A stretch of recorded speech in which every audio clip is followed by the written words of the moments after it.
Hello and welcome to Cybersecurity Full Course by Intellipaat. But before we start, think about this for a moment. In the first quarter of 2025, organizations worldwide experienced an average of 1,925 cyber attacks per week, and marking a 47% increase compared to the same period in 2024. And now, that's not just numbers. It's the real threat affecting businesses, governments, and even individuals every single day. And not only that, but recently several companies suffered major data breaches, causing millions in losses and putting sensitive information at risk. And now with the threats, opportunities are rising as well. The cybersecurity job market in India is growing at a major scale. Even the experts say that by 2025, India will need over 3.5 million cybersecurity professionals to tackle these rising threats. And this surge in demand has opened up exciting and well-paying salary packages and career paths. With the roles like cybersecurity analyst, ethical hacker, and security architect being in high demand, with the salaries ranging from 6.9 lakhs to 33.5 lakhs per year, which is really huge, which also depends on experience as well as the expertise. And that is where Intellipaat Cybersecurity Full Course comes in. So in this course, we will learn everything from threat analysis, network security, and gaining hands-on experience with the tools and techniques used by professionals in the real-world industry. This course will help you equip the skills not just to understand cybersecurity but to actively protect the systems and data in the real-world scenarios. By the end of this course, you will be ready to take on challenging roles in cybersecurity, secure digital assets, and build a rewarding future-proof career. So without any further ado, let's get started. Alright, now before directly getting into cybersecurity, we need to understand first what is the need of cybersecurity and from where does it even arise from. Also, for that, first we need to understand the fundamental building blocks of cybersecurity, which is networking and security. Okay, so let's start from the root. What does the word cybersecurity even means? Okay, so here cyber means all the things that are carried out online or are related to the internet, and then the security stands for securing all the internet activity or online activity and protecting your assets that are already on the internet, such as documents, files, websites, whatever it is. From whom? From hackers or like script kiddos or anyone who has malicious intents about your online data or online privacy or online security. Alright? So, the core part of whatever that is hosted online or need to be protected online or security related to the online things, the core or the foundational part to all of that, what is that? Internet, right? We just saw the video like how the internet works, and now I guess that you have a clear idea about what are the things that are need to be taken care of. And let's see that what is internet and how does this actually works from the perspective of cybersecurity. All right, so now let's begin. So as you can see on the screen, internet at its core is a giant or a massive global network of interconnected devices, computers, servers, satellites that can communicate using a set of predefined rules called as protocols. Okay, and these machines talk to each other using the protocols or simpler rules that define how the data is sent, perceived, and is interpreted across the networks. Alright, now let's see how does this internet actually works. Like we saw how does it exactly works. Now let's see that from the perspective of cyber defense and cyber security as well. Okay, so again I will just give you a quick overview of how the internet works. So first what you do is you're a client or suppose a user browsing on your internet, and then you ask the browser for any kind of results such as, hey browser, load this Canva site or Miro site for me. Then the internet will like, okay, let me see if it is available from the servers. Then it goes to the servers. Then from there it takes the request for whatever website or URL or whatever the website you want to fetch. It takes the server's request from there and then analyzes that request first from the internet. Then it says, no problem, here's the sign-in page. Ask client to authenticate. Like this client has made a request, for example, a Canva or a Miro website itself. So the internet goes to the server and then the server retrieves whatever the required website URLs or files that are need to be fetched. Then it goes to internet again. This is the information that you asked for. Now ask your client to authenticate it with the credentials. Alright, and then you can start using your Canva or whatever website that you're using here. So basically this is what is the flow that we know until now. So now let's see how does this massive widespread system actually works behind the scenes in terms of cybersecurity. Okay, now for that let's walk you through from the very first point of connection, that is the user. Firstly, you are here a user connected to the internet. So this is our entry point towards this vast network of interconnected devices, that is internet. Okay, like whenever you use a device, that is a laptop, a phone, which is connected to a router, which further is connected to the, like these are the routers and these are the further connected to the ISP or internet service provider to be specific. So a router, it is basically a networking device which can connect the local devices to the internet. That is the work of the router. As you can see this, the local devices includes this your PC number 2, PC number 3, PC number 4 and even your PC number 1. That is the entry point for your connection. So a router connects all of this inside a LAN or local area network, which is then further connected to the internet, which has a DNS server, a web server, a database server, and this all makes up for the internet service provider. Alright, I hope this is clear to you. Now think of it like a gateway or an entry point to the vast network of internet. Alright, that was it for the internet. But now here comes the catch. This entry point, it is vulnerable. And why? Because whenever you're connected to a PC or any device, you're mostly using a router, like a Wi-Fi router or a Wi-Fi network probably, which if it is unsecure, like if you're using a public Wi-Fi or a Wi-Fi link that you're not very acquainted from, like from where it is, like what is the source of it, etc., then there are chances that you can be sniffed by the attackers. Alright, attackers or someone who has malicious intents over your information or whatever the activity that you are being carried out on the internet. Alright, and apart from that, even your ISP or internet service provider might track your activity over the unsecured Wi-Fi if the traffic is not encrypted.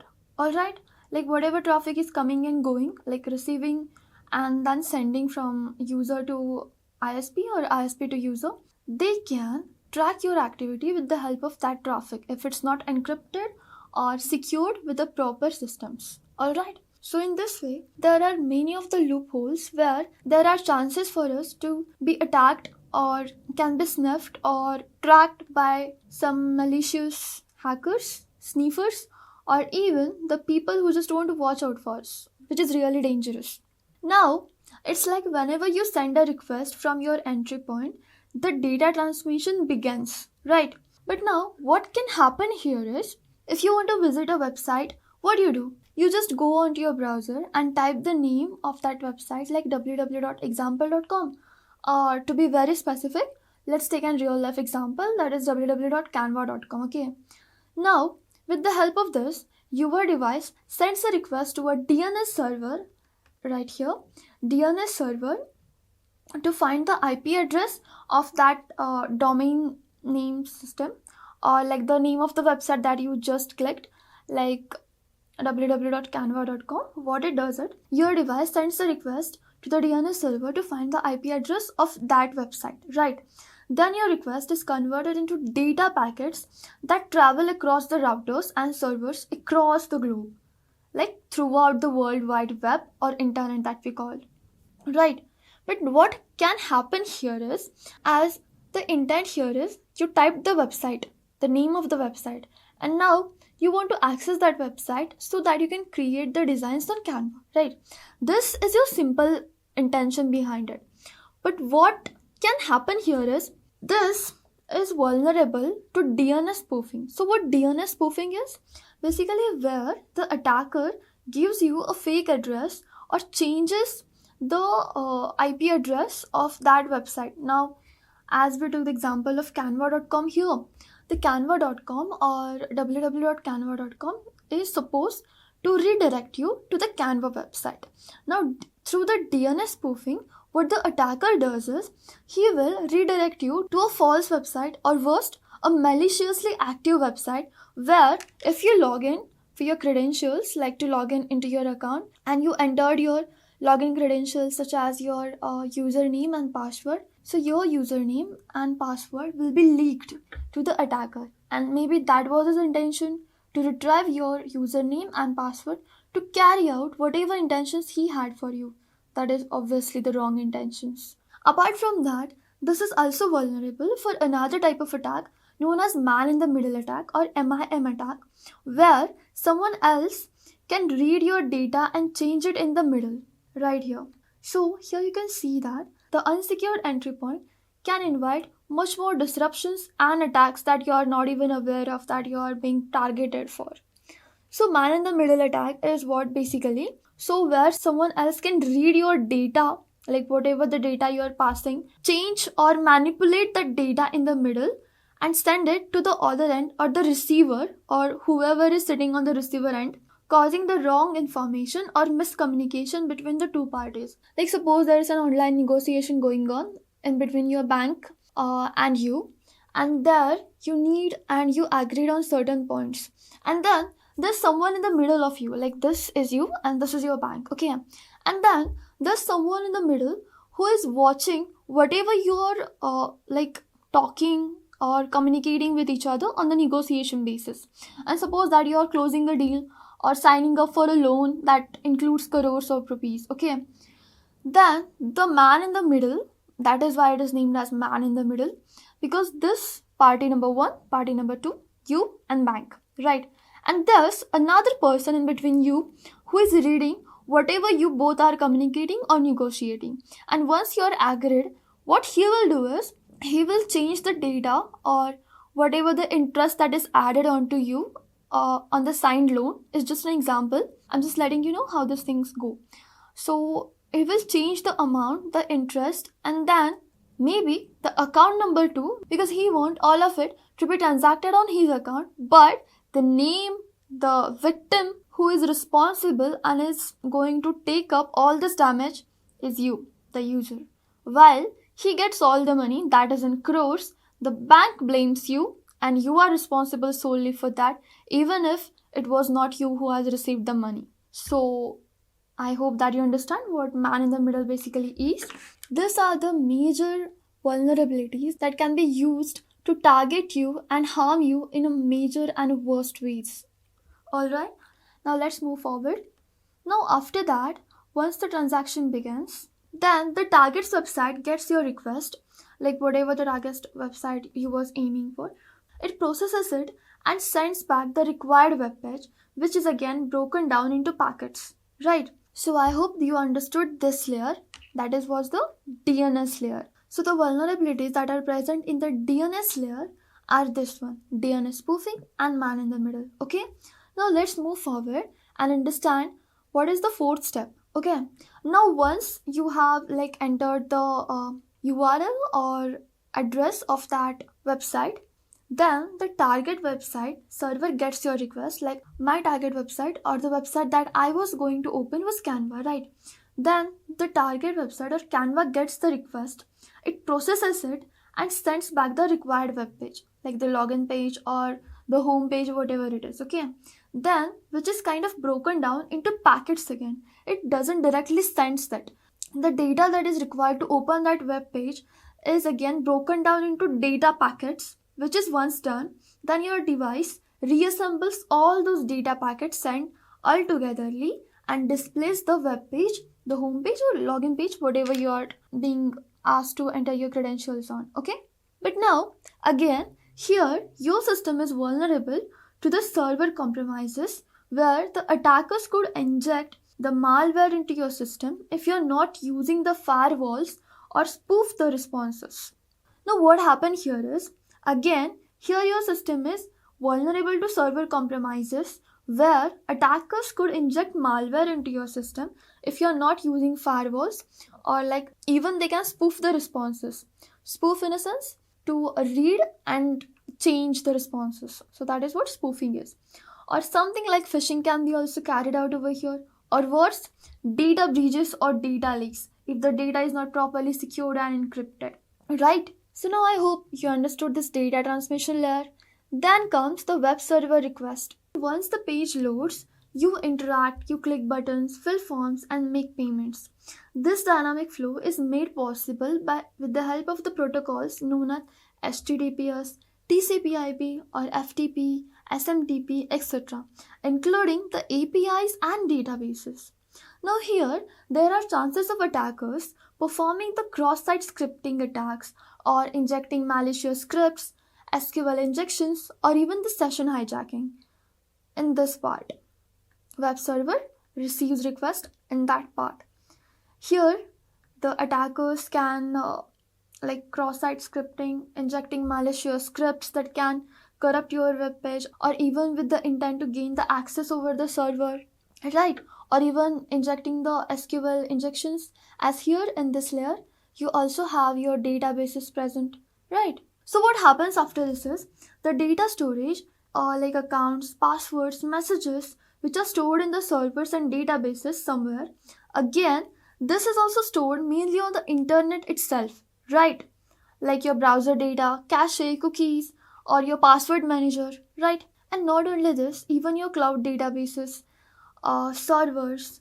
And if this stored data is not secured properly, attackers can get in through the security concerns like database leaks or insider threats, right?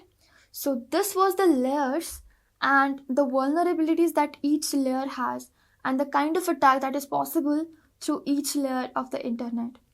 Okay, I hope you understood this. So now that we have seen how the internet works and how it is vulnerable to various attacks, now let's see the layers of the internet. Like honestly, internet isn't the only thing like we can access or see. It is much more vast, wide, deep and intense than that. So let's see what it is actually. So the first layer we see here is the surface web, okay? And just below the surface web, we have this deep web. And below the deep web, we have the most researched topic or the most curious topic about everyone who is curious about cybersecurity. That is the dark web. So now let's understand this all layers in details, alright? So first we have, this is the surface layer. So as you can see on the screen, surface web or first layer of the internet is basically the public face of internet, which means we can basically access it, and this is what 90 to 95% of users interact on daily basis, as everything here can be indexed by search engines like Google, Bing, Yahoo, etc., which includes the public websites, news articles, YouTube blogs, social media, etc. And we can access it using the secure protocols or network protocols such as HTTP, HTTPS and web technologies. But this layer being the topmost layer, and as much more users access this layer, it is also a common target for phishing, drive-by downloads and browser-based exploits, and can easily be scraped for the data leaks or open source intelligence attacks. Alright, so that was it for the surface web. I hope this is clear that why it is called as surface web, and this is what we have access to, and this is what we browse mainly, okay? After that, then we have this deep web, alright? So deep web or the hidden ocean, it is also called as the hidden ocean. Now why it is called as hidden web or hidden ocean is because anything here cannot be indexed directly by any kind of search engines, okay? You cannot just access them with Google, Yahoo or any kind of web browsers because they are forbidden. Like you're not allowed to just go and search about the things that are there in the deep web, okay? Now why we cannot index or get the information that is stored or is available on the next layer of internet, that is deep web? Because it is mainly password protected or even paywall protected or even dynamically generated content, and that is why it is not easier or it is not easily available, or the content on the deep web you cannot index or search it or get the search results and retrieve the data whatever available in this layer is because of this reason, that is they are password protected, paywalls protected, and the most of the content is dynamically generated. Alright, now what it contains is whenever you send an email or whatever the data that you interact with, no matter how secure it is still available on the net, right?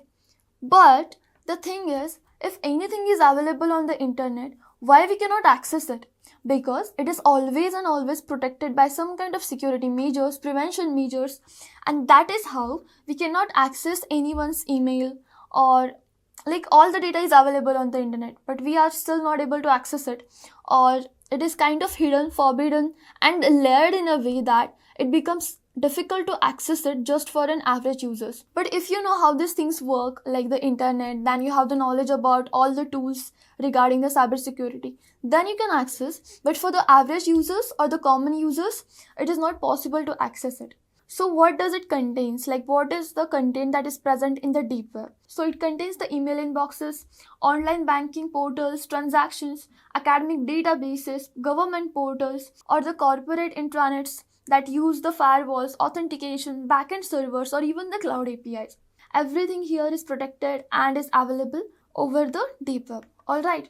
So let's see how it actually works. Even though the deep web or the hidden ocean is basically less accessible, but of course, for the obvious reasons, or deep web or this layer is said to be holding the sensitive gold because it includes the financial data, medical records, academic databases, which hackers can access easily using an SQL injection, brute force, and even the credential stuffing, which is why it is deeply protected into the deep web, and this layer is not accessible just for anyone until you are pro, of course, in the cybersecurity.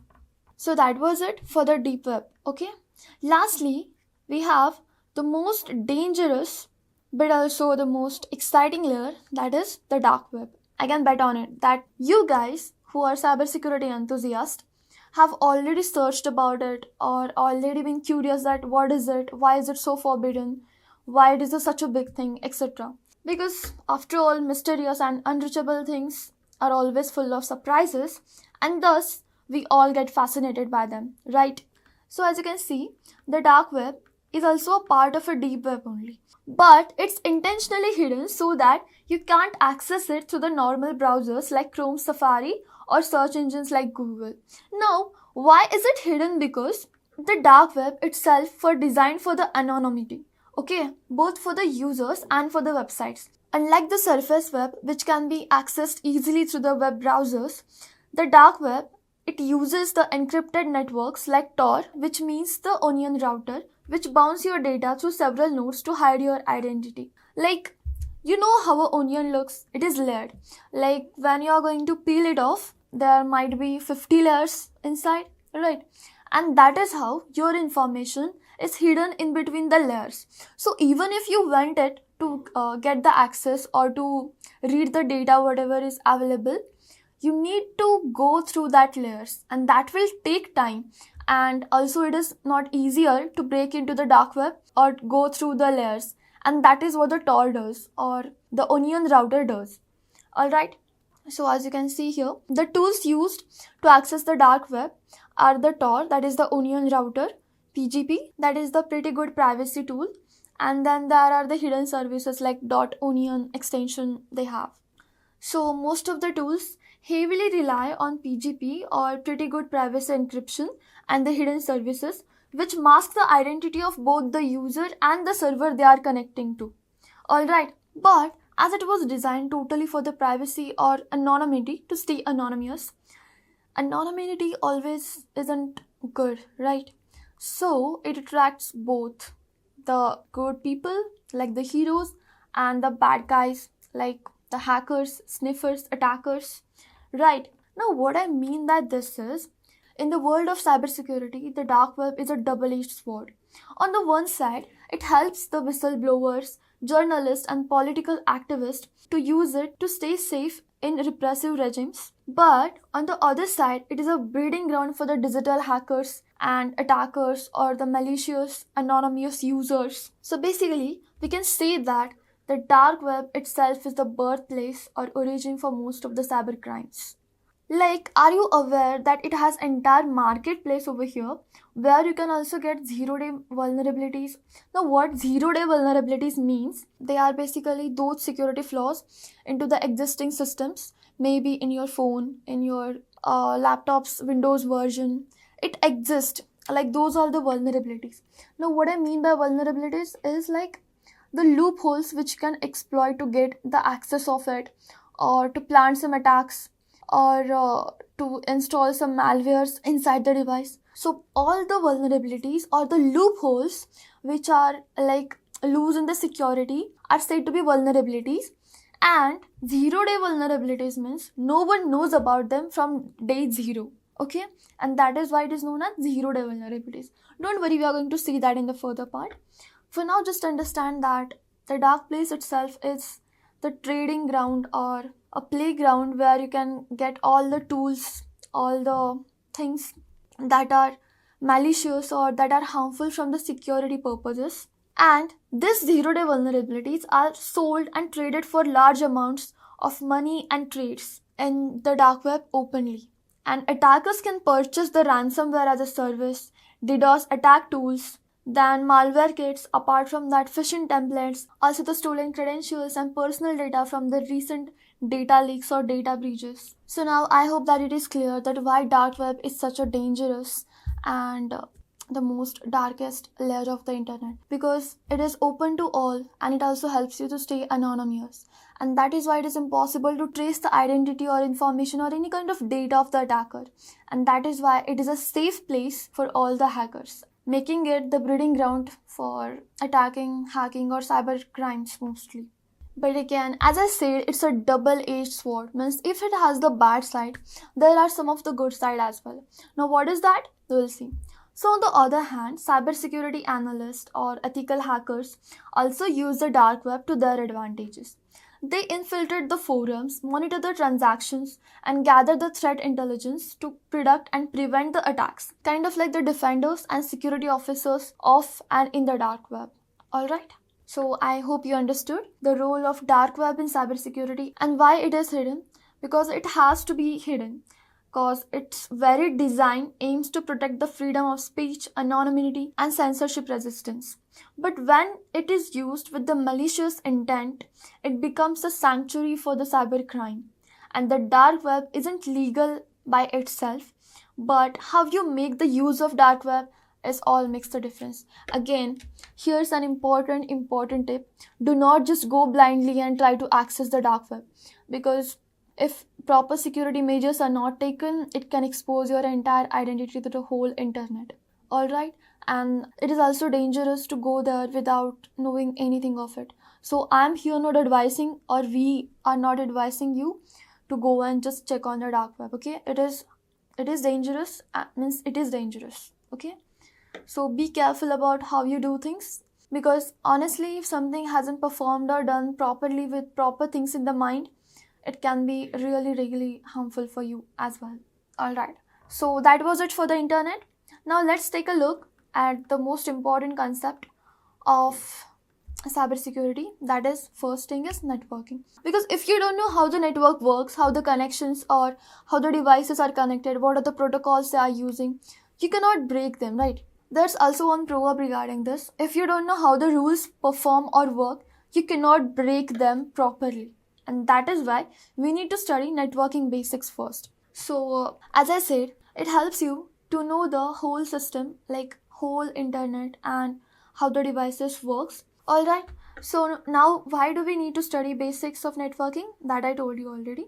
Apart from that, it also helps us to understand how the whole system of the internet actually works in perspective of networking and cybersecurity. Because to protect anything, like we are studying the cybersecurity, which means we are going to protect the cyber or online things that we perform online. So now that we have looked into the layers of the internet, let's see and understand how this whole system actually works in terms of networking and cybersecurity. Because to protect anything, you first need to know how it is built.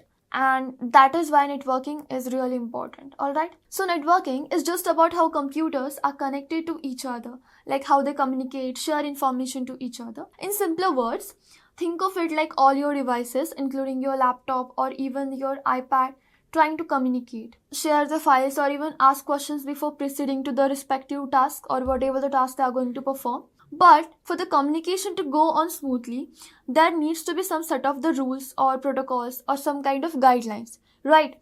Like we cannot just pass any kind of information to just anyone. We only share specific information with the specific people. and according to what is needed to be shared, right? Or the assigned task or the request made by the people, like they want to know about us. And just like that, networking protocols also works the same. Now, to understand this in more simpler way, let's take an example, just for you understand that why protocols or networking rules are important. So suppose you are in the office and you are assigned with some of the task, okay?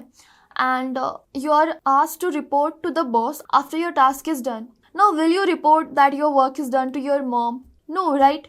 You cannot tell your mom that, okay, I have completed this work and this is the task I have finished in the entire day.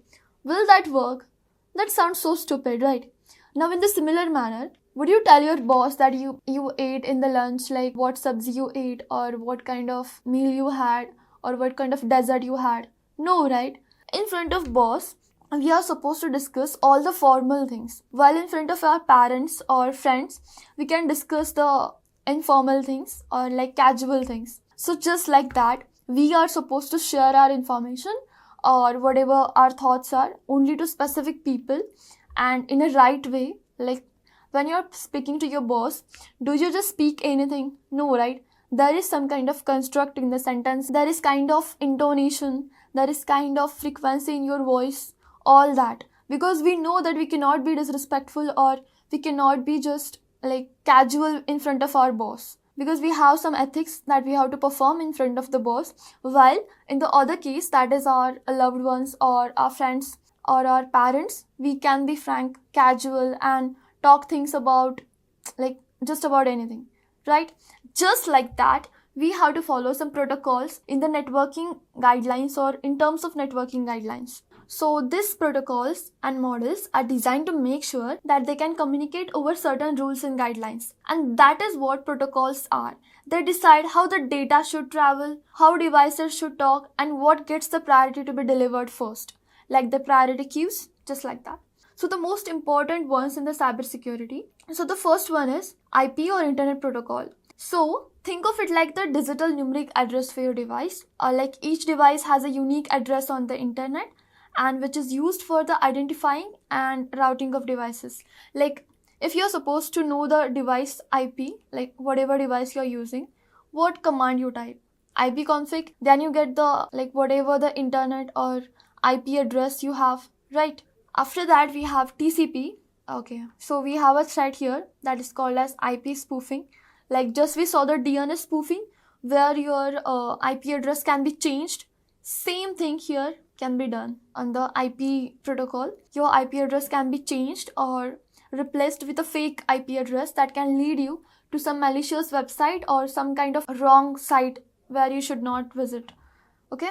And then we have the next protocol, that is TCP or Transmission Control Protocol. So this ensures that the data is accurately delivered and in proper sequence and order. So this is used for sending emails, websites, file transfers, because the main thing of this is reliable and ordered data delivery without any kind of mismatch. Now the threats here are SYN floods, TCP hijacking, alright, and this is how it works. Like let me show you the TCP one. Yeah, so here it is, and it is mostly used for web browsing, email protocols, etc. Alright, after this we have another protocol, that is UDP or User Datagram Protocol. This is the fastest network protocol you have, but there are no guarantees, because wherever there is like speed, there is a mess, just like that.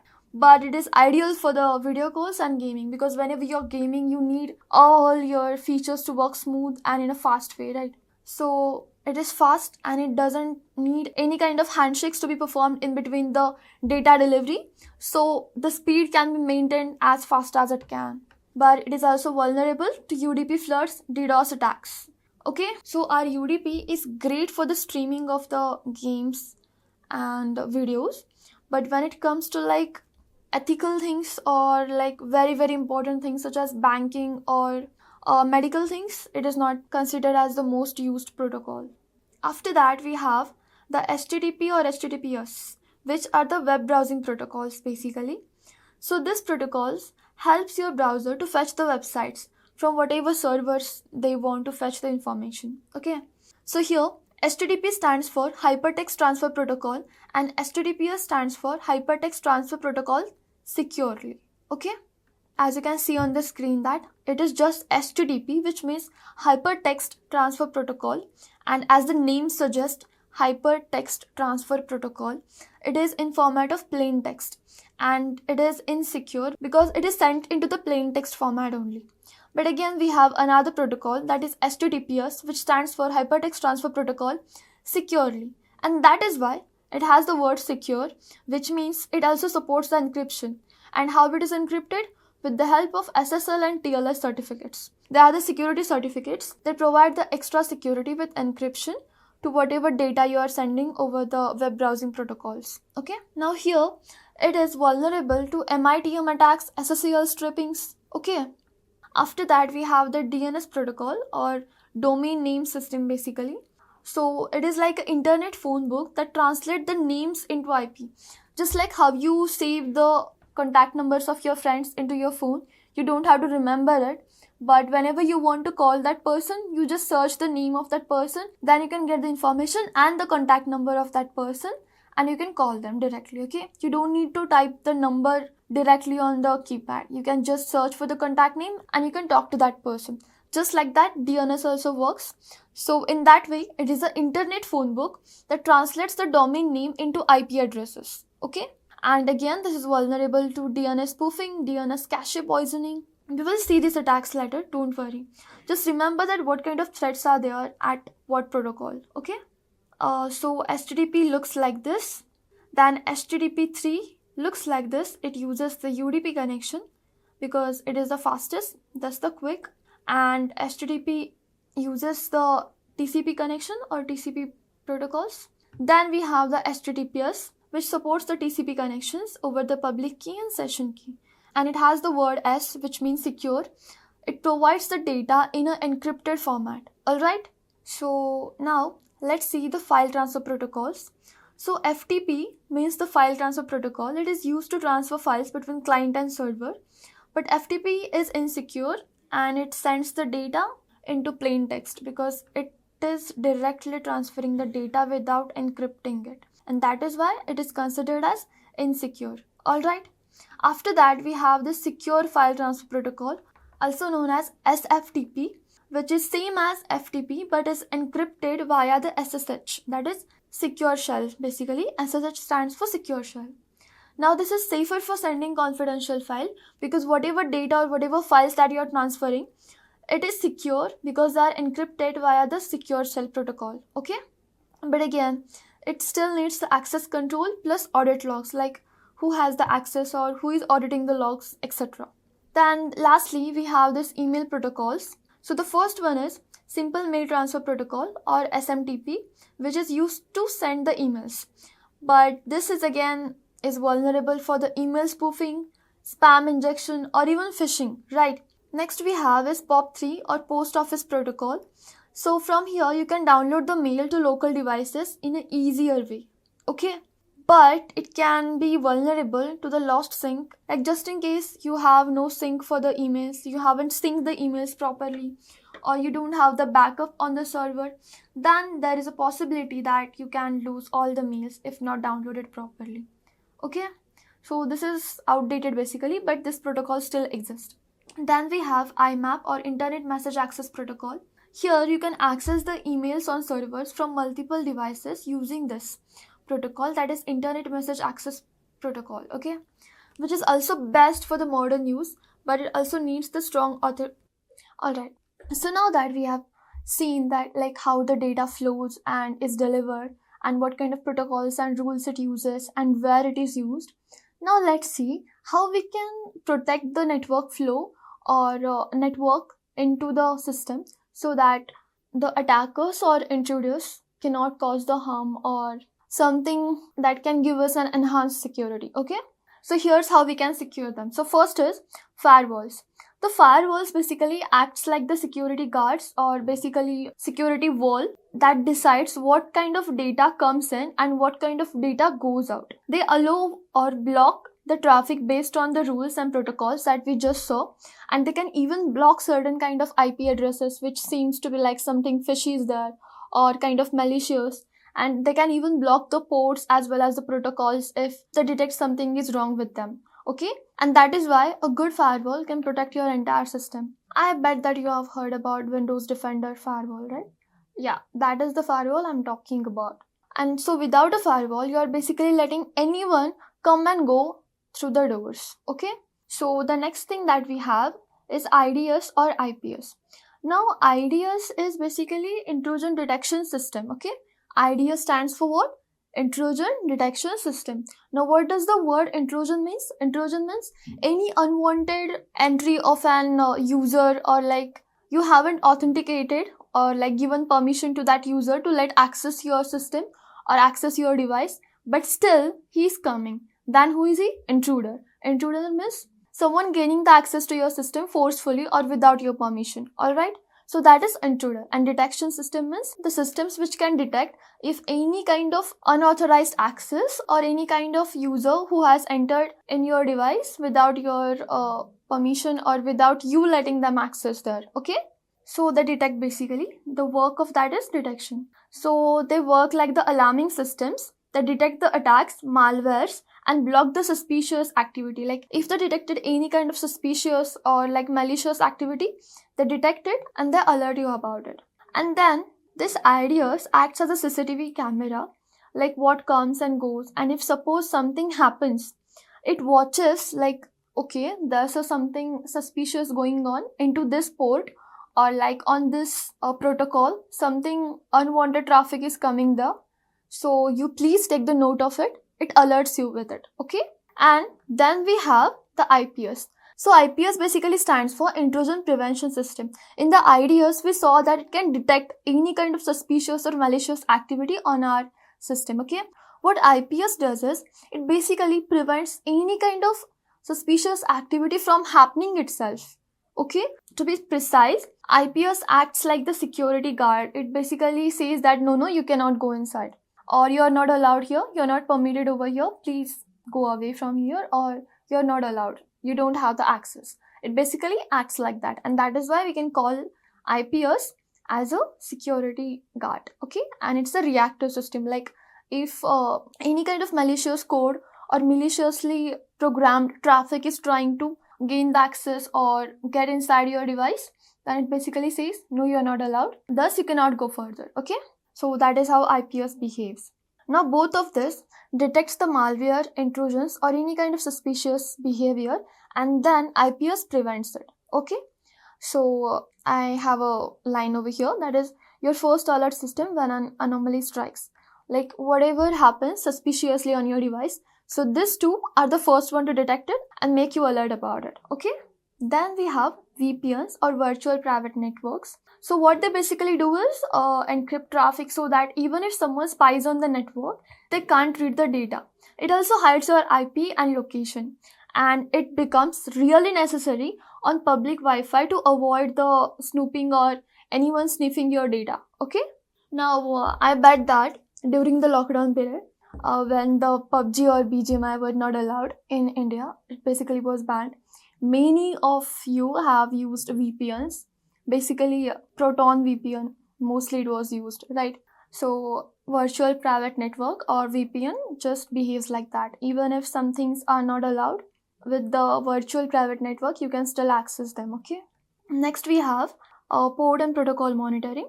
So ports are the virtual endpoint that allows communication between different applications and services on a network. Okay. So ports are basically the virtual endpoint that allows the communication between different applications and services on a network. Like basically they act like the post offices, that if I want to send a letter to someone living so far away, then I need to communicate with that port. Like suppose I'm at A location and I want to send the postcard to B location where my mother is there. Okay, that I want to tell her all about my updates. Okay, now what I have to do is first go to the post office near my location, and from there write the address or the port number basically in this perspective, that please deliver this message to this port number so that the receiver can receive it. Okay, so it basically works like that. So then my mother on the other end, that is port B or like post office B, can receive that, and then she can read it and then pass the data again to me, just like that. Basically that are the ports. So ports are the virtual endpoint that allows communication between two different applications and services on a network. And every service uses a port number. Like port number 21 is reserved for the FTP, or we studied FTP, right? What is the full form of it? File Transfer Protocol. So File Transfer Protocol uses the port number 21 for that, okay?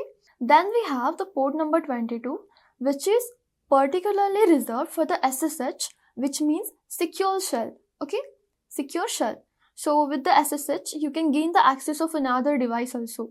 If you configure it right way, we have some stuff like putty and puttygen for that. With the help of that, you can access other computer remotely. So it is the most targeted port, by the way, port 22. Then we have port 80, which is responsible for the HTTP traffic. And then we have port 443, which is responsible for the HTTPS. Now, what is the full form of HTTP and HTTPS? So HTTP stands for Hypertext Transfer Protocol, while the HTTPS stands for Hypertext Transfer Protocol Secure. Now here, this S or secure word adds another encryption layer to it, making it more secure, okay? And these 4 ports are mostly targeted by the attackers. So you need to know how this works, how to work with them, and what kind of vulnerabilities this carry, okay? I'm here giving you just an overview, but if you want to study cybersecurity in detail, or you're really enthusiastic about the cybersecurity, this port numbers should be studied by you, alright? And again, every open port is a potential backdoor which can monitor, reject, and defend. Now, there's one tool called as Nmap. We will see that further. So, Nmap is used to basically see how many ports and which ports are open, okay? Because open ports are the invitation to the attackers, which they can exploit by sending unwanted traffic on your devices, okay? So this part, that is port and protocol monitoring, is really important with the perspective of cybersecurity, alright? And cybersecurity professionals analyze the traffic patterns, filter the suspicious IPs, and build rules to detect the threats earlier. That's why you are supposed to know each of these concepts in a detailed manner, alright? Now next we have, that is network OSI model or the OSI model. So now that we have understood how the internet works, how networking and the protocols connect devices across the globe, and how attackers find the cracks into those connections, now there's another important concept or important model that you need to know about, is the network OSI model, or which basically stands for Open Systems Interconnection Model, okay? So let's see it. And we all know that to protect anything deeply, we must know how exactly it works, as I said before also. So let's see that how this data flows and what are the layers the data flows in, step by step, okay? Right from the moment you click something or send a text to someone, and not just across the devices, but through the layers, we will see how it moves across, okay? And that is where OSI or Open Source Interconnection Model comes in. It is a universal framework that basically breaks down or explains how different computer systems communicate over a network. So it was developed by the International Organization for Standardization, that is also called as ISO. You have downloaded certain files with the extension ISO, right? So this is it. To standardize the network communication across device and vendors, okay? Now this OSI model is divided into 7 layers, with each having its own specific role and responsibility. From physical signal transmission to user interface application, we will see how the data that you send, like suppose you sent a hi message, how it travels layer by layer in the network's ecosystem and then delivers on your recipient's device, okay? So we'll see that. So this layer structure makes it easier to manage the network traffic, diagnose and fix issues. Like if there are issues in between the layers, it gets fixed with the help of the automated things that we'll study. It also ensures the interoperability between different technologies. In short, it provides a universal blueprint for how data flows and how we can protect it. Alright, now let's see the layers in the details now. So first we are going to study about the last layer actually. It starts from the physical layer, and then delivers it to the application level. But since we are going to see from the user perspective, we are going to start from the application layer, okay? And this is the 7th layer in the OSI model layers, okay? So, application layer, this is the layer closest to the user. Like, whatever we interact with the application, this is the layer that we interact with. That is the application layer, okay? Now, why it is closest to the user? Because it acts as an interface between the user and the software. Like, suppose how I'm interacting with this laptop. Now, this is the laptop and I'm teaching you on Miro itself. So Miro is a software, or for now I'm using it on the browser though, but it's some software, right? So I'm interacting with the Miro itself. Now suppose you're interacting on the WhatsApp, Facebook, Instagram, whatever it is, you're interacting with the application, right? Not any kind of like physical layer, data link layer. No, you're interacting with the application. And that is why we need to study it from the application layer itself. And thus, it is an interface between the user and the software. Like I told you, you directly interact with the WhatsApp, Gmail, browser. You directly interact with that application. Okay, I hope this is clear for you. So it interacts with the software applications that implement a communication component like the browsers, emails, WhatsApp, or whatever the messaging apps that you chat with or use day to day.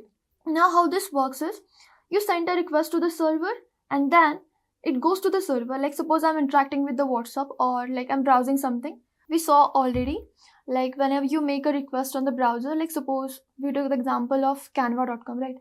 Now let's take some other example like www.wikipedia, okay?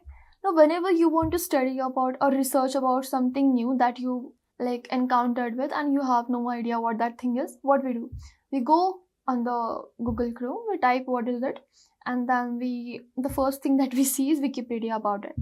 So that is how. So what we are doing here, we are requesting that please give me the results on XYZ topic from the Wikipedia.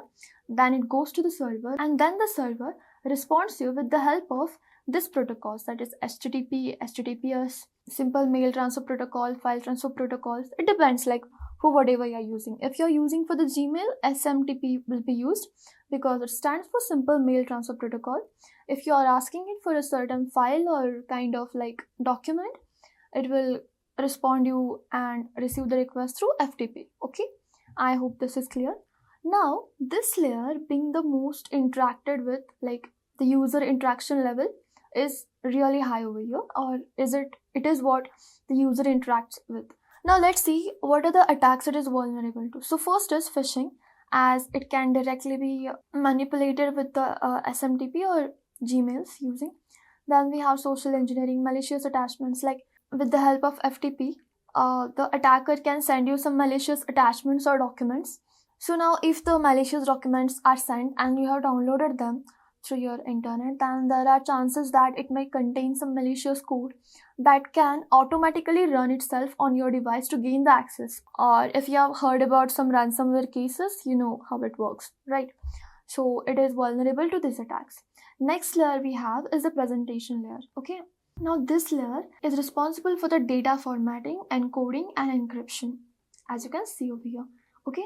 So the next layer we have is the presentation layer, and in that layer it is responsible for data formatting, encryption and even the encoding of the data, and even compression of the files or data files if it is like mentioned over there. Basically what it does, it translates the data into a format the receiving application can understand by using the protocols like SSL and TSL. That is the security or encryption certificate basically. That is it. So what is the layer of presentation? It basically compresses, encodes and encrypts the data that is sent to a recipient. When it reaches to the recipient's device, it decodes itself or decrypts itself and transforms it into the format that user can read or can access it, okay? And it is encrypted using these protocols, TLS and SSL. So which protocols are present on the presentation layer? TLS and SSL, okay? Now the next layer that we are going to study is a session layer. Now this layer, what it does, it maintains and keeps your session alive or like closes it when not needed. So who does that? Session layer, okay? And this layer, all layers are must, they are always present in every application that you interact with, because without this Not a single application can survive, and this are the inbuilt layers. Okay, so there's no chance that one layer is missing, other layer is there. No, this is a standard format and it gets followed everywhere. So it uses the protocols like NetBIOS and RPC, and even like it works in terms of sockets. Now, if you're studied full stack, you know what sockets are. Okay, then it is vulnerable to the attacks like session hijacking, cookie theft, or even replay attacks. Now, what are those? We are going to see that in further sessions. Okay, so next layer that we have is the transport layer. Now, what is the work of the transport layer is it basically acts like the delivery layer, and that is why it is called as transport. So now, once you have sent that hi message, it is transported within this layer. But how it gets transported? So it basically handles your end-to-end communication. It breaks the data into segments or data packets, ensuring the reliability, error checking, and retransmission. If something breaks while the transmitting, it again sends the message like through that layer that wait, our message or data packets are broken or corrupted, we need to send it again, just like that. And that is why it is called as transport layer, because it carries the data that has sent from the sender to the receiver sent. Okay, and what helps it? The TCP and UDP protocols. So TCP itself stands for transmission control protocol, and UDP is like user datagram protocol, and it is vulnerable to the attacks like S-WAN flood, that is DDoS attacks, TCP hijacking, UDP floods. Okay, after that we have the network layer. So this network layer determines the best route for the data to travel across the networks using the IP address. It handles the routing, addressing, and even the packet forwarding. Okay, as you can see, it is transporting and finding the best part of the data to be carried and delivered to the address. Okay, and what kind of protocols it uses? IP, ICMP, and IP security. So we understood what IP is. Basically, it is the numerical address of any device. So it's like it decides what destination your data will go to. Like this is the address your data is going to be delivered to. Okay, and who decides that? The network layer. Just like the GPS routing that tells us which is the shortest and optimal path, just like that. But it is vulnerable to IP spoofing, ICMP flooding, that is ping of death, and routing table poisoning. Okay, now next we are going to see data link layer. Okay, now what it does is it basically handles the device to device communication in the local area network or local network. Okay, it handles the communication between the devices on the same local area network using the MAC addresses, which ensures the detection from the physical layer and organizes data into the data frames. Okay, now the protocols it uses are Ethernet, ARP, Triple P. These are the protocols that they use. So the attacks that the data link layer is vulnerable to are MAC spoofing, ARP poisoning, and switch flooding. Okay, then the last layer we have is the physical layer. Now this physical layer is the lowest layer, and it is concerned with transmitting the raw bits over a physical medium, like the optical fiber cable, which carries all our data, which includes the cable, switches, radio signals, voltage levels, anything that is related to the hardware. And that is why it is called as physical layer, because it actually exists, like the wires, the cables. You can see and perceive them, right? So it is called as physical layer.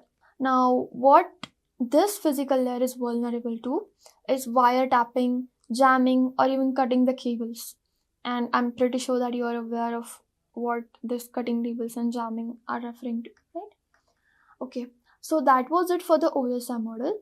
And OSI model is considered to be the most important thing with the perspective of security, networking, and cybersecurity. Okay, so make sure you know all the protocols and in which layer they are present and which layer is responsible for what. Okay, basically this is the reason why cybersecurity professionals monitor these layers very carefully, because these are the layers our data travels through. And making it vulnerable, it means that any attack on even if a single layer, the data corrupts or gets damaged or can be leaked even. Alright, so now let's take an example and see how the data flows actually through these layers. Now suppose that you're sending a hi message to your friend and you have already clicked this message. Now for example, like on the application layer, on the WhatsApp, you type like hi, hello, how are you? Now that message, hi, hello, how are you, then moves to the presentation layer where it gets encrypted and encoded,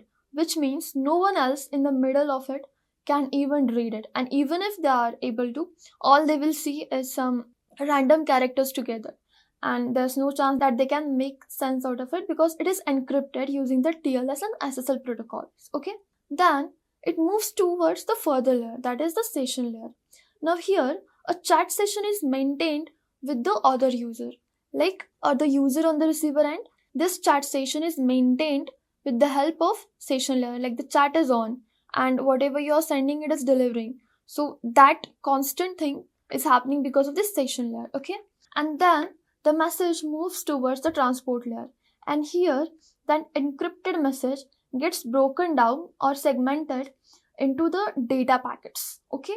Now that data packets are sent to the network layer where each segment is given an IP address for the destination.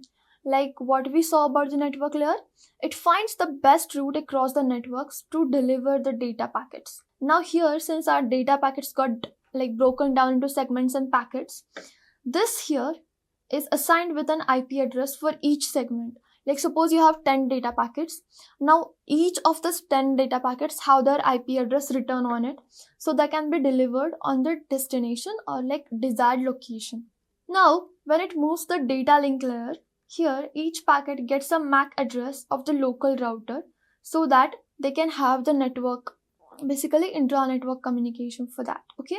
Then when the message is finally at the physical layer, it gets converted into the bits, and these bits are converted again into the electrical wireless signals that are transmitted to the user's or receiver's cable, and then you can see that message again as it is in the plain text without the encrypted format.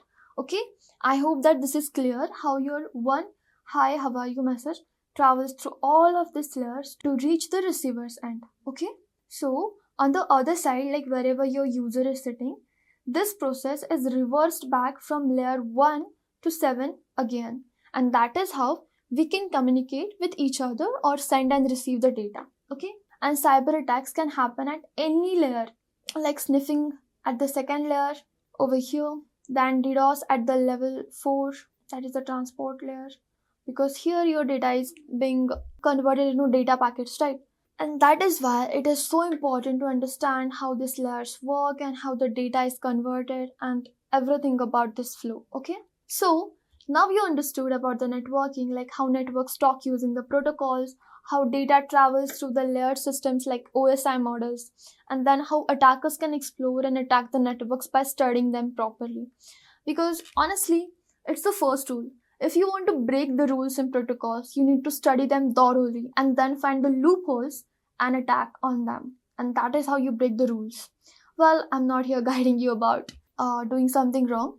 I'm just telling you how you can be a cybersecurity expert and what kind of mindset you should have. Okay?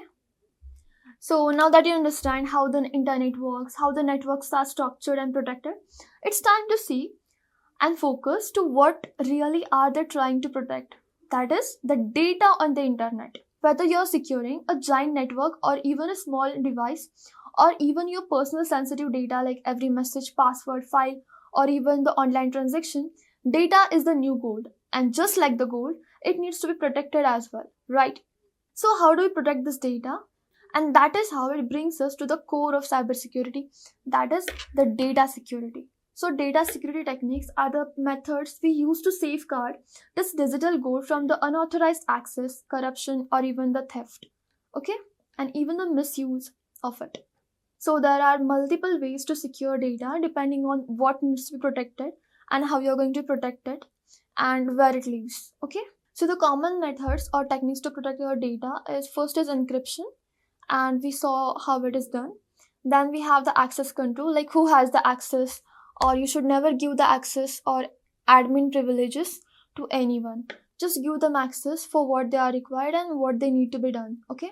Then you should always have some backup and recovery, like just in case your data corrupts or gets stolen or is leaked, you should always have the backup and recovery. Okay? And then it is masking. Masking is specifically like masking the data with something else. We'll see that in the further things. And then we have tokenization. Okay, now let's see these methods into the details. So first we have is data encryption. Now what data encryption actually means is it's simply like turning your data into unreadable format or code, something like a ciphertext in cryptography, if you know that, unless it have the right key. Like you cannot decrypt the encrypted data without the key. Okay, and that is how we can protect the data, by locking it. Then we have the access control. Here you can restrict who can view or modify the data, like password protections, biometrics, or even multi-factor authentication, ensuring that only the right people get the access to the specific data. Okay. Then we have backup and recovery, where you need to regularly store data copies in a safe place so we can recover them after like some kind of breach or loss, or even if your data is corrupted, you still have the backup that you can use, right? And that is why this is an essential practice that we need to practice even in our daily day-to-day life.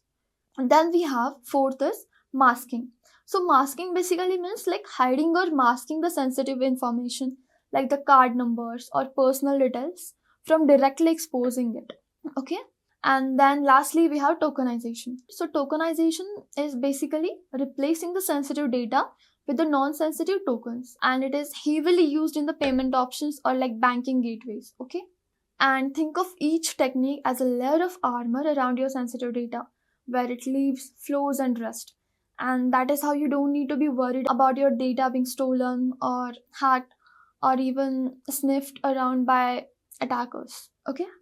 So these tools are your first line of defense. Like you should know how to secure them, right? As each of these techniques works like a layer to protect your data in advance.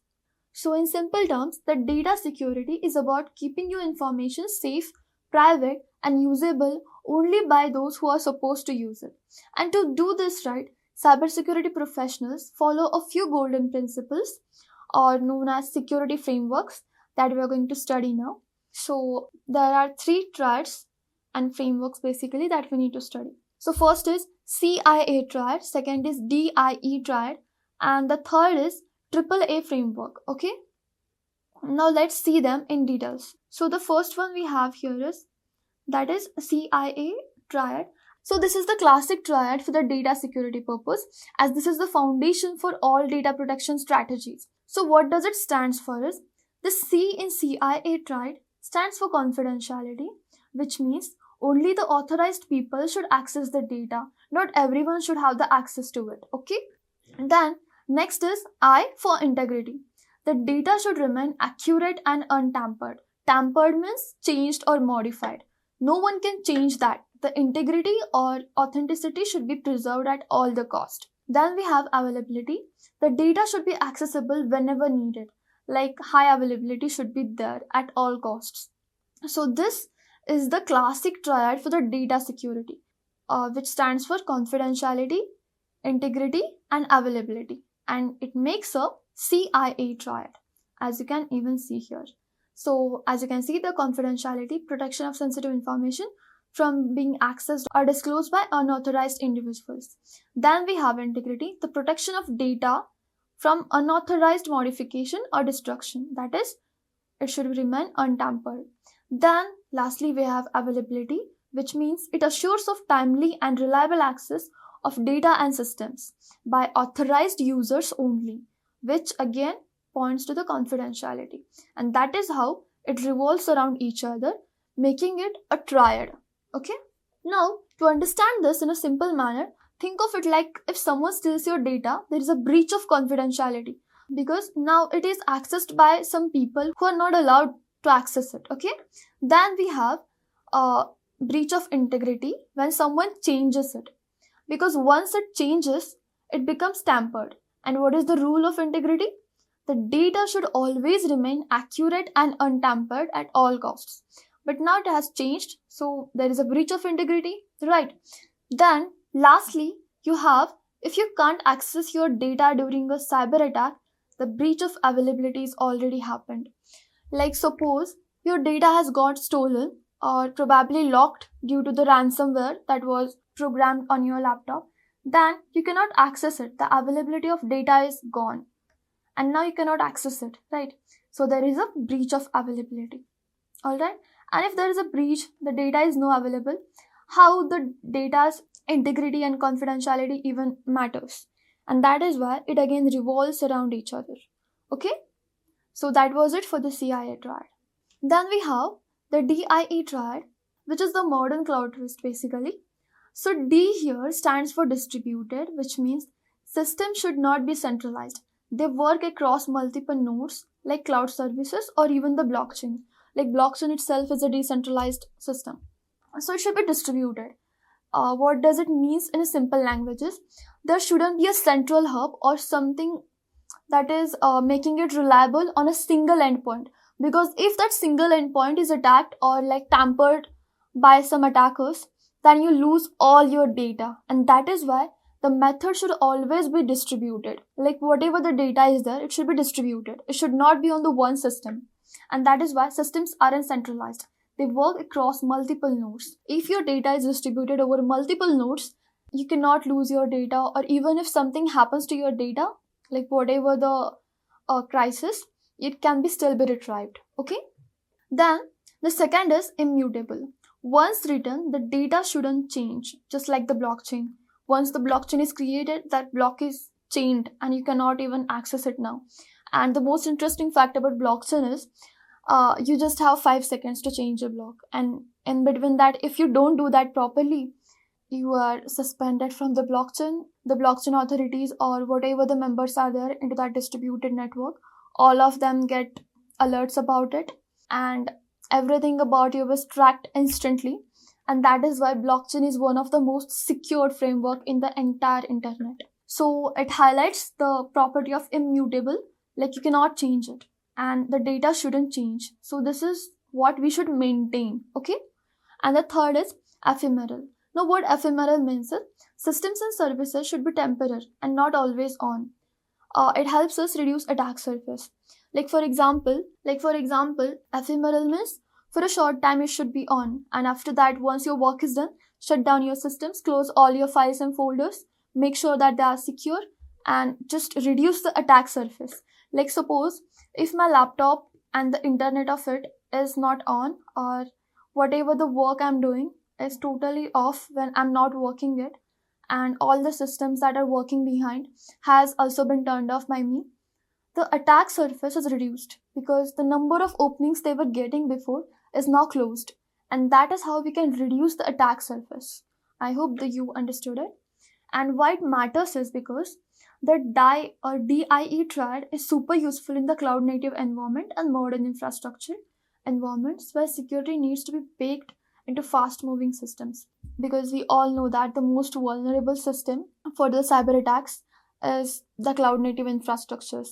And why? Because there are multiple services running that carry your data, and if one of the services crashes or something happens to that one, even the cloud provider itself, everything on that cloud platform crashes permanently until of course you can retrieve it. And that is why distributed, the data shouldn't be centralized or like only located at one node. It should be distributed across multiple nodes. Then the data, once written, data shouldn't be changed, because changing again and again can make the data messy and can cause some issues that can further be used for the exploitation by the attackers. Alright, and last is ephemeral. Once you are done with all services and systems, close it right away. Don't keep any kind of attack surface open. And again, so once it is distributed, the DDoS is also cannot be performed, because if the data is available over multiple systems, what the attacker will do with the DDoS? So basically DDoS is distributed denial of service. So here what the attacker does is, we are going to see that further, but still I'm giving you just an understanding of what DDoS is. It will target you with the help of bots. Like suppose your user limit is restricted to 50,000. Now what the attacker will do is, he will try to send you a request 50,000 plus, and your system is since programmed to handle only 50,000 users. If there are users that are going to be more than 50,000, your system will be crashing. It will crash no matter how powerful your system is. So if the systems are not centralized or like distributed, even if one system, they like DDoS attack happens on my system, other my colleagues have the systems which have the same data, that is protected. And this way we can resist the DDoS attack. And it is the best solution against a distributed attack is a distributed service. The diamond cuts diamond, just like that. A distributed attacks cannot do any kind of harm to the distributed service. Alright, and now for the immutable, like the changes easier to detect and reverse. If there is any change into your current file directory or whatever the code you have or software you have, and all the logs, like whatever the changes you have made are there, then they are easier to detect. Like, okay, I have changed the URL or I have changed the token. Now what the attacker can do that, if he saw that here is something changed, and now we all know that, okay, XYZ person is supposed to change that data, so he has changed that. So we might overlook that, or it might give an opening to the attacker to change or replace that proper token with the fishy or maliciously programmed token over there, and that can cause a real harm to the organization. And it prevents us from unauthorized changes stand out and can be reverted to known good.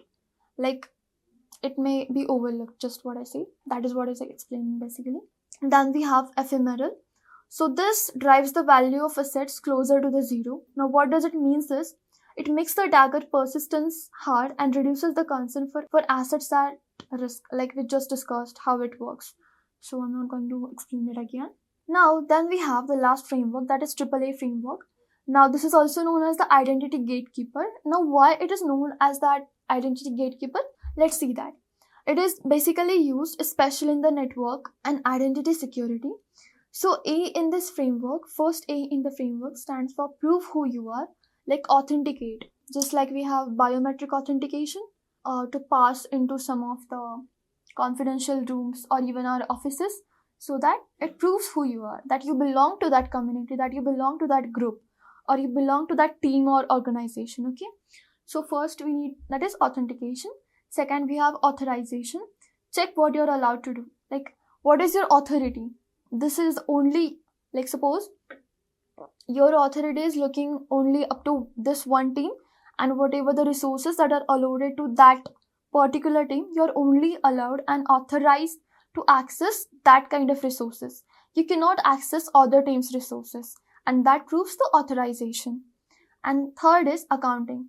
Track what you did. Basically, it is accountability. Suppose you went to the office, what kind of work you did today, and which services you used, what kind of resources were utilized by you. It tracks everything, and that is why it is known as the identity gatekeeper, or it tracks the identity of a person, like who he is, what he's allowed to do, and what he did today. So it keeps the person in the check inside a network. Okay, we have an example over here. Suppose you're logging into a secure portal. The first thing it asks you, like who you are, prove that you belong to this portal or organization, or you are the member of this. So for that, what do you do? Log in. Yeah, that is authentication. Then you are only like privileged to access certain files. That proves the authorization. And like in the portal, you cannot access all the files. You can only access the files that you are authorized for. Then we have keeping logs of the activity, that is accounting. Whatever the activity that you do on that account secure portal, everything is audited with the help of logs. Okay, so that was it for the 3 triads. I hope you understood this.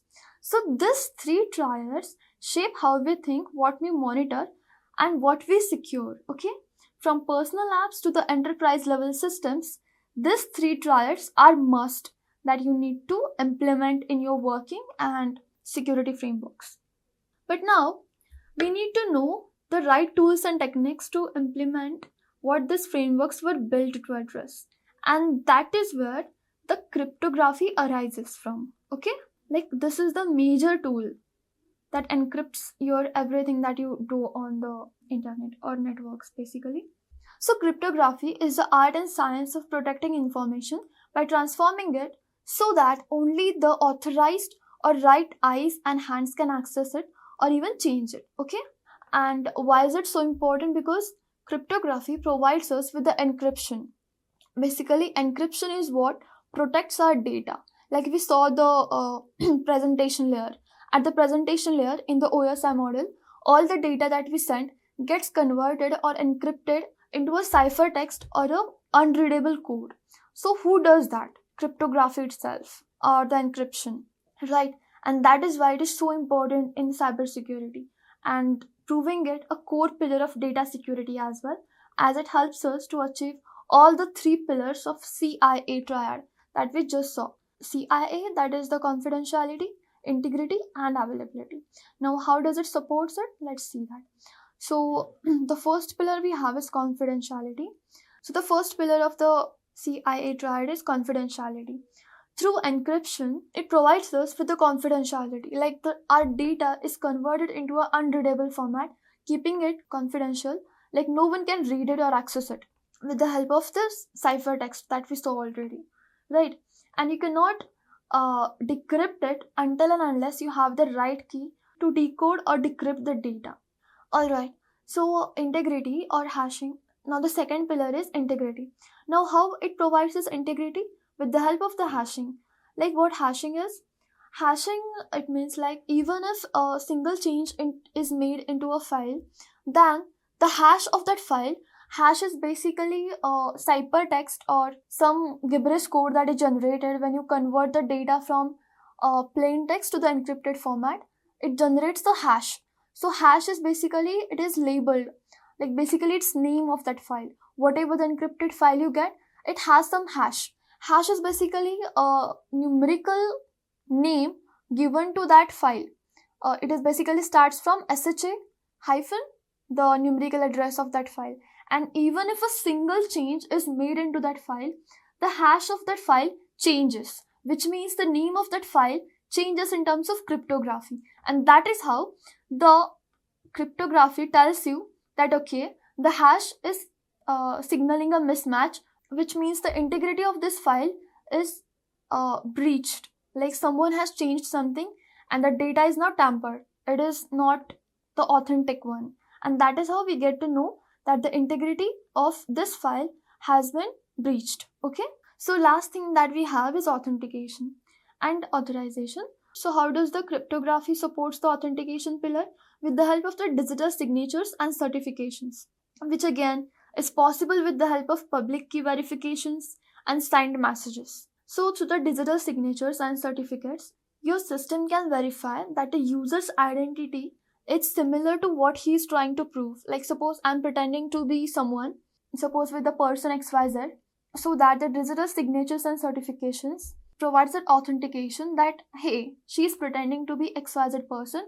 Please check with the help of digital certifications and signatures that is she the same person exactly, and that is how it supports the authentication feature of CI Triad. Okay, so I hope this is clear. Then again, we move forward to the types of cryptography. So first we have a symmetric encryption, which is same key for the encryption and decryption. So the encryption here and decryption, basically encoding and decoding, is done with the same key. The key here is same, no different keys. Only one key is used for both encryption and decryption. And the standard example for this is advanced encryption standard. Okay. Now, what does it mean that suppose that you have sent a data and that is encrypted using a secret key at the encryption level, and you have provided a ciphertext out of that. When it reaches to the receiver, the same key is used to decode or decrypt the message that was sent here. The same key is used and then it is converted to the plain text that the receiver can read. Okay, so that is why it is called as symmetric encryption, because the key here is same or similar to it. Okay, now where this is used? In the fast bulk encryption like file level or disk encryption. Now the analogy for this is locking a box with the same key the sender has and the receiver has the same key to unlock it. That is how it works. Okay, it's not so hard to understand, so you might be understanding that. Now the next type of encryption we are going to see is asymmetric encryption. The only difference here is here there are different keys, one that encrypts and one that decrypts or decodes. Now how this works is whenever you send a message or a message is sent or a file is sent, it is encrypted or gets coded with an encryption of public. So it uses a public key to encrypt a message, and then when it is the messages are there at the destination or like receiver's end, a different key, that is the private key, is used to decrypt the message, and then it is decrypted into a plain text that the user can access. So the best example for this is RSA, that is mostly used in our Windows as well for the encryption purpose. So that was the difference. In the symmetric encryption, it uses the same key. In the asymmetric encryption, it uses two different keys. And the data gets encrypted with the help of public key while it gets decrypted with the help of the private key. Okay? And it is used for the secure communication, for the email, HTTPS handshakes, etc. The analogy here is public mailbox. Anyone can drop a letter that can be encrypted, like no one can read it. But only the owner of that mail, like whoever the mail belongs to, that can decrypt it or read it or access it. No one else, even the postman, cannot read it until and unless he is the one who should receive that letter. Okay? Now the last one is hashing, which is one way. So what it basically does, the data that you send, it gets converted into a fixed length digest, like some kind of one-way fingerprinting of data. The best example is hash that I told you, SHA. So SHA basically stands for secure hashing algorithm using the 256 bits. So there are different kinds of algorithms for this. So this is SHA 256. There are more to this like SHA 32, 64, etc.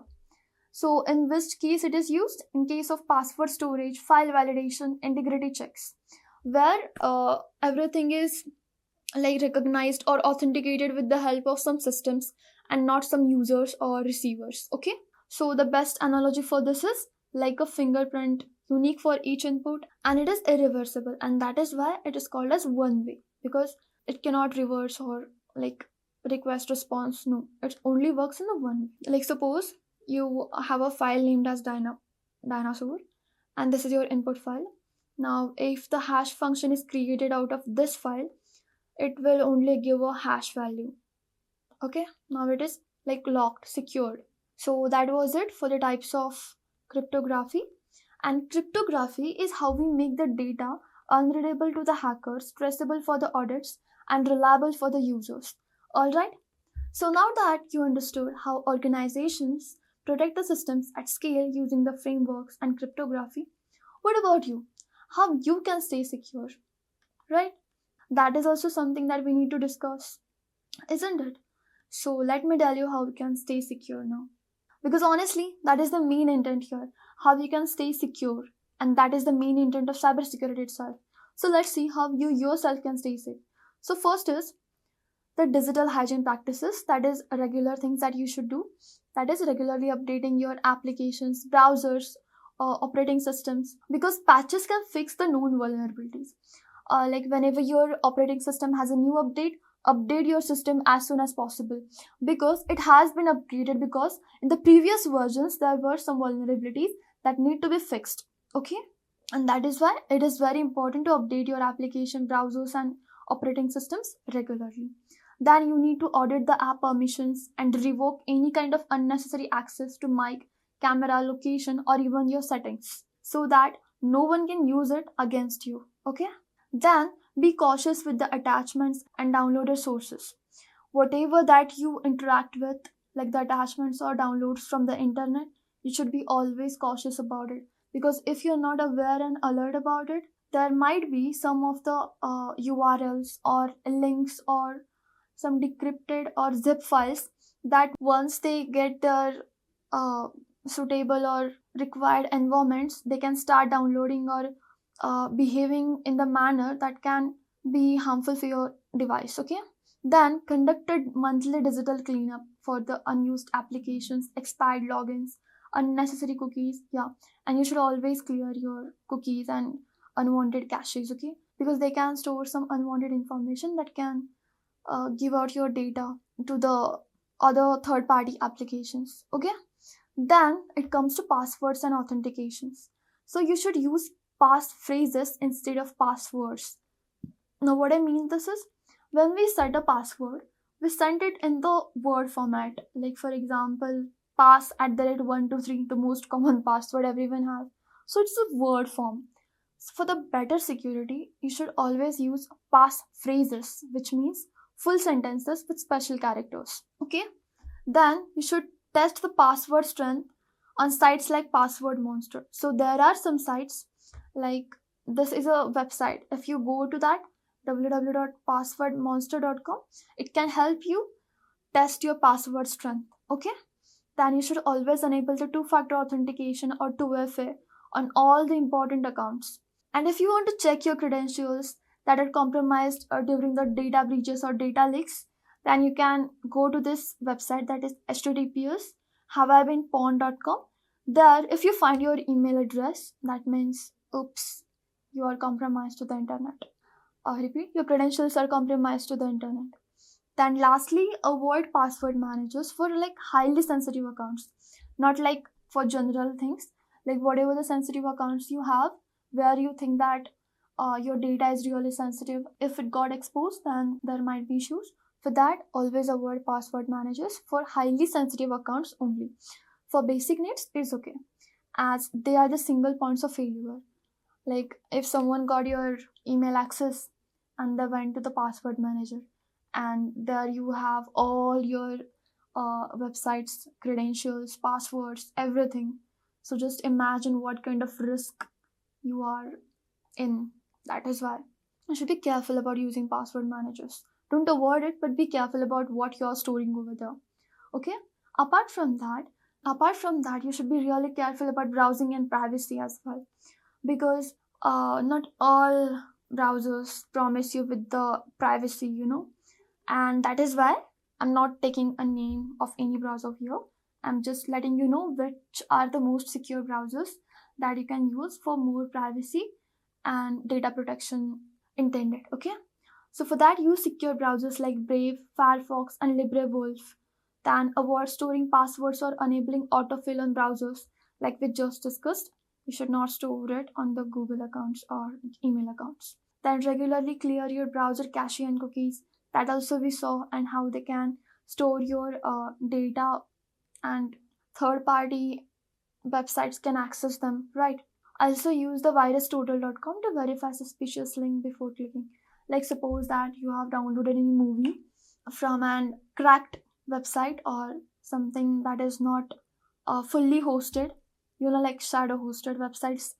If you want to see that if the link is secure, just go to virustotal.com and it will show you if the link is suspicious or not. Okay, then apart from that, limit the personal information shared on websites and social media, because let me tell you guys, open source intelligence is the easiest way to get the information about the targeted victim, from your LinkedIn, from your Twitter account, from your any kind of social media like Instagram, Facebook, etc., whatever you use. Okay, so limit your personal information or be mindful of what you share. And this is the most important tip I would like to share: stay private as much as you can, because we all know, like recently we are hearing a lot of cyber breaches and all those things, information breaches and etc. So be mindful about what you share on social media and open source websites. Then we have next is public network safety. Whenever we speak about public network safety, the first thing that we come across is avoiding public Wi-Fi for private or financial activities. Like suppose you are doing some bank transactions, or sending money, like huge money to some like negotiations that you have made, like closing a deal, something like that, or sharing some private information, you should always avoid the public Wi-Fi, because it has the potential risk, and this is commonly happening cyber attack, that is sniffing attack through the Wi-Fi. Okay, trust me, it is really easy to crack your Wi-Fi and sniff on your phone, so you should always avoid it.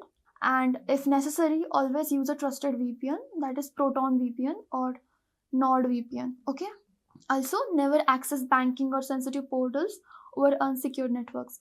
Like you should never use your banking portals or the applications like BOI or any kind of banking applications or secure sensitive portals over unsecured networks or public Wi-Fi. Okay. So apart from that, we have some encryption tools. Now suppose you have some really important, confidential and sensitive file on your device, and it is in kind of a space that is shared with your colleagues or your friends as well, and there you cannot be like, no, you cannot access my files. Simply encrypt it with the help of VeraCrypt. So VeraCrypt is a tool that can be used to encrypt the selected files and folders. Alright. And apart from that, we also have another tool known as BitLocker, which is help to encrypt your entire drive, which is also available on Windows Pro. It can seriously encrypt your entire drive so that no one apart from you can access it. Okay. So make sure that you are aware of all of this. And trust me, guys, there are a lot of information available on the net. So being in this era, don't stay blind to anything. Okay. And again, we have security tools to use, that is antivirus. Use legit softwares like Kaspersky, Byte Defender, Windows Defender, that is already there for the firewall purpose. And you should always avoid the cracked antivirus softwares as they are cracked, which means anyone can again crack them. That's why there are chances that they might carry some malware or malicious software inside it. And then always use a firewall. Basically, we all have, if you're using Windows, we all have Windows Defender firewall. Just make sure it is on. Okay.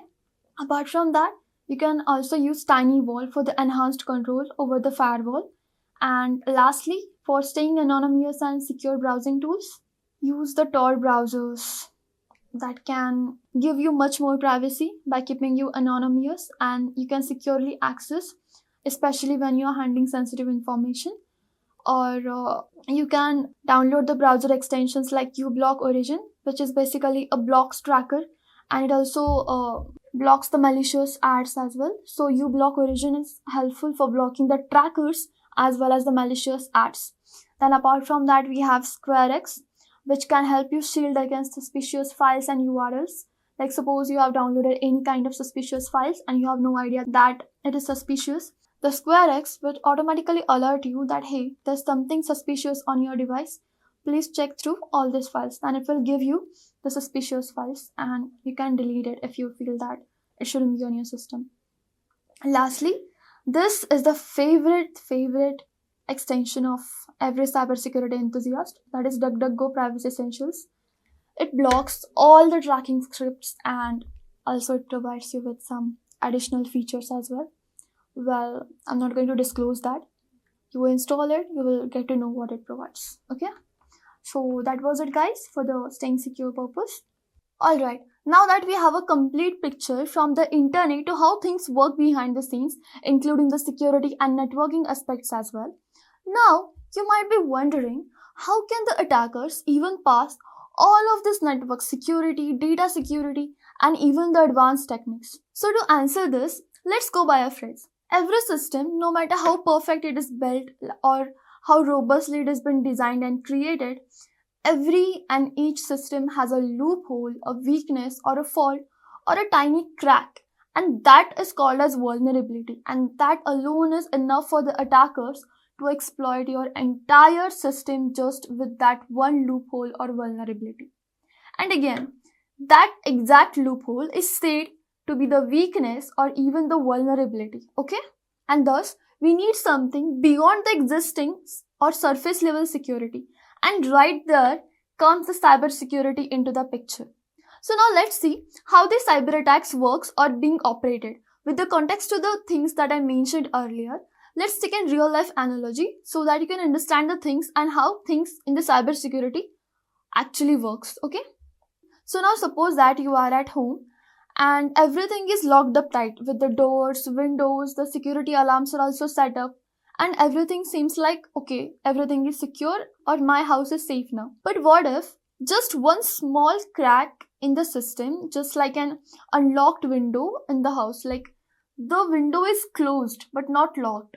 It is not locked but it is closed, like there is no lock to that window, which means that if anyone who has the intention of robbing your house or stealing the precious jewels and cash from your house, what they can do is just open the window because it is not locked. And right there, that unlocked window becomes your vulnerability.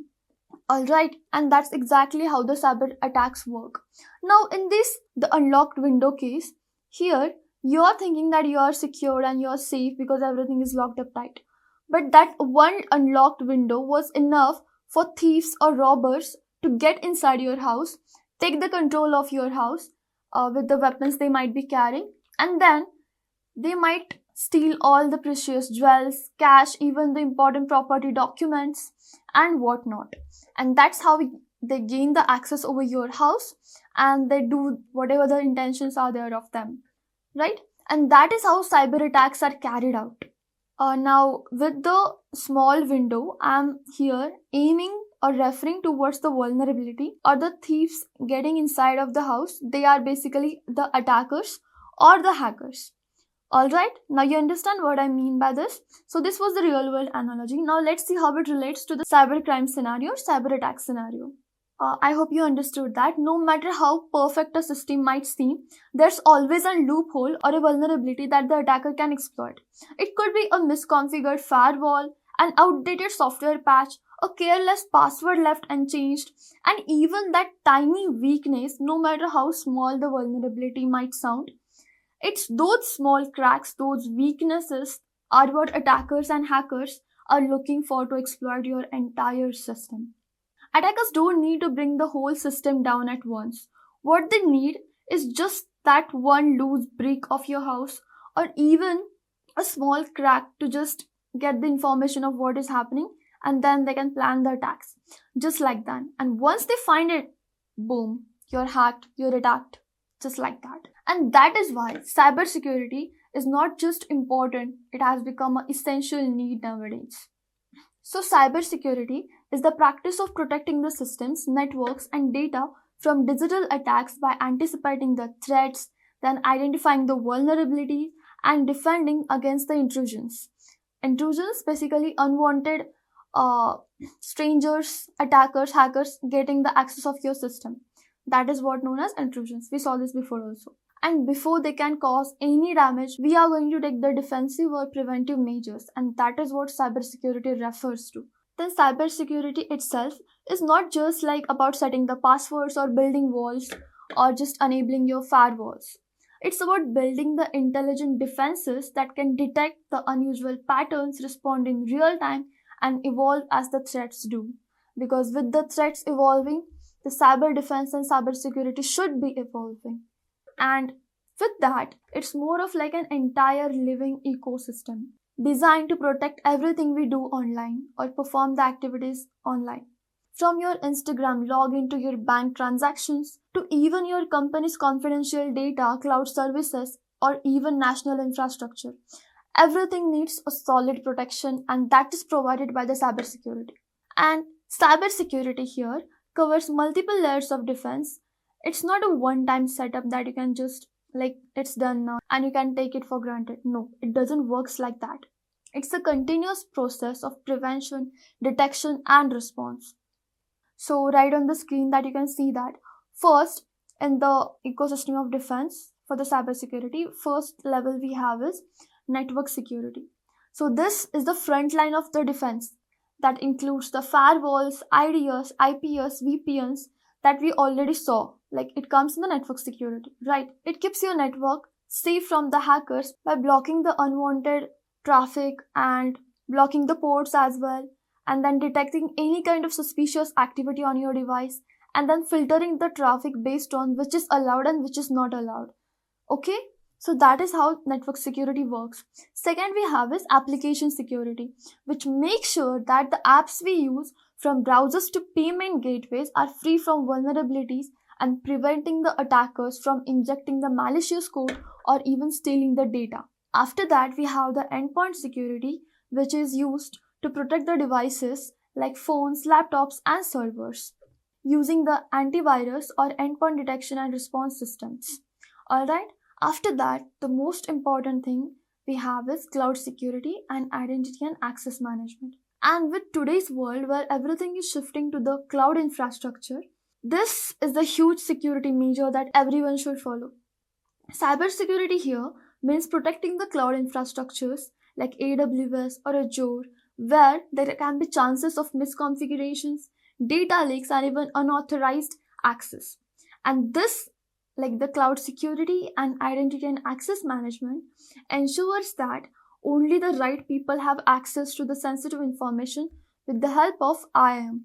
And that is why it is called as identity and access management. Alright? Then lastly, we have the data security. Since today data is the main thing we aim to protect, and for that we use the techniques like encryption, access control, data masking. All these techniques ensure that your sensitive information doesn't fall in the wrong hands and it doesn't used in a wrong way. Alright?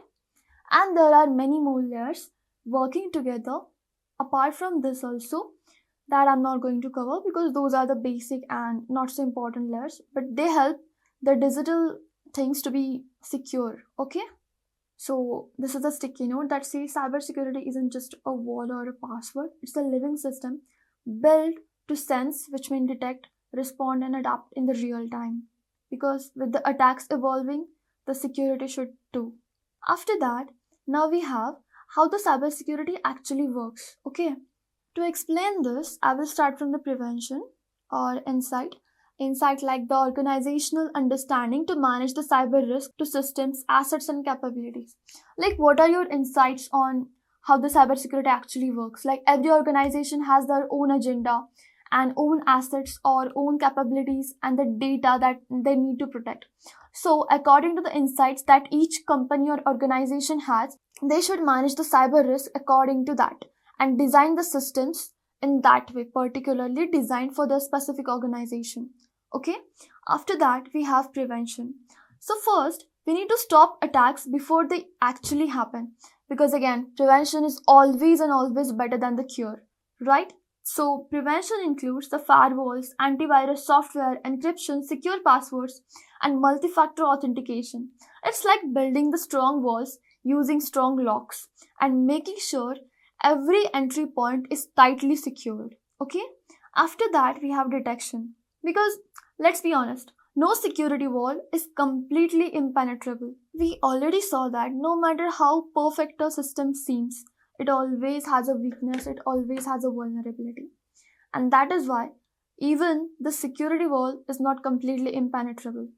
And that is where cybersecurity systems constantly monitor your environment, watching for anything that is suspicious or unusual, like someone trying to log in from a country you have never been to, or a user accessing files they shouldn't. This is where the real-time alerts and monitoring systems works. And with the AI behavior analysis and threat intelligence in the place, it becomes easier to detect any kind of anomaly or suspicious behavior into the system. It's like having a security guard 24/7 watching over your properties and your assets with a night vision, goggles, and a suspicious and smart mind. Okay? After that, we have response. And even if after all those, something like happened and something passed through your system and you detected that something unusual activity or suspicious activity is being carried out on your system by a malicious attacker or with the help of a malicious software, right there, it is the response time. So here, the cybersecurity teams launch their incident response plans that actually works by isolating the threat, shutting down the access, and restoring the systems from backups, and trace how the breach actually happened. Think of it like the knights rushing to the gate, like locking the door. Like, suppose you've watched in the movies, right? Where they have kingdoms and the king is resting into the castle, and during night, some thieves or intrusions or some luteras pass through the main gate and are trying to gain the control of the kingdom. What they do? The soldiers in the kingdom quickly go to that place, then make sure that they grab each and every attacker there and make sure that they de-weaponize them first, and after that they ask the attackers to surrender. But not exactly like that, but just like this the response teams also works. And after that they lock the gate. In the similar manner, whenever something happens like a suspicious activity into your system, the cybersecurity teams immediately execute the response plans, locking down the system and rebuilding anything that has got damaged before the another attack even happens. Okay, so that is for the response. After that comes the recovery, like business continuity, plans to maintain resilience and restore normal operations after a breach. Now, whatever the damage has been caused, it needs to be recovered, right? And once the damage is recovered, it's important to patch the system so that everything is recovered and is secure now. Okay?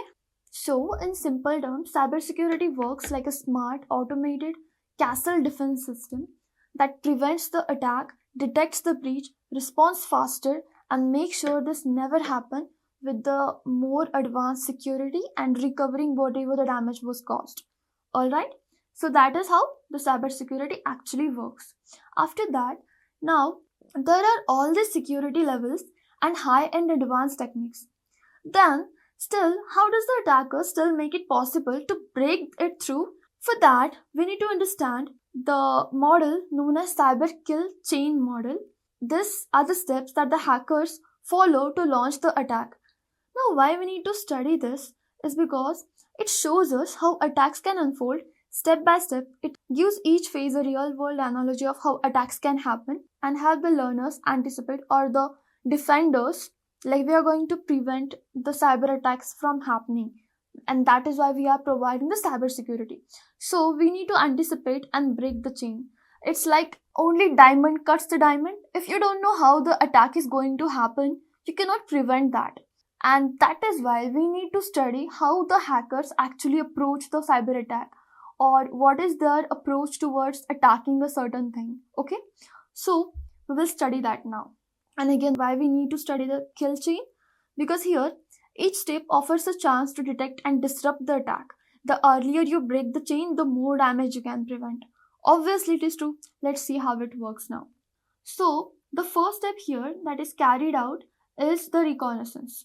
So here the attackers start gathering the information, scanning your website, social media and emails, anything they can use to build a profile, like build a profile of yours by gathering the information about how the victim or how the target is behave, what is the routines, etc, etc. Okay, like the robbers watching your house for weeks and weeks before actually breaking into your house with their malicious intents. So before that, they check the routines, the lifestyle you have, where do you work, how do you work, who is your boss, how many family members you have, what is your profession, what are your contacts and connections, so that they won't fall in wrong situations. All right, so this all is called as the first step of cyber kill chain, and that is a reconnaissance. Basically, it is scouting for data like emails and user credentials and what kind of system you use, etc. What is the version of your system, etc., etc. Okay, and the second step is weaponization. So this is where they build the attack by creating their weapon. Once they have studied you, they understand what kind of weapons might help them to gain the access of your system or whatever the target system they have. Okay, this could be a fake login page, an infected USB drive, or a malicious file, or even something customized to trick you or fool you, that they know after studying you in the phase of reconnaissance that you will do it definitely, as they already know your systems, habits, and that is enough for them to build a perfect bet on it. Okay, after that, the third step is delivery. Now, once the attack is ready or the weapon is ready, then the attack is delivered, usually through a phishing email, a fake links, or any kind of infected website, like the DNS spoofing we discussed, just like that. And all it takes to trigger the attack is just one click or one moment of distraction, and you're doomed. Everything has been working according to the plan, and now they can easily step up to the fourth step, that is exploitation of your system. Because once the bait is clicked, the attacker starts exploiting the vulnerability in your system, whatever it could be, like outdated software, a weak password, or even misconfigured firewall that let them pass in through the system. Okay, so after that, they install, like once they are inside the system or once they got the loophole to your system, The next step they carry out is the installation. They install the malwares or backdoors that keeps them inside the system to maintain access, quietly observing, stealing your data or information, and setting the traps for you to gain furthermore access or privilege escalation, which means gaining extra and extra permissions through the longer sustaining on your device. Okay? Because obviously you cannot detect, like for the common users, they cannot detect like something is being happening or performing in the background that is leaking all their information, right? So they are unaware of it, and the more time the hackers get on your system, the more they can exploit it, just like that. After that, the sixth step is command and control. Now the attacker connects to the compromised system remotely, gaining the full control over your system, so that now they can move through the networks, escalate privileges that like we just discussed, privilege escalation, or even exfiltrate the data without even being noticed about it or even leaving a trace on your system. So that is command and control. And now here comes the last step of the cyber kill chain, and that is executing the end goal like data theft or system management. So now finally they can carry out their end goal or whatever the intentions they have been using your system for. Like whatever their objective was to get into your system, like stealing data, locking systems, corrupting files, encrypting the files, deleting backups, or even just causing the damage. It's scary, right? How precisely, calculatedly, and methodically these attacks are planned and executed like cold blooded animal targeting the victim or prey and attacking it on a right time with a proper strategy. And just like the attackers, the cybersecurity teams need to study the cyber kill chain so that they can be steps ahead and break the chain before it reaches to the final step. That is actions on whatever the malicious objectives they were having. Alright? So I hope that you understood how the attacks are being carried out in the real time or in the real world. Okay? So now that we know that cyber attacks, how they are carried out, let's understand what types of attacks actually happen in the real world. Because attackers aren't just breaking for fun, of course, right? They do have their intentions behind it. And to execute them, they use specific methods to steal, manipulate, and lock up the data, etc. And each type of attack has its own style, intent, impact, and a set of tools. So now let's see what kind of attacks are there. So the first attack that we are going to see is phishing. So I guess that we all have already heard about it, as this is the most common or most successful attack as well. So how it is carried out is the attacker sends a legit looking or a like genuine looking email pretending to be your bank, company, or even a service that you actually trust. Then when you click a link sent by them and log in into the malicious account, that is masked to look like a genuine or a legit account. And just after you log in into it, they stole your credentials and simply trick you with the huge damage with that cost of just login page. And the easiest way they do is send fake emails to trick users into entering credentials. Example, a fake bank login email that users types with the real credentials. Okay?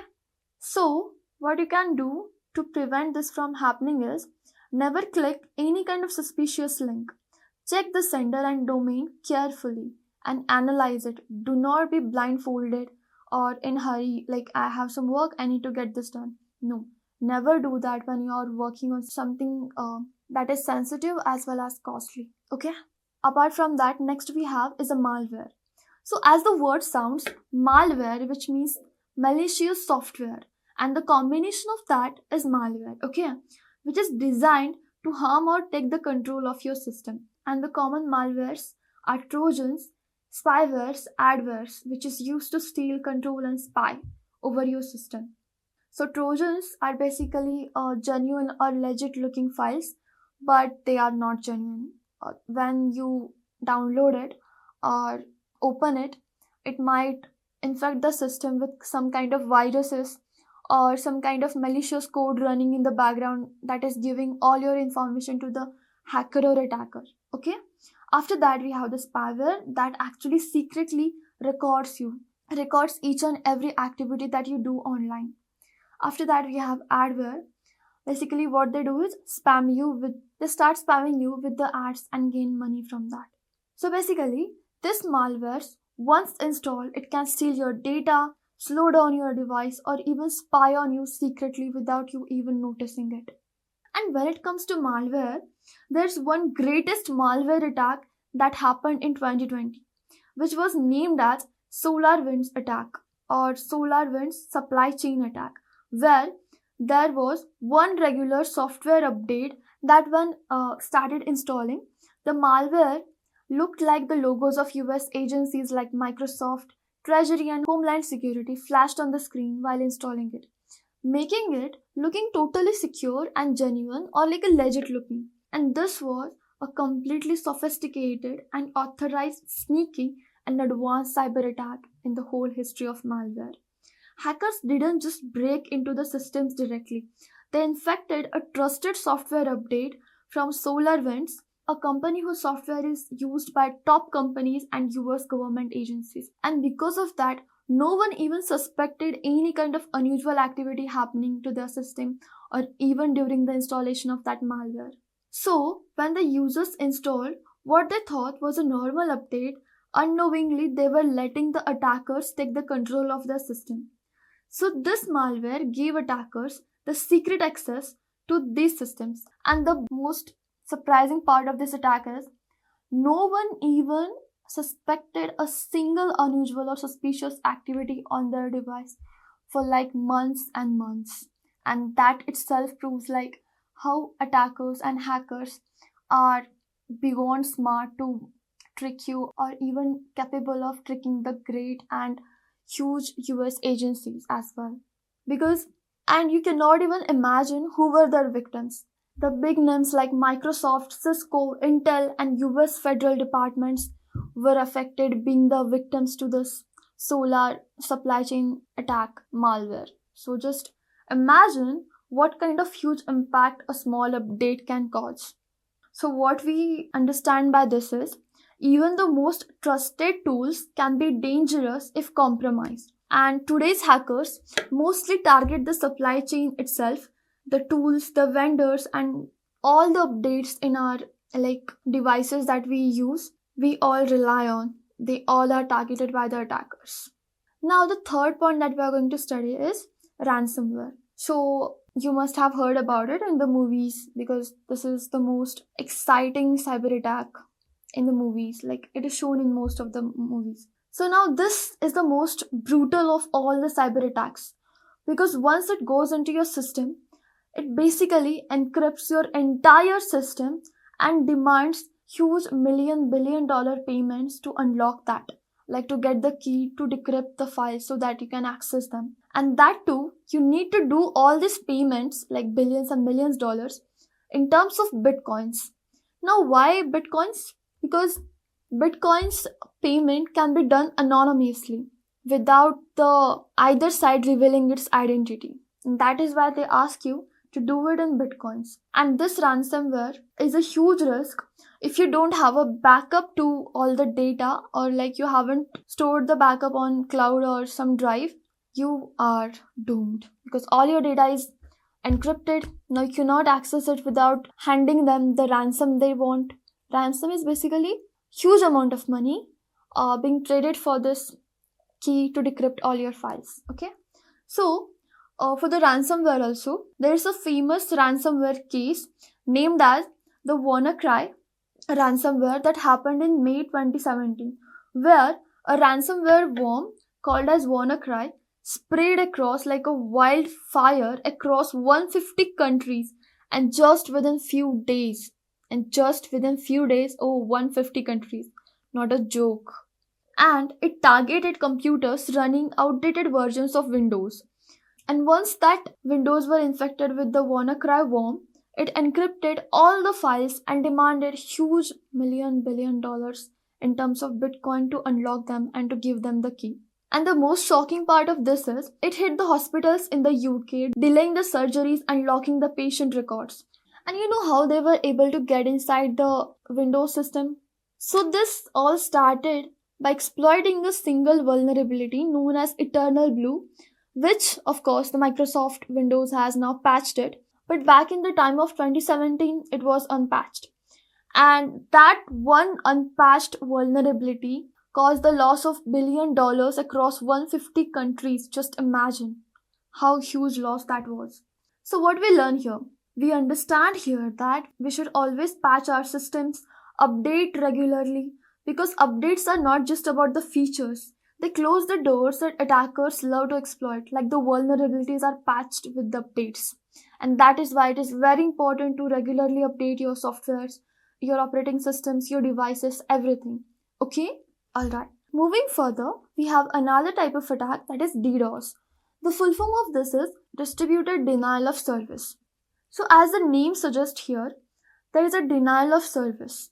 And just like that, to create that denial of service, the attackers sends thousands of requests at once on a website or a server with so much fake traffic that it becomes incapable for handling the real users, making all of its services down and crashing the website finally. So, to explain this in an easier manner, imagine that 10,000 of people trying to get in through a single door, which means complete chaos and mess. While no one is able to get in, DDoS attacks often act as a distraction used to take down websites or distract the security teams, while other attackers and hackers take the control of another thing that is their main objective in the background. So, this way, it acts as a distraction, like seeming to the main problem, but the main thing that is being carried out is somewhere else. So now the security teams are busy patching the DDoS or preventing the DDoS attack or taking the preventive measures or responding to it, while the hackers or attackers can smoothly carry out all their main objective intentions in the background. Smart, isn't it? So that was it for the DDoS attack. So this is the attacker. So he is targeting this system with the help of the Trojans, the malwares, the phishing, and these bots are carrying out this all malwares and targeting the victim systems. Alright? While the mastermind behind all this is just operating one system and from there controlling all of these thousands of bots. Really impressive and smart, isn't it? So, apart from that, we have another attack, that is man in the middle. We have already talked about this, right?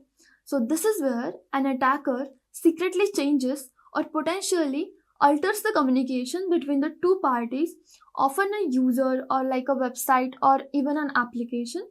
The attackers essentially insert themselves into the middle of the communication flow without knowledge of the two parties, like the user 1 and the user 2, or the user or the website or any kind of organization, allowing the attacker or man in the middle to listen to the conversation going on over here so that they can steal the data or even manipulate the information by being changing it or providing the wrong information, causing miscommunication, information mislead, and many kind of attacks over here, like stealing the data. If a bank transaction is going on, then changing the account number and making sure that all the transaction is happening to his account, right? So this is really dangerous, and this attack is common and mostly done over the public Wi-Fi's. So it is advised that you should never use the public Wi-Fi for the financial or sensitive things. Okay. So after that, we have the zero-day exploits. So what it exactly is? Hacking the vulnerabilities into the existing systems that no one knows about it yet. So basically, this is the kind of attack that takes the advantage of or exploits a previously unknown security loophole or a vulnerability into the existing computer system, also known as zero-day vulnerability, which simply means like which is that vulnerability which is still unknown to even the developer or anyone capable of securing it with a patch. And since there is no patch or no one even knew that this loophole actually exists, there's no protection to it, making it extremely easy to the attackers to get inside the system, and also making it extremely dangerous as it is used to plant the malware, steal the data, or otherwise cause the damage to the users, organizations, or even the entire system, and sometimes organizations if it is interconnected. And The 0 day here refers to the fact that the software or device vendor has 0 days left to fix the flaw, because the malicious attackers have already took the advantage of that vulnerability and have started the exploiting it. And that is why it is called as 0 day exploits. Alright. So the famous example for this is in 2021, Chrome had a bug and basically called as 0 day bugs, because no one knew that there was a bug, but hackers somehow found out and exploited it even before Google recognizes it and patched them.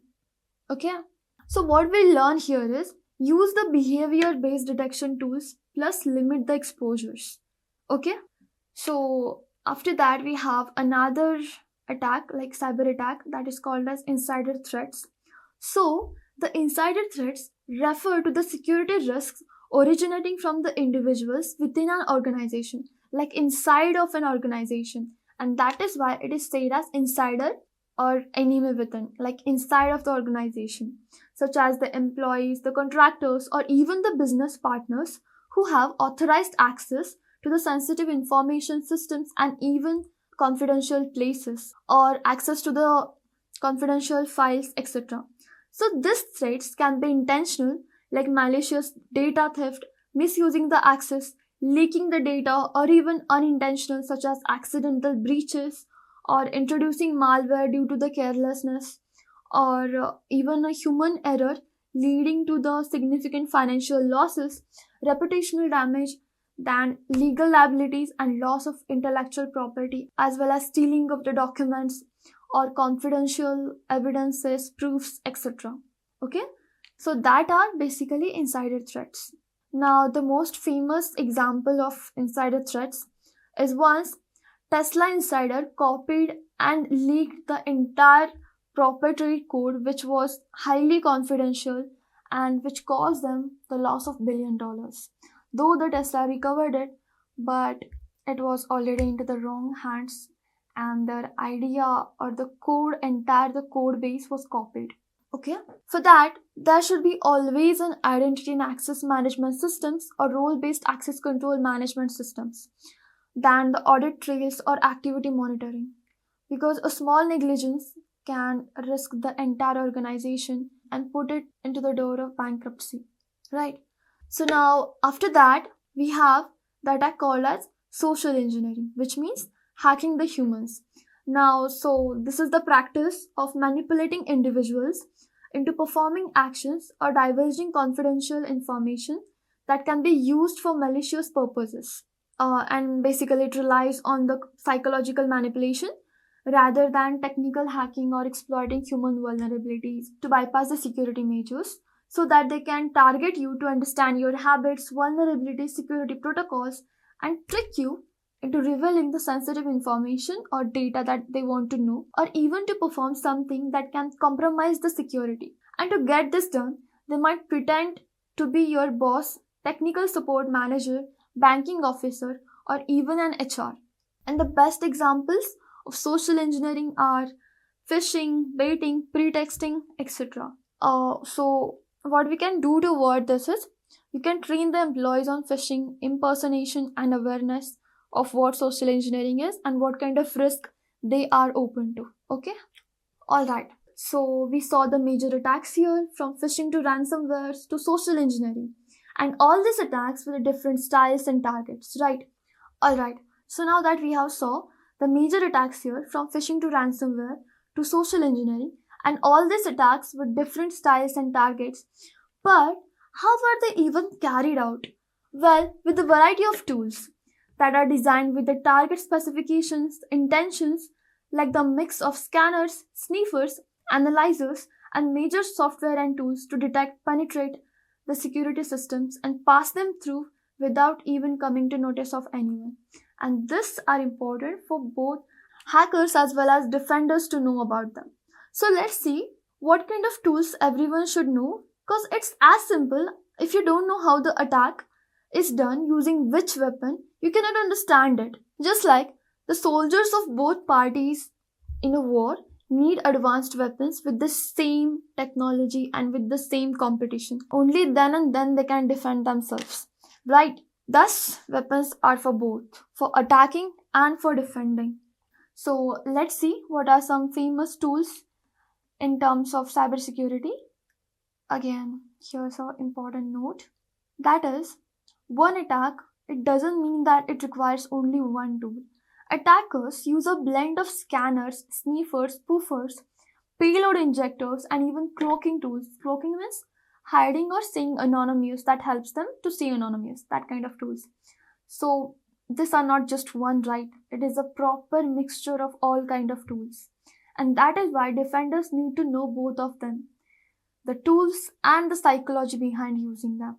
So let's start with the reconnaissance tools before. So reconnaissance, it means like the tools that help them to gather the information and study the victim. Okay. So in this part, they just gather the information about the victim system or a user. Okay. So the first tool is Nmap. It is mostly used for the network and port scanning and reconnaissance. It shows you everything that is exposed, including open ports, then services, operating system, the versions of them, so you know that what an attacker might see first. And thus, once you know that what is the perspective of an attacker, you can protect it and take the needed actions based on the analysis. Right? So that was it for the Nmap. So after that, we have open source intelligence tools like Shodan and Maltego. So these tools help you gather publicly available data like the IP address, exposed devices, DNS records, and these are perfect for the reconnaissance phase of ethical hacking or threat detection or threat intelligence. Alright? And it is used to map the exposed public attack surface as well. Like, suppose that you are using a system and it is already been attacked. So it helps us to expose that public attack surface and how much the attacker can attack on the common surface of the system. Okay. So after that, we have something called as vulnerability scanners. So what they do is they basically search for the vulnerabilities inside your system. So now you're working in a bank or something which is confidential. So there you need to scan for the vulnerabilities again and again. And the tools that help for the vulnerability scanning are first is Nessus, which is also known and is famous vulnerability scanner tool. It is mostly used for scanning the weaknesses and vulnerabilities inside a system. It scans the entire system and application for thousands of unknown vulnerabilities and misconfiguration, which is perfect in case of regular updates and checkups for that. Right? It also scans for CVEs, patch issues, and even the configuration flaws. Apart from that, we have Burp Suite. So basically, it's a web app security testing framework used to find web app vulnerabilities. It is used by ethical hackers to analyze everything from login forms to cookies. Burp Suite is especially great at testing the things like cross-site scripting, SQL injections, then CRF testing, which is also known as web pen testing also. So apart from that, we have the tools for exploitation and attack simulators. So in the first case for exploitation and attack simulators, so these are the legal weapons that you use to test how strong or robust your system is and what kind of attacks are still able to penetrate it. Okay? So the first here is Metasploit. Metasploits acts as an exploitation framework used to simulate the real world attacks. Basically, it is used to simulate or carry out the simulation of real attacks, which helps the ethical hackers to test how the vulnerabilities into the system can be exploited legally because you are testing this. You can launch controlled attacks, test the defenses, and generate the reports based on them, which is again used to launch ethical attacks, test the patching of the system, and generate the proof of concepts like, okay, this is impenetrable, but this is penetrable, and thus this is vulnerable as well. Okay. Apart from that, we have the John the Ripper, which is a famous password cracker. And just like the name, the password cracker, it rips out the password until you actually have a really strong one. But it is also used for testing the password strength used in controlling the environment, also to test how secure the password hashes really are. And it also gives you a great reminder why you should never reuse the weak passwords. Okay. Apart from this, we have the detection and IDS, that is the intrusion detection system and monitoring. So basically, these are the digital security guards of your system. And the first tool that we are going to see here is Snort. It helps you monitor and alert you about the real-time traffic, which is mostly used in terms of IDS and IPS, that is intrusion detection system and intrusion prevention system. Snort scans the incoming packets and triggers alerts when it detects suspicious activity, kind of like a security camera with motion detection that can even prevent the intrusions from entering. Okay. After that, we have Wireshark. So basically, this is a packet analyzer. It is used mostly for the packet analysis. It lets you capture and inspect the network traffic in the real time.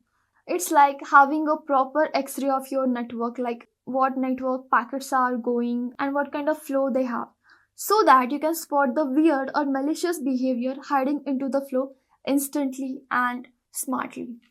Okay. And the last tool for our detection and monitoring is Splunk. So Splunk is used as a security monitoring and incident response tool because it collects and analyzes logs from across the systems, turning the raw data into powerful real-time security insights. Okay? And lastly, for the forensic and post-breach, like suppose something happened in your system and there is a breach in your system. So then we have a tool named as Autopsy. So basically, it is a digital forensic tool, and by the name itself, you can understand why it is used. Yeah, for the forensic itself. I mean the digital forensics. It is used to investigate attacks after they happened. It also helps the forensic investigators to dig into compromised systems, track attacker movements, and even collect the digital evidences as well. And I hope that you have understood all kind of tools used in hacking purpose, like you can see over here. And that was it for the major tools in the cybersecurity. But remember one thing, a great cybersecurity setup isn't just about tools. It's more about the strategy, timing, and the teamwork. Defenders often use many of these tools together in terms of layers, just like how we studied about the cyber kill chain. Yeah, the attack also happens in chain. That's why we need a proper mixture and something that can crack the attack. So whether you are monitoring a network, scanning for threats, or testing the systems yourself, you need all of these tools together. Alright? Okay. So far, we have seen how the defenders can stay sharp and what are the tools they should be aware of, what kind of attacks they should be aware of, and what is the cyber kill chain model is. Right? But do you know that the most valuable and smart defenders are actually the hackers itself? I mean the ethical hackers, or also known as the white hat hackers. They are the ones who use their attacking skills for the good, and that is why it is called as ethical hacking, which means they are legally allowed to hack or test the systems or even hack something just for the defense purpose. Okay? So let's see what ethical hacking is in a proper and detailed way. So ethical hacking is all about finding the vulnerabilities before the bad guys do. These hackers are actually given the permission to break into the systems legally and safely to expose the weak points, and that is why they are known as ethical hackers, ethically hacking or legally hackers or legal hackers. They think like the attackers, act like the attackers, but report their finding, like whatever they understood by their attacking, and they report whatever the findings are after analyzing and simulating the attack or even attacking for the defense purpose. They help the companies to stay secure with this. Okay? Now what attackers does is they will scan the open ports, exploit the known vulnerabilities, try privilege escalation, map out the lateral movements, and report every single flaw, everything without causing any kind of damage to the system. It's like hiring a thief to break into the house just to see that if he is able to get inside the house or not. And if he does get into the house, that means that is one way how the another robbers or thieves can think. Alright? And that is our loophole that needs to be fixed. Just like that, ethical hackers perform in the same way. So apart from this, we have one more thing related to the cybersecurity, that is penetration testing, or also known as pen testing. So pen testing is a controlled simulated cyber attack on a system or an application or even on a network.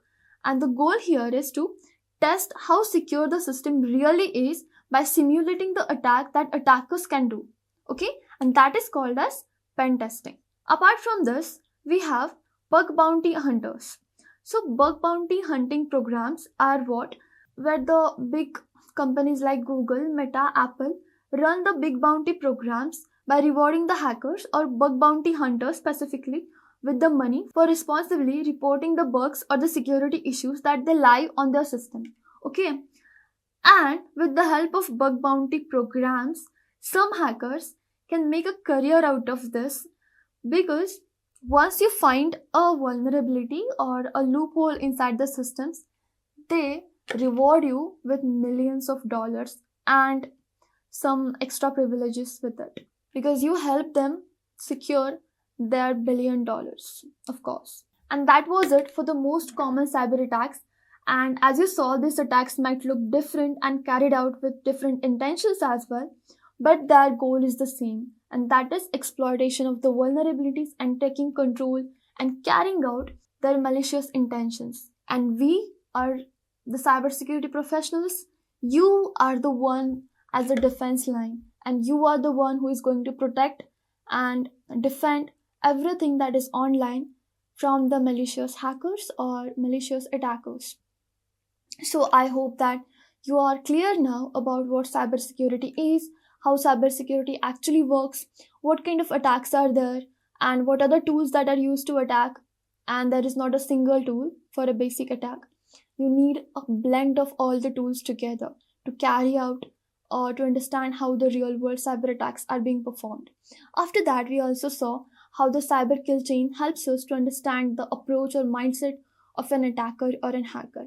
All right, so I hope that it was clear. And what are the paths in the cybersecurity, that is ethical hacking, pen testing, or even bug bounty hunting.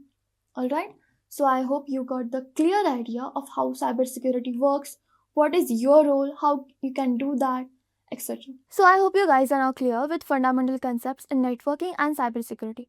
Now let me quickly summarize what you have basically mastered till the moment. So we started by understanding how data travels, how networks operate, what are the existing threats in cybersecurity, and how security layers are designed to protect the systems, etc. And that was the solid foundation for the cybersecurity, right? So I hope after this quick revision, you are ready for the next step. So I'm handing over the things to one of our top industry experts who is going to walk us through ethical hacking concepts, how to defend systems against the cyber attacks, etc. So do make sure to practice and learn things alongside the video as well, so that by the end of this video, you really have a strong technical comprehension and practical understanding. Just a quick info guys, Intellipaat offers cybersecurity course in collaboration with iHub IIT Roorkee and EC Council. Through this course, you will master tools and techniques of cybersecurity such as IAM, network security, cryptography, Linux, SQL injection, SOC, ethical hacking, cloud security, and much more from the top IIT faculty and industry experts. With this course, we have already helped thousands of professionals in successful career transition. You can check out their testimonials on our Achievers channel, whose link is given in the description below. Without a doubt, this course can set your career to new heights. So visit the course page link given below in the description and take the first step towards career growth in the field of cybersecurity. Now that we have mastered the core fundamentals of cybersecurity, let's understand how professionals design, implement, and manage these principles at an organizational level. And that's where CISSP, or the Certified Information System Security Professional certification, comes in, giving you a deeper understanding of how security is planned and governed across an entire organization. And if you want to strengthen your basics even further and aim to become a certified cybersecurity professional, you can always check out the Cybersecurity Full Course by Intellipaat. Now I will hand it over further to our one of the top industry expert who will walk you through the CISSP fundamentals and help you get job ready with the right concepts, real world insights, and hands-on implementation. Okay, so let's start by understanding what CISSP actually is. So CISSP stands for Certified Information System Security Professional. It's a globally recognized certification in the field of cybersecurity, and it is offered by ISC2. So it's an International Information System Security Certification Consortium. That's the full form for ISC2. All right. Now, When I say CISSP, it is considered as gold standard certification in the world of cybersecurity. When you have it, it proves that you not only have the technical knowledge, but also have the managerial and architectural skills need to design, implement, and manage a security program in your organization at an enterprise level. Okay. Uh, as it is developed by ISC Square, we have already discussed that. It is a non-profit organization which is dedicated to security certification and education. Now, if you have the certification, or we have already said that, if you have the certification, it basically shows that you are ready to manage risk in your organization. That is, risk management is one of the major part of CISSP, protect assets and uphold security best practices. Right? Now, who should consider taking up CISSP? So, mid to senior level professionals in IT security, risk management, or IT operations can consider taking CISSP. Don't go at the image. It is ideal for roles like security analyst, or you want to go into security engineer role, okay? Or you want to be a IT security consultant, or you want to pursue security architect, or the top level role is CISO, okay? And just below CISO comes security manager, or there are roles like auditor as well.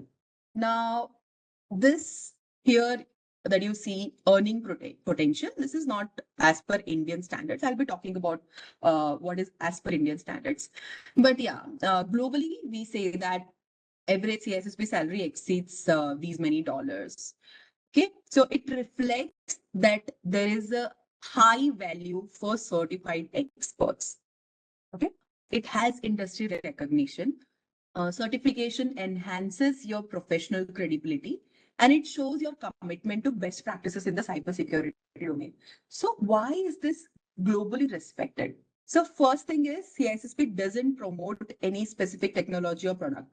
That's why it is very flexible. It can be applicable to almost all the industries.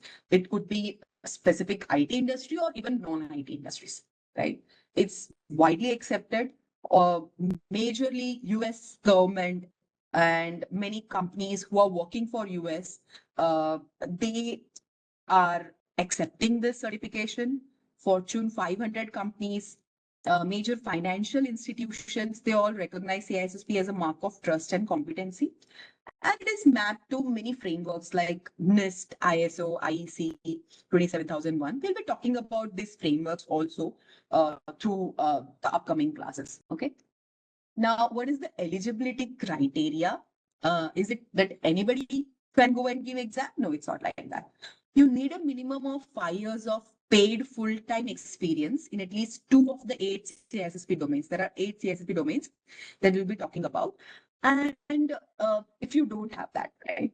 So 1 year is a waiver. If you have a 4-year college degree or credential from IC Square approved list, like you have some specific certification like CISA, CH, CompTIA Security Plus. Okay. And if you still don't meet the experience requirement, you can still take the exam if you want to take the exam. But this here, we are not only going to talk about exam, right? But if you, however, take exam and if you don't have the experience requirements met, then you can become associate of ISC Square, and then during the course of time, you can gain the required experience. So it is valid only for 3 years from when you give exam. Okay, and every year there's a maintenance fees as well. So the bottom line is CISSP is not just a technical test. It is demonstration of broad security knowledge, strategic thinking, professional commitment. So if you're looking to validate your expertise and advance into leadership roles, CISSP is a major milestone that you can achieve. There are some facts about CISSP. I'll just tell you. It was introduced in back, I think, 1994. And it is maybe the first information security credential that you require to meet. It is available in various languages, not just English. It is available in 8 languages and throughout 114 countries. Okay. So we can say that CISSPs work, people who have CISSP, they work globally in many countries, like the count goes up to 160 countries of all the countries that we have globally. Okay. And currently more than 1.1 lakh 60,000 or so professionals hold CISSP certification. We talked about salary, but Indian salary range is different. We'll be talking about that later. Okay. So I'm just telling about CSSP exam. There is this link which you can refer to look about the exam outline. But it is up to you if you want to take this exam because it costs really high, right? The exam format is that currently, what is the exam format? It says that there will be around 125 to 175 questions, including multiple choice, and there could be advanced innovative questions that adapt to your ability. So the format is computer adaptive testing, that is the CAT, means the exam adjusts the question difficulty based on your responses. If you are able to accurately answer the question, then it will increase the difficulty level. Okay, so it is having a dynamic style. That's why you require a strong preparation and understand all the domains. It's not like you understand just 6 domains better and 2 domains you just skip. It won't work like that. Okay, but let's say if you answer a question wrong, then the difficulty again it goes down. Okay, so it goes up and down throughout the exam. As much I remember, when I gave exam 2 years back, uh, I got around 140 questions.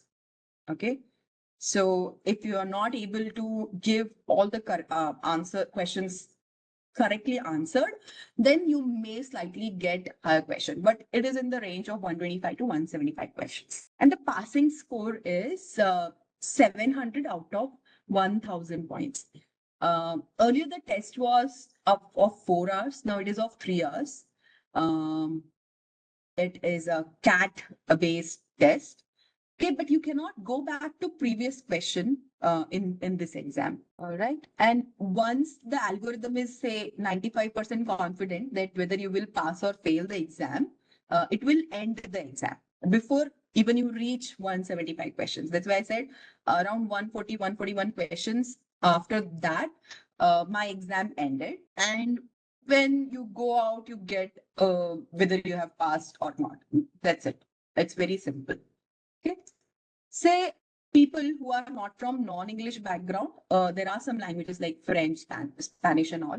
So they have a linear format. So it's a non-adaptive format and they have total 250 questions and the time limit is 6 hours. But that won't be the case for us. Most of you will be giving the exam if you give exam in English only. So what is covered in this exam? 8 domains of ISC square, common body of knowledge, CBK, will be covered, which we will explore next. And the questions are scenario based. Like sometimes you will be confused whether A is the correct answer, B is the correct answer. Maybe both of the answers are correct, but you may have to select based on the priority of the answer. Okay, so it requires little judgment, strategic thinking rather than just recalling the answer. Okay, so it's not just remembrance type of questions, but there are many scenario-based questions also. Let me give you an example here. A question could be, what is the best course of action for a CISO in this specific scenario? Okay, so you have to think like a CISO at that point of time. Okay.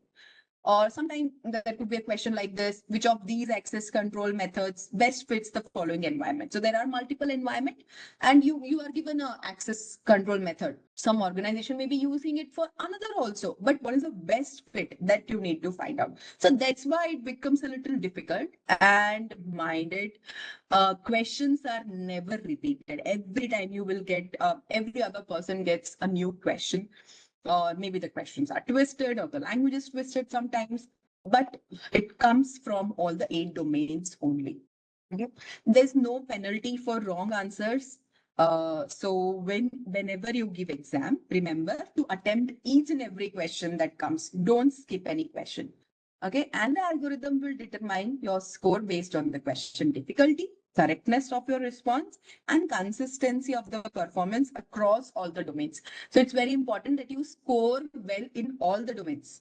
Okay, see, don't get discouraged by knowing all of these facts.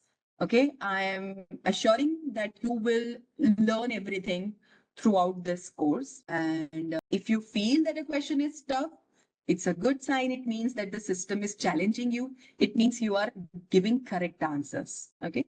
So understanding exam format is just half the battle. Okay. You know now what to expect if you're going to give exam. All right. So now let's go ahead and discuss these 8 domains. I'll just be giving overview of these domains.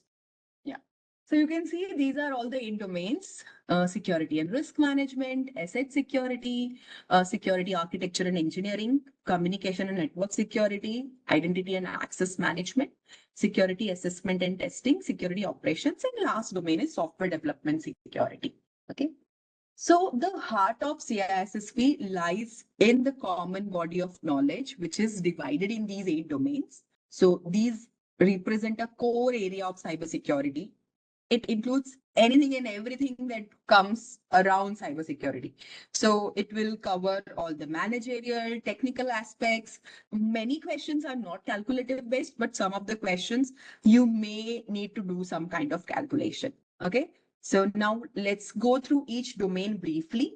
So starting with the first domain, that is security and risk management. This is having highest weightage and it's a little bit tougher also. So we will be not starting with this domain. We will talk about some of the basics though, but when we start the course, we'll start with second domain because this one has really tough concepts which you may not have come up or you may not have discovered till now if you are not in a mid-level position in your organization or managerial position in your organization. Okay. And this is a foundation domain. It deals with broad principles of security governance, risk tolerance, compliance, what laws and regulations, maintaining ethical culture, in the organization. And the key topics start with the basic CIA triad. That's just the first 1 or 2 slides. But afterwards, the topics get tough. Okay. But yeah, CIA triad, which is required for ensuring confidentiality, integrity, and availability, which is the foundation of cybersecurity or foundation of secure systems. That is the basic of all the tools that you require, okay, to protect your sensitive data from any kind of unauthorized access. It ensures reliability. So this is the starting point for this domain. Then comes risk assessment. So we will be discussing about how to do risk analysis, identify threats, vulnerabilities, and the impact of the vulnerability. We will be also discussing in this domain about NIST framework, which is the core framework used in many organizations who have cybersecurity based products. Okay, ISO 27001, 27005. Okay, specifically used to identify, evaluate, and mitigate risk. So it's all about risk and how you can align it with organizations' risk appetite. So it's a very top level topic, risk assessment as well as risk management. Okay, there are various ways by which you can manage risk. All that is covered in here. Then we will also be talking about compliance here. So compliance means how organizations have to do adherence to legal requirements like HIPAA. If your organization is storing healthcare information specifically for US region, then you require HIPAA. Okay. And if you your organization is storing personal PI related information, personal information, okay, then GDPR comes into picture. Okay, so that your organization can avoid penalties and safeguard the privacy of the user's information. Okay. So that again is part of security and risk management.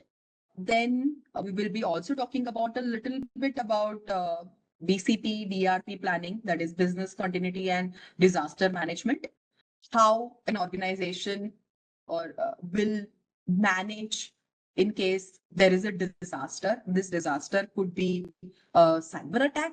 It could be a natural disaster also on a facility where information is stored for that organization. Okay. So to give an example here, let me give you an example of a bank. Say a bank implements a policy requiring all the employees to complete an annual security awareness program. Okay. This would require knowledge about what comes into governance and how to reduce human risk. Okay. Now, many of you, not many of you, everyone would have received phishing emails and you need to flag those phishing emails. Yes or no? A phishing email which you felt it's genuine. It happened recently with me because it was our appraisal time and the email was saying exactly something related to appraisal and I clicked on it. So again, that's part of this domain that organization is doing. So moving to the second domain, that is asset security. This is a small domain. It's easy to start with, so we will start with this. It focuses on how data and physical assets are classified, managed, and protected throughout their life cycle. So the key topics that we will be learning in this is about asset classification, like labeling the data stored on asset, data classification as well, whether the data is a public, confidential, or a top secret. So is it above the clearance level or not? Or is it something which a user can access? Okay, so we will be talking about that data classification as well as asset classification. We will be discussing about defining data owners, custodians, and who is responsible for the privacy. So we will be talking about ownership, because when it is about data, there are defined roles for data and system owners. Okay, which classify or which clarify responsibility and accountability for security controls. Okay. We will also be discussing about data protection, how to ensure data protection, what encryption algorithms will be required for implementing access control mechanisms for safeguarding the data throughout its life cycle. We will also be talking about data life cycle from the creation of the data to the disposal. What are the steps involved? What are the requirements of securing the data from the creation to the disposal? Okay. And lastly, media sanitization, like handling the data when you want to store the data or when it is in the retention mode, how to securely dispose the data so that there is no unauthorized disclosure or a data breach because you didn't handle the data or a media properly. Okay, which includes methods like wiping up the hard disk, degaussing methods, shredding. Some documents can be shredded. So that's how you handle the sanitization, okay, or the retention of the data. Now, to give a real world example here, let's say a hospital again uses data classification to protect patient records under HIPAA because hospital has to follow HIPAA guidelines, where they need to ensure the privacy of the patients. Okay. And when you are storing that patient record in hard drives, and let's say the hard drives are decommissioned, what should be the method? Okay, data erasure. So if you simply delete data from hard drive, will it be securely disposed then? No, right? So what we will need to do next, once you delete it, depends on the media, what method you will use. Now we are talking about hard drives. How will you prevent data leak in this case? I just said that word Will you use wiping, degaussing, shredding? One out of three. So these hard drives will be physically shredded after they are decommissioned, okay, to prevent any kind of data. So such questions will be asked if you appear for the exam, but that level of core critical thinking will be required when it comes to CISSP, right? So next domain, let's go to next domain, that is security architecture and engineering. Again, this domain is having a weightage of around 13% from the overall weightage.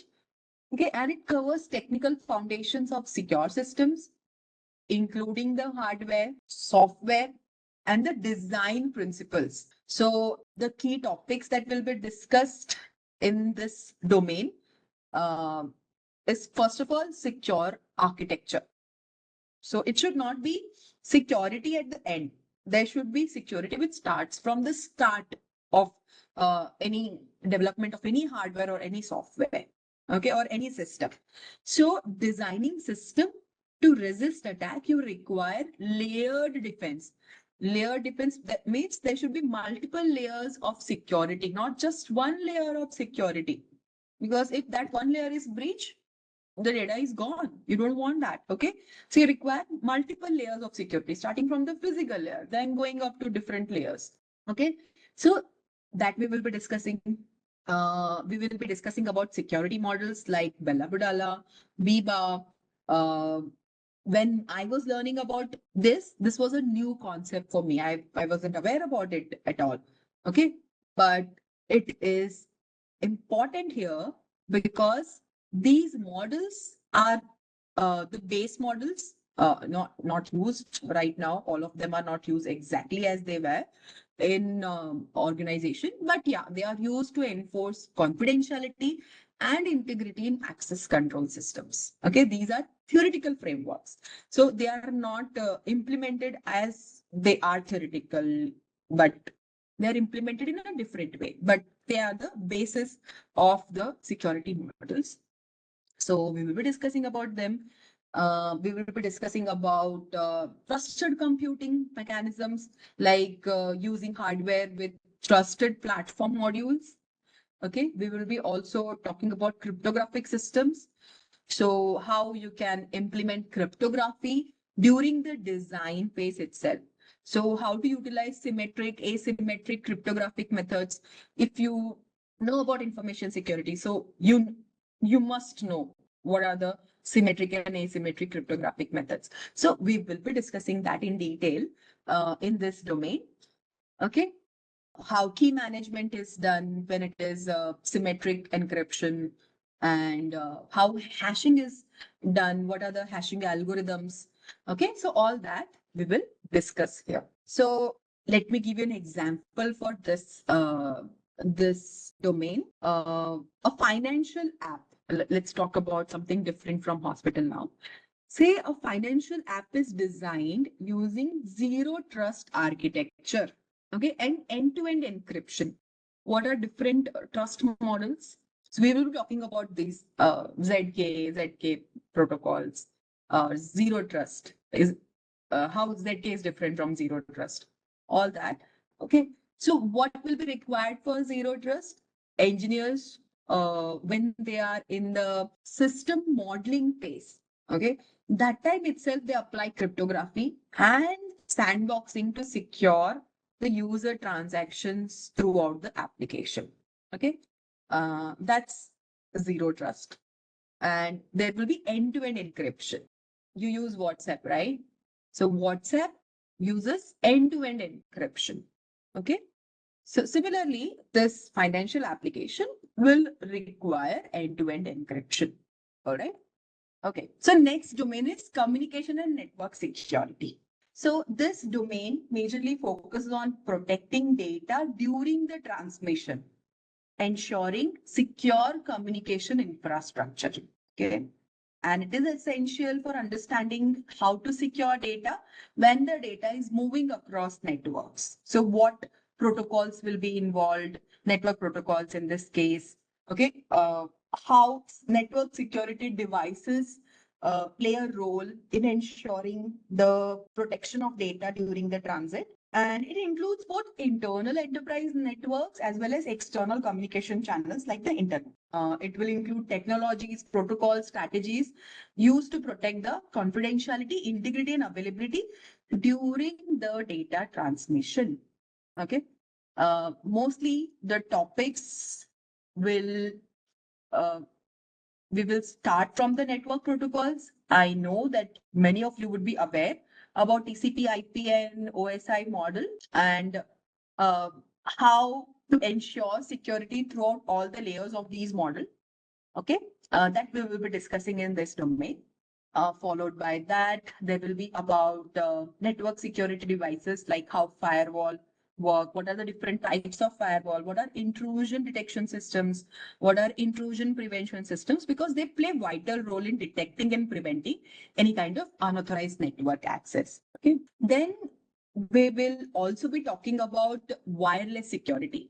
So we will be looking into which encryption mechanisms will do the adherence to 802.11, that's the Wi-Fi protocol, as well as other like Wi-Fi and Bluetooth. We will be talking about these other wireless security also. Okay. And this wireless security includes mechanisms like WPA3 for secure transmission or stronger encryption against any kind of brute force attack. Okay. We will be talking about WEP, which is enterprise level authentication. We will be talking about radius. We will be discussing about what are evil twins, how to protect against a rogue access point. Okay, all that we will discuss here. Along with that, we will also be discussing about remote access. So we will discuss which protocols are required for VPN, what is SSL and IPsec. Okay, so a global company is using VPN and IPsec to secure remote access for employees. Okay. Your organization would be doing that, right? What does a VPN do? How it is ensuring that employees are able to securely access their organization's network? Or which protocol does VPN use at the backend? It's IPsec protocol. That's the correct answer. Okay. Other protocols are also used, but mostly it's IPsec. OpenVPN is another protocol that's used. L2TP is another protocol that's used. So there are some other protocols, but yeah, majorly it is IPsec. Yes, it creates tunnel for data security. So tunnel means it is encrypting at the packet layer. Okay. All right. So let's now talk about the next domain. All right. So this domain here, fifth domain, is on identity and access management. This has around 13% weightage. It ensures only authorized users have access to systems and only at appropriate levels. So it's not only authentication, but also authorization. That's important. Okay. So what is authentication? Authentication is, can I say it is providing identity? How do you perform authentication? What methods you require to perform authentication? Now, this domain is not just about networks, say multi-factor authentication, that's fine. But what are the factors that are included in the multi-factor authentication? That's my question. The factors could be something that I know, okay, like a password, all right, something that I have, like a credit card. When I'm doing a transaction, I require a PIN and a credit card. Okay. And something, or maybe a OTP is also something that I have. Okay. Require a mobile phone with the same number associated with the same account. All right. Or something that I am. That's the question. I just wanted to know what are the ways by which you can prove your identity. It could be something that you know, something that you may have, a secret key is something that you know, specific card, access card, that is something that you have.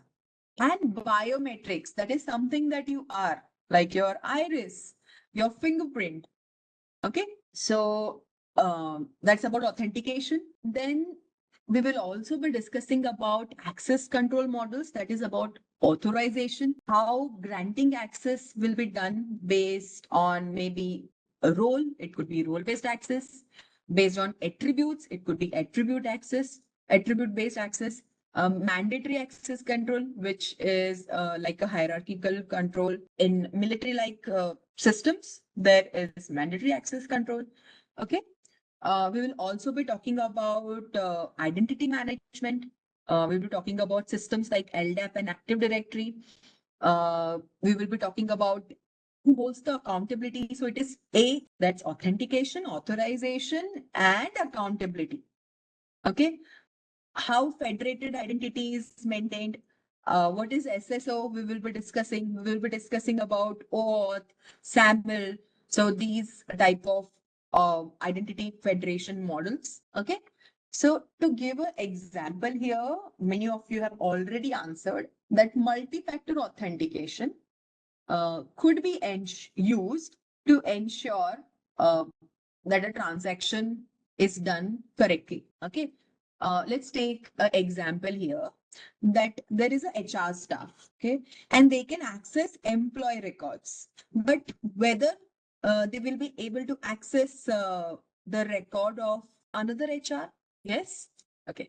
Will they be able to access the record of management? That record could be the financial transactions happening with a senior management person. Maybe no, right? So yeah, this is a example of a role-based access control. So again, this system where HR is able to access employee payment or payroll scripts, okay, that can be handled with role-based access. We'll be talking in detail about these models, how they are implemented and all when we are in this domain. Moving to next domain is security assessment and testing. Again, its weightage is around 11 to 12% of the overall weightage of CISSP. The key topics that are covered in security assessment and testing is vulnerability assessment. Okay, that is systematic identification of vulnerabilities in the system or the network or the code. Okay, so there is a requirement of regular automated scans to look for vulnerabilities. Okay, and then check them against OWASP and then prioritize the vulnerability. Okay, and then comes penetration testing on how and what tools are used.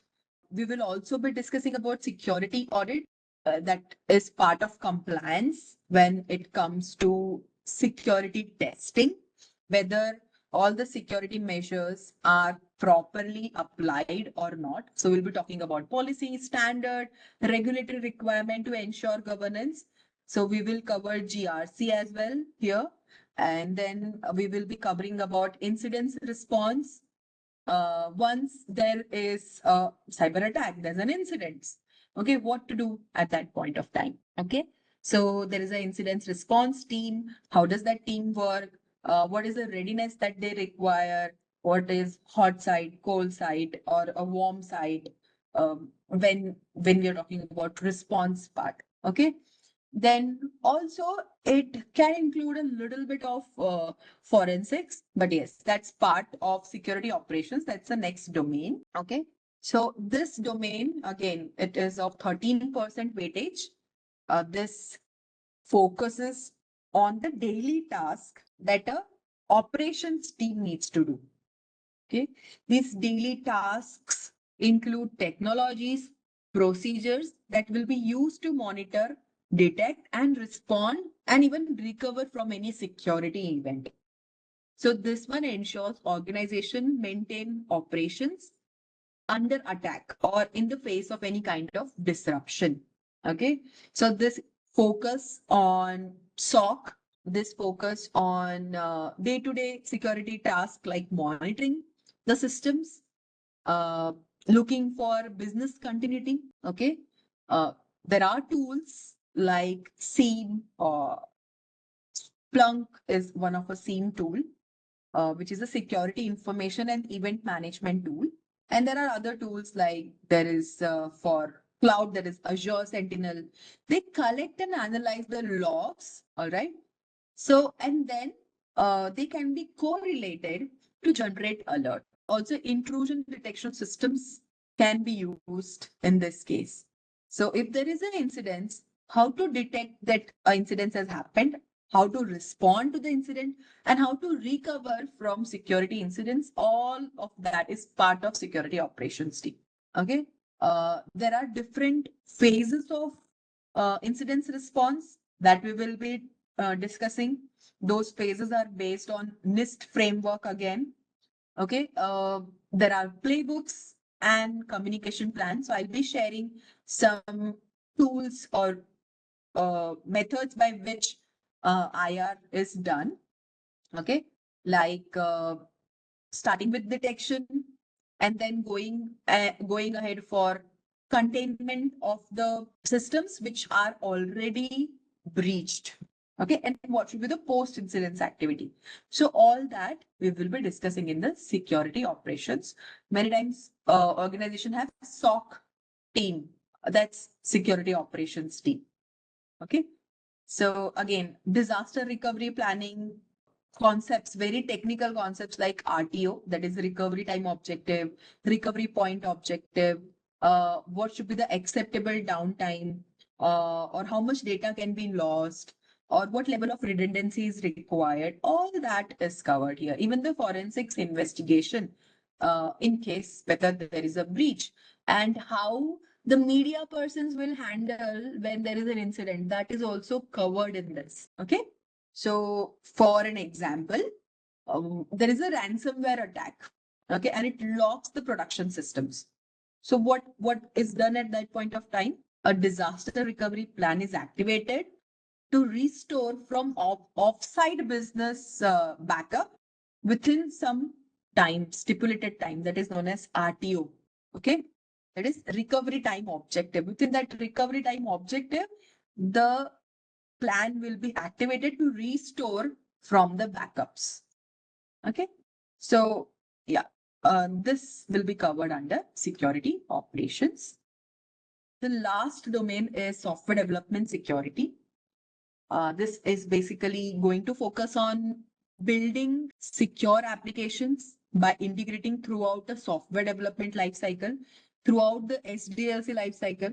So here the focus is that the software should be built from, when it is built from the scratch, that time or from the ground up, it should ensure that there are no vulnerabilities. So secure coding practices following OWASP guidelines to prevent any common vulnerabilities like SQL injection or cross-site scripting needs to be followed.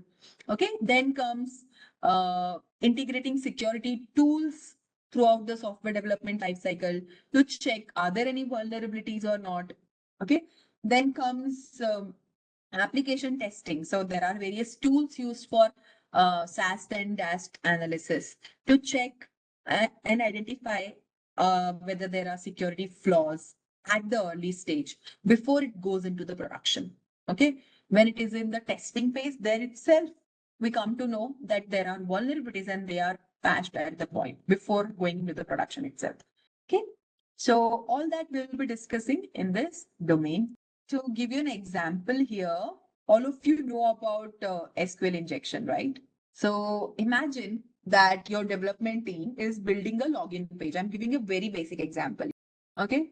And what could be the simplest way of doing injection on a login page? For doing a SQL injection, what would be the first step that an attacker would try? So they can try inputs which may be giving a syntax error, possible queries, like injecting a specific value which may give true as the answer. Okay, to bypass the authentication.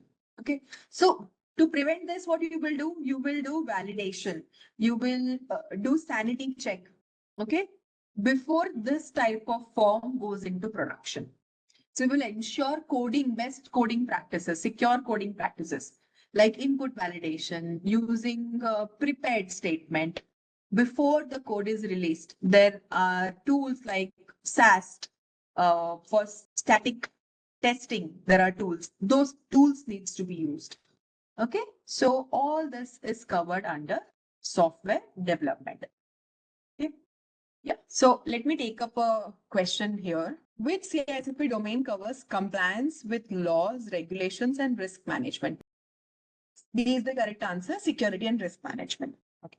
Let's take up another question based on these domains that we have discussed. What is the focus of the asset security domain? That is classification and protection of data. Okay. Now, this is the last part. Okay. So we were here, CISSP Code of Ethics. This is very important part. And if you are going to give exam, expect at least one question from this part. Okay. So this IC Square Code of Ethics is a set of high level principles that guide how certified cybersecurity professionals should behave. See, the question may not be directly from the statements written here, but they are going to be related to this. Okay. How security professionals should behave. It should ensure trust, responsibility, and professionalism in a field where there is people's data. Sometimes there is national security that is consideration in under the consideration. Corporate assets are on the line, so there is financial records many times. So if you are certified, you must follow this code. And failing to do so can lead to disciplinary action, even losing your certification. Okay. And these are all known as canons. There are 4 canons. Okay. So the canon 1 is protect security. So this is the first canon. It says that protect security, the common good, necessary public trust and confidence, and the infrastructure. That is, safeguarding the common good is the highest priority. So this is about protecting the bigger picture, means the society and the system that everything depends on. Okay. So to give you an example here, let's say you are now a CISSP certified professional to discover a vulnerability in a public water treatment facility software. Remember, it is a public water treatment facility software. So instead of selling that information or ignoring it, what you should be doing is you will report this to the appropriate government agency. This will protect the public health and infrastructure. Okay. So this is canon number 1. That is topmost is public trust, safeguarding the common good and the critical infrastructure. Second canon says that act honorably, honestly, justly, responsibly, and legally. That is, maintain honesty, justice, responsibility, and comply to the legal standards in all the professional dealings, whatever you dealings you do. Okay. So this is about personal integrity and legal compliance. So, to give an example here and to make it easier for you to understand what type of questions can come. Say a penetration tester is hired to assess a bank security. During the test, they find sensitive personal information. Okay. Now, instead of exploiting it or copying it for personal use, they need to follow the agreed scope of the scope of what they are doing. Okay. Report the bug honestly and don't break the law. So this reflects that the CISSP professional is responsible and following legal behavior.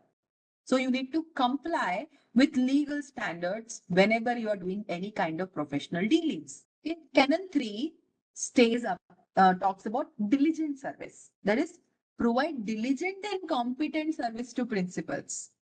Principals are people or the organization that you are serving or who have hired you. Okay. So this is about being skilled, careful, and reliable in your work. Okay. So again, to give an example here, IT consultant is asked to review a healthcare organization security posture. Okay. But that security consultant is not feeling well today. Okay. They didn't conduct a thorough review. Tell me, did they comply to this canon or not? Yes or no? They were not feeling well on that day, but they had to give a report on the review of healthcare organization security posture. Okay, they gave a report which may not be the best report that they could give. Did they follow canon number 3? No, right? So if they would have conducted a thorough review, they would have used updated tools and standards, they would be giving practical recommendations, then it was a diligent service. Okay.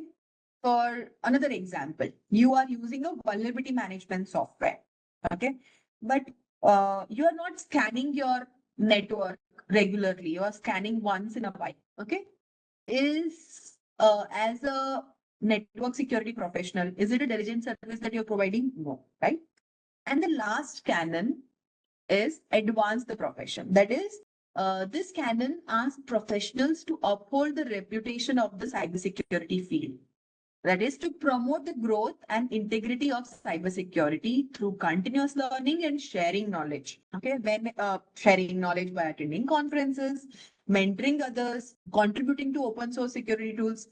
See, if you have acquired CSSP, then you need to gather some points, and those points come through this continuous learning and sharing knowledge. It's compulsory that you need those CPEs to help to have your certificate place. So around for CISSP, it's 120 CPs that are required to be fulfilled throughout the 3 years of the certification. Okay, let me take a last question here. Okay, so which of the following is not one of the 4 canons of the code? From these 4 options below, the correct answer is, sorry, my marker is gone up. It's B, promote your personal brand. So rest 3 are the code of canons, canons of the code, sorry. And there are 4 of them. Okay, and you need to keep them by heart. It's like a pledge that you take. Okay. Okay. Asset security. So first of all, what is this domain 2? So in CISSP, domain 2 is basically asset security related to data protection and security controls throughout the life cycle of the data, compliance requirements, not only data but other assets as well. Okay. It's important that the security professional must understand data management, longevity and use of data. You need to understand and address end of life, end of support. It could be end of life, end of support software, or it could be even hardware. Okay. And determine what are the data security controls. And why asset security is important? Because you need to be vigilant about protecting assets. Even a single or a minor vulnerability can cause a whole system to be exposed to a potential attack, right? You don't want that to happen, specifically when those assets are in the public facing domain, like a server. Okay, so it's easy access for the attackers. So even a single vulnerability can do a lot of loss. It could be loss of funds, it could be loss of data, it could be compromising the entire company for some time. There could be a downtime, okay, because of the attack. So a good security professional needs to protect their assets by knowing, first of all, what assets that they have. First and most important thing of asset security is to know what assets you have in your organization. Okay. And once you know what assets are there in your organization, how many servers, how many softwares, how many hardware are there, how many people are working, that's also important, right? People are also asset. We'll be talking about the asset types of asset. But basically, first step is knowing what are the assets for any organization, then classifying them, and then protecting them based on their importance to the organization. Okay. So if you don't understand the significance, you won't be able to protect it. But first of all, if you don't have visibility of your assets, you will not be able to protect them. If you are keeping your asset information somewhere in some Excel sheet, it becomes difficult to update it regularly. Okay, so you require some tools to do that or some mechanisms to do that. So all that we will be discussing here. You would think that asset security is easy to understand. Yes, it is easy to understand, but it's very, very difficult to implement, specifically for large companies where they have lot number of assets to protect. Okay. They have many employee, and other than employee, they're also storing data at various places. So in such organizations, it's very important and very hard to ensure the asset security. So this domain 2 provides an overview of the steps involved in asset security to address some of the issues that security professionals often encounter. Okay. So what will be covered? We will be discussing about basic concepts. Okay. And then we will go ahead after learning about information lifecycle, that is data lifecycle, information classification, also called as data classification, data roles, retention policies, how you can do the retention of the data. Okay. Privacy controls, data disposal. Now, once the data is no longer needed for you currently in performing day-to-day activities, what will you do? You will either save it somewhere, store it somewhere, but you cannot store it forever, right? So you require data disposal. What mechanisms should be done to dispose of the data properly, securely? Okay. And security controls, including data security, understanding data states, understanding access to data and sharing, understanding how it is stored and archived. So security control will cover all of this. Baselining, scoping and tailoring. Okay, all that will come under data security or security controls. And then DLP like solutions, data leak prevention solutions, we will also be discussing about them, right? So in exam, the weightage is 10%. Okay. Now let me first of all define what is an asset. Okay. So let me tell you what an asset is in basic terms. So assets are any entity that are valuable to an organization at and it includes tangible as well as intangible assets. Okay. Tangible assets means you can touch, feel, see switches, routers, systems, that's computers, any hardware. Okay. Employee is now understanding what we mean here. Okay. So tangible assets include computers, it includes facilities, supplies, and the personnel means employee. Okay. Now, intangible asset. What could be intangible assets which you can't see, but it's there about the organization, it's there in the organization. So let me tell you, intangible assets include intellectual property, policies, data, organizational reputation. If there is a breach, the most hit thing is the reputation, customer relationship, the reputation of the organization. These come under intangible assets. Okay. And when we talk about assets for an organization, everything must be protected to ensure that the organization's future is successful. Okay. Now, can we lock and secure everything? Everything? Is it possible to just lock everything? Like we do with the tangible assets? Is it possible that we lock everything? Nobody is given no access. No, we can't do that in organization, right? We cannot put all the assets in the safe. We require some advanced security measures. Okay. So most valuable asset, that's the highlight that we will be discussing throughout our this domain. The most valuable asset was data. Okay. For any organization. So we will be talking about mostly about data.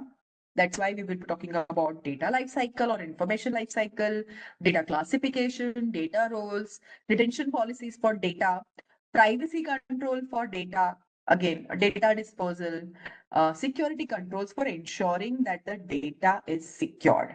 Okay, that's why everything is around data. Okay, now what is an asset? Asset can be anything that has value to the organization. Okay, it's valuable to the organization. People here means employee, managers, contractors. There could be third party vendors which are related to the organization. Okay. So these will come as people, not everyone for an organization. Okay. Then partners. Yes, I said third party vendors, collaborators. Okay.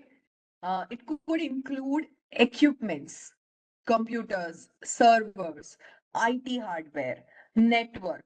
Okay, information stored on them. Information means the data, the knowledge the organization produces, they use regularly and they protect. Okay? Reputation. Reputation means brand reputation, public trust, customer trust. Okay. Facilities. Facilities would include, uh, here in this case, office buildings, data centers. Okay. But information is typically the most valuable asset to an organization, and it lies at the heart of every information system. Okay.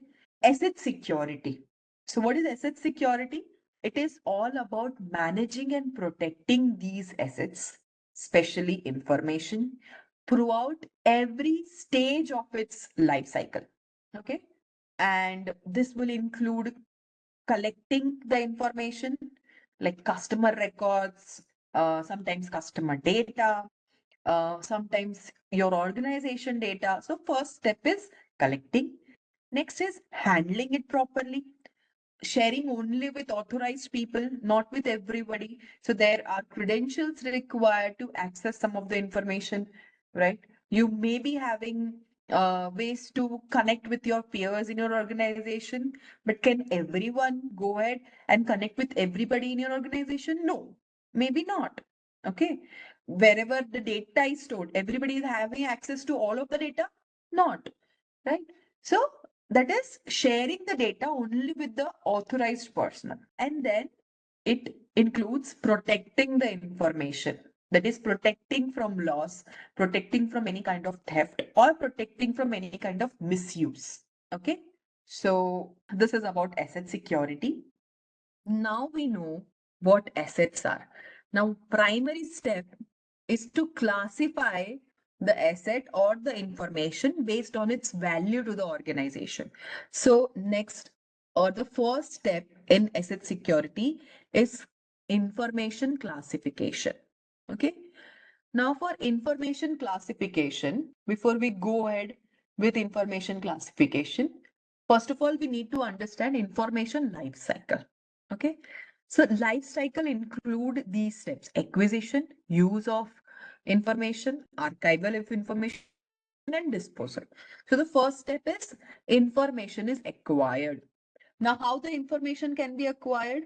First is either you create the information from the scratch or you copy it from somewhere else. Okay. So these are the four stages of information lifecycle. It is a structured way to manage and secure data from the moment it enters into the system until it is destroyed. Okay. So one by one, let's see what are these four stages. So when I said first step, that is acquired. Okay. I said about two ways. One is either copied from elsewhere or created from the scratch. Now let me give you example here. Let's say HR creates a new employee profile in HRMS. Okay. What it is, whether it is a created or it is copied. When you create a new employee profile as an HR, then which form it is, how it is acquired now? Will I say that this is original data? HR has created a new employee profile, means it is a created record. Okay. Now, let's take an example of copied here. So, when a business analyst imports customer data from any legacy CRM to a new Salesforce, okay. So, what is it? It is copied information. So, either the information is created from the scratch, that is, the acquisition happens by creation, or it is copied from somewhere else. I hope now you understood here. Okay. Next step is the information will be used, it will be read, it will be modified, it may be updated by various users who are accessing that information. Okay. When we talk about security perspective, this stage is most challenging. Okay. We will be discussing about data in transit, data in use. But for now, let's understand just about use. Now, so data is actively used. This is the most risky stage for cybersecurity standpoint. Okay. Now, one more thing in acquisition that is left. Is it just knowing that the information is either created in or copied is enough? No. Okay. We also need to know about the metadata that is attached to the information, like who is the data owner, who has created the information, or who has imported the information, the department where the information is going to be stored, who is going to use the information, sensitivity level. Sensitivity level means how sensitive the information is. Okay. And are there any regulatory tags associated with it? Is it a personally identifier information? Is it a credit card related information? So it is, again, sensitivity level will change according to the type of information. So we attach the system and business metadata once the information is acquired. So this is the first step. Okay. Now, when we say second step, we saw what is the meaning of use here. Okay. So let me give you an example in this case. Now, think of a sales manager who is accessing monthly revenue reports via Google Drive, or a developer retrieving API keys from a shared GitHub repository. What is it? It is information in use. But do you think without proper access control, encryption, and auditing, it could lead to misuse or data leak, right? It could be that by accident there is a data leak, or there could be some insider threats as well. So that's why this is the most important stage to secure information when the information is in use. Okay. And if we don't have proper access control mechanisms or auditing mechanisms, we will not know who has shared the information with somebody who should not be knowing the information. Now, information is already used. What will be the next step? After some time, some of the data may become inactive, means it is no longer required. It can't be deleted also yet. So what is the step here? Archival.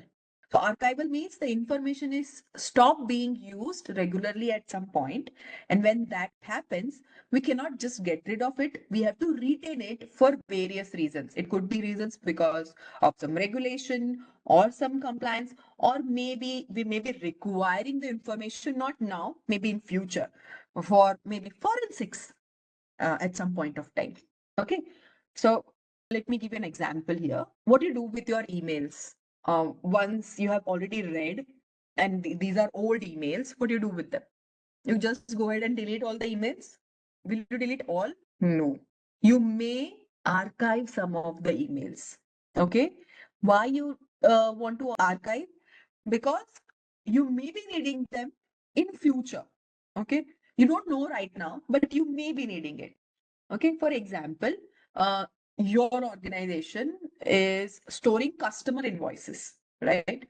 Now you're storing customer invoices. It's needed till the customer gets the payment. But is it needed afterwards? Yes. It may be needed for the tax regulations. It may be needed for compliance of your organization, that we keep record of three years, up to last 3 years of information about who bought what from our store, right?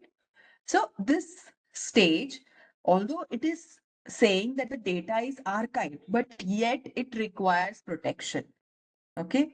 Why do we require protection at the stage of archival? What could be the reason that we require security when we are archiving here? The data is still important and it should not be accessible to others. Yes, they can know about our organization trends. There could be some information leakage, which you don't want. So what will you do? You will store them in some encrypted backups. Yes, you don't want unauthorized access. So you will store them in encrypted backups, or you will use restricted access policy. So all will not have access to that information, because you don't want that information to be altered in any case. It should not be even sold out in market, because there could be somebody who wants to learn about your customer. They want to learn about the information that you are storing about your customer, and you don't want that. Okay, so that's why security is also important at the archival stage. Now comes the last stage, that is disposal. So when an organization will dispose data, it's very important. Okay. It could be old mailboxes. It could be former employee record.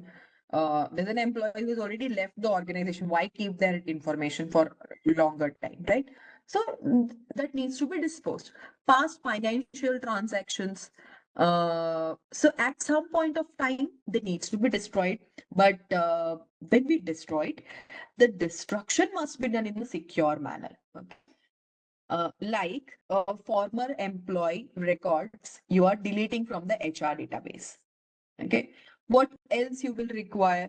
You will require to purge all the old financial logs of that employee as well, or the basic records in the HR system as well. Okay. Now, what could be the tools used for disposal?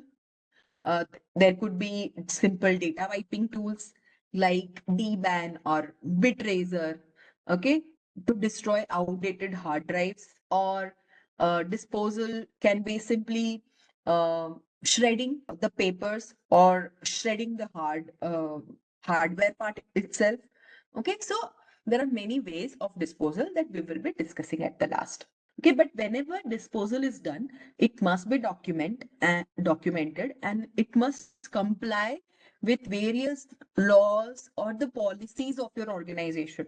There could be some laws like GDPR or India's DPDP Act, so that you can avoid breaches or penalties. Okay, you could be following frameworks like NIST frameworks, ISO 27000, X series.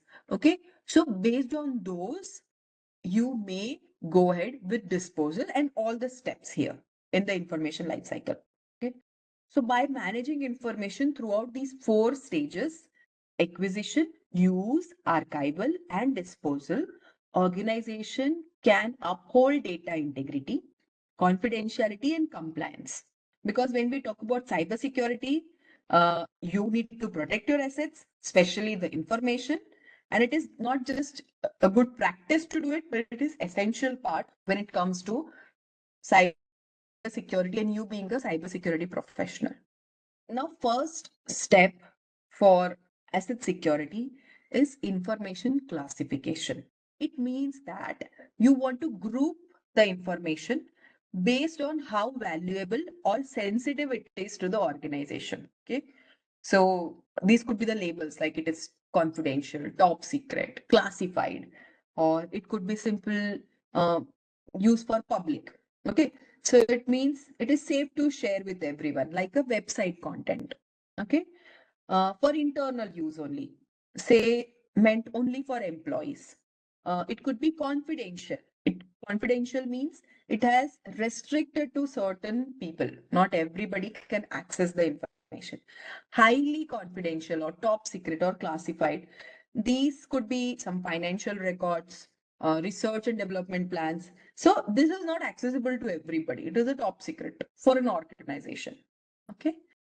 What does it do? Data classification helps ensure that the data is protected in the most cost effective manner. We need to also ensure that the classification you're doing, but you're not spending a lot of money in doing that. So you require cost effective manner. Okay. By classifying information, the organization know what is the level of protection each type of data will require. Okay. In the world of cybersecurity, assets are anything that is of value to the organization. Okay. And sometimes it is reputation and information. It's very important that first of all, you know what the asset is, and then the classification is done properly. Okay. So again, what is information classification? It is the process of categorizing or process in which organization assess the data when they hold and level of protection should be given. Okay. So what is the process to decide this? First, who can access the data? Second, how the data should be stored or transmitted. Third, how long the data must be protected or kept. Okay. When we talk about asset classification, it is used to store, process information, and it could be based on what type of media that you are using. So can I say everything is important? Every data that we are storing in our organization are important. So whatever you are posting on your website, you think it's important? Yes, it is important. But if there is a data breach and people know about what was there on your website, is it important? Like, is it something hazardous? Or is it an attack? Can we call that as an attack? The information on your website will be maybe related to some basic information which is required for the customers, your customers to interact with. Okay. And you may say it's important, but even if people know about it, it's not confidential. It's not a top secret. It is not classified, right? Let me give another example in this case. A company's internal newsletter. Is it the same level of classification as customer credit card information or a source code? Will it be classified equally? Will both have equal sensitivity level? No, right? So by classifying information, we can apply the right level of security. Okay. And we need to apply strong security where it is needed and light security where it is appropriate. Okay. Let me give you an example, another example here. Your information stored on a production environment. Okay. And there is information which is stored on an end user system. Which is more important in this case? Which needs to be protected first or requires more security? Information which is stored on a production environment and information which is stored on a endpoint device. Which one is requiring more security controls, more access control mechanism? Endpoint will require more security than a production server? No, right? Yes. Okay. So typically information is classified under levels. First is public, second internal, third confidential, and fourth highly confidential or top secret. Okay. Now, before we dive into this, sensitivity and criticality. So when we talk about classification, what is the key principle there? Any system or device that stores or processes information must be classified at the level of the most sensitive data it holds. Let me give you another example. Okay. So if a laptop is there, which is having some public documents as well as confidential HR records, okay, then the laptop will be classified as confidential. Why? Because it is also storing confidential information. It does store public document, but whatever is the highest, that one will be assigned to the asset. Okay. Similarly, if there's a USB drive which has one file with customer credit card information, the whole drive must be protected at the higher level. That is, it must be protected as if everything is uh, confidential in that USB drive, right? It can store public information, but whatever is at the highest level of classification, that will be considered for the asset. Okay. Now, this will apply to all kinds of media, including USB drive, DVDs, external hard disk, or laptop, especially if they are containing some sensitive files. It could include phone, okay, often used for work, email, or corporate applications, paper prints, or like physical documents, reports, invoices. Okay. So when we are doing asset classification or processing the information, it should be done as high as the classification of the most valuable data in it. All right. Now, we can classify based on either sensitivity or criticality. Okay. So organization look into these two important factors, sensitivity and criticality. Both help determine how data should be protected and prioritized, but they are having a different perspective of risk. Okay. First is sensitivity. So sensitivity means it refers to potential damage to an organization if the information is accessed by unauthorized individual. Okay. So it means loss to an organization if that data was revealed to an unauthorized individual. So it directly affects the trust and reputation of the organization. Okay. What it will impact? If the sensitivity is breached, it will impact loss of confidentiality. It will impact damage to the reputation and trust. There could be legal consequences, regulatory consequences, like some violations of regulation. Okay. So that's about sensitivity. Second is criticality. Criticality here refers to or indicates how the loss of information will impact the organization. Okay. It directly affects the availability of the organization's functions, which are important for the organization to function. Okay. Both are important factors. critical as well as sensitivity for business, but they need to be carefully assessed, keeping in mind the compliance and regulation which the business needs. So every organization will have different way of classifying, either based on sensitivity or based on criticality. Okay. So when I say sensitivity, to elaborate more here or to make it in simple terms, it means how bad it would be if someone sees what they should not see. Okay. So, example, customer personal information, also known as PII, personal data, trade secrets or intellectual property that will be classified based on sensitivity. Okay. Medical records of people. So, for those organizations who follow HIPAA, they should be following level of sensitivity. Okay, for classifying.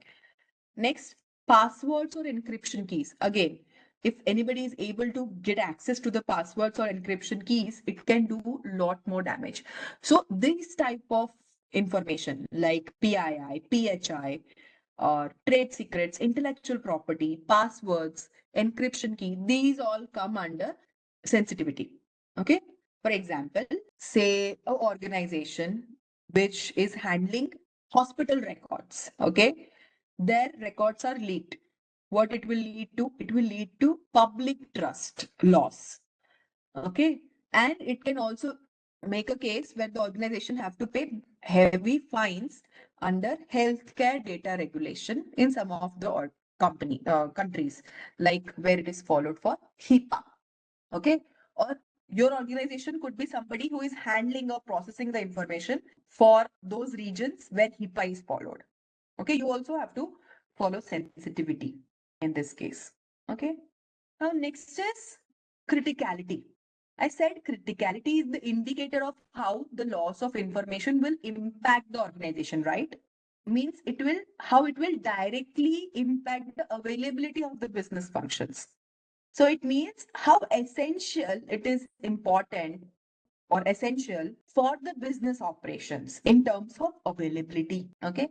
So if the information, which is in some critical terms, is under maintenance or under downtime, or it's not available for some time, okay, there is a ransomware attack, and all the data is encrypted by the attackers. Okay, you cannot access this, you cannot do anything ahead. So it leads to disruption to business process, overall downtime, loss of revenue. Specifically, if your company or organization is a service oriented company, you don't want any downtime. Okay. So think of criticality as how bad it would be if we lost access to the data or the system, like in case of ransomware attack. Okay. So what could be the examples here? So data like financial transaction records, like customer service database, real-time control systems in a power plant or an electricity grid. Okay, this is something, if that information is inaccessible, you're not able to do anything with that information or it's not available, then you cannot perform the business requirements. Okay, say an airline scheduling system, okay, goes down. What will happen? The operations will halt. Even if the data is not stolen, the loss of access is critical in this case. So we would say both are important. Okay.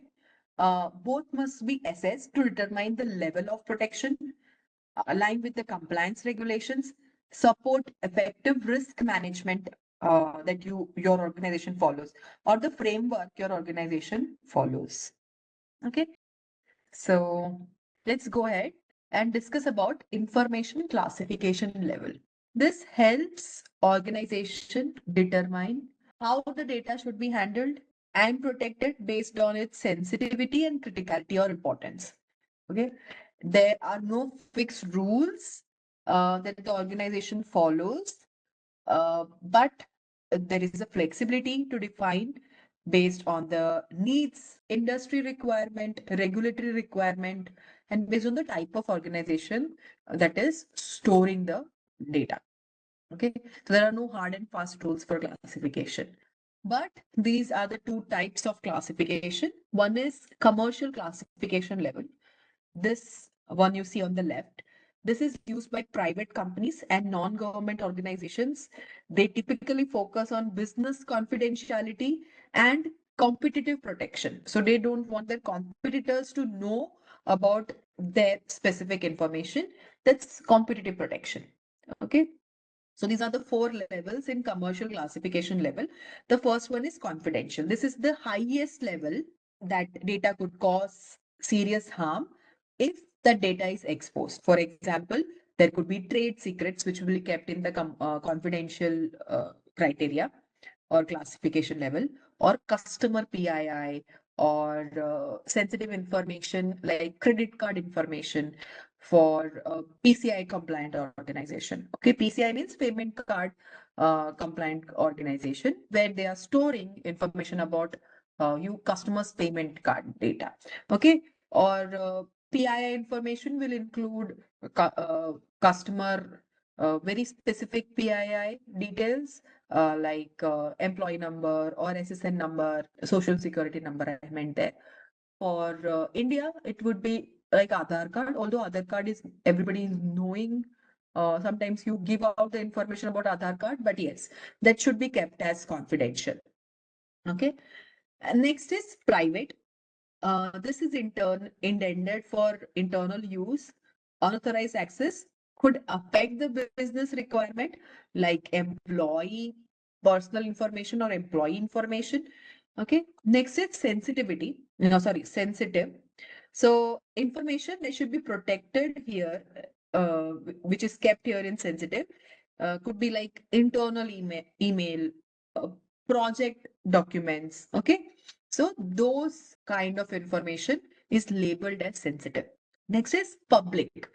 So anything that is safe to be shared with the public, like marketing material, public reports, all that will come under publics. So these are the four classification levels for commercial or specifically for private companies or non-government organization. But what if you are in a or you're working for a government organization? So they will follow military classification level. These are 5 levels that are there in military classification. These are used by governments. These are used by defense agencies. This is majorly focused on national security and sometimes operational secrecy.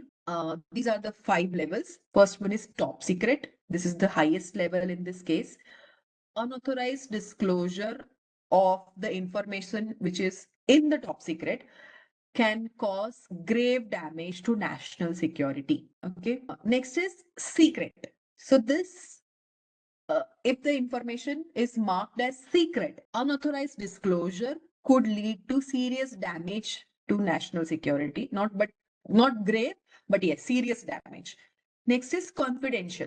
So confidential could cause damage to national security if exposed. So yet it's important, but it is not very. Then comes sensitive but unclassified. Okay. The information which is labeled as sensitive but unclassified could be some information like law enforcement data, uh, information about the personnel who are working in law enforcing agencies. Okay. And then there is unclassified. Unclassified means it is safe for public release. It can do very minimal or no risk, even if it is disclosed. All right. Okay. So how do you start the classification? So first of all, you start based on the classification criteria.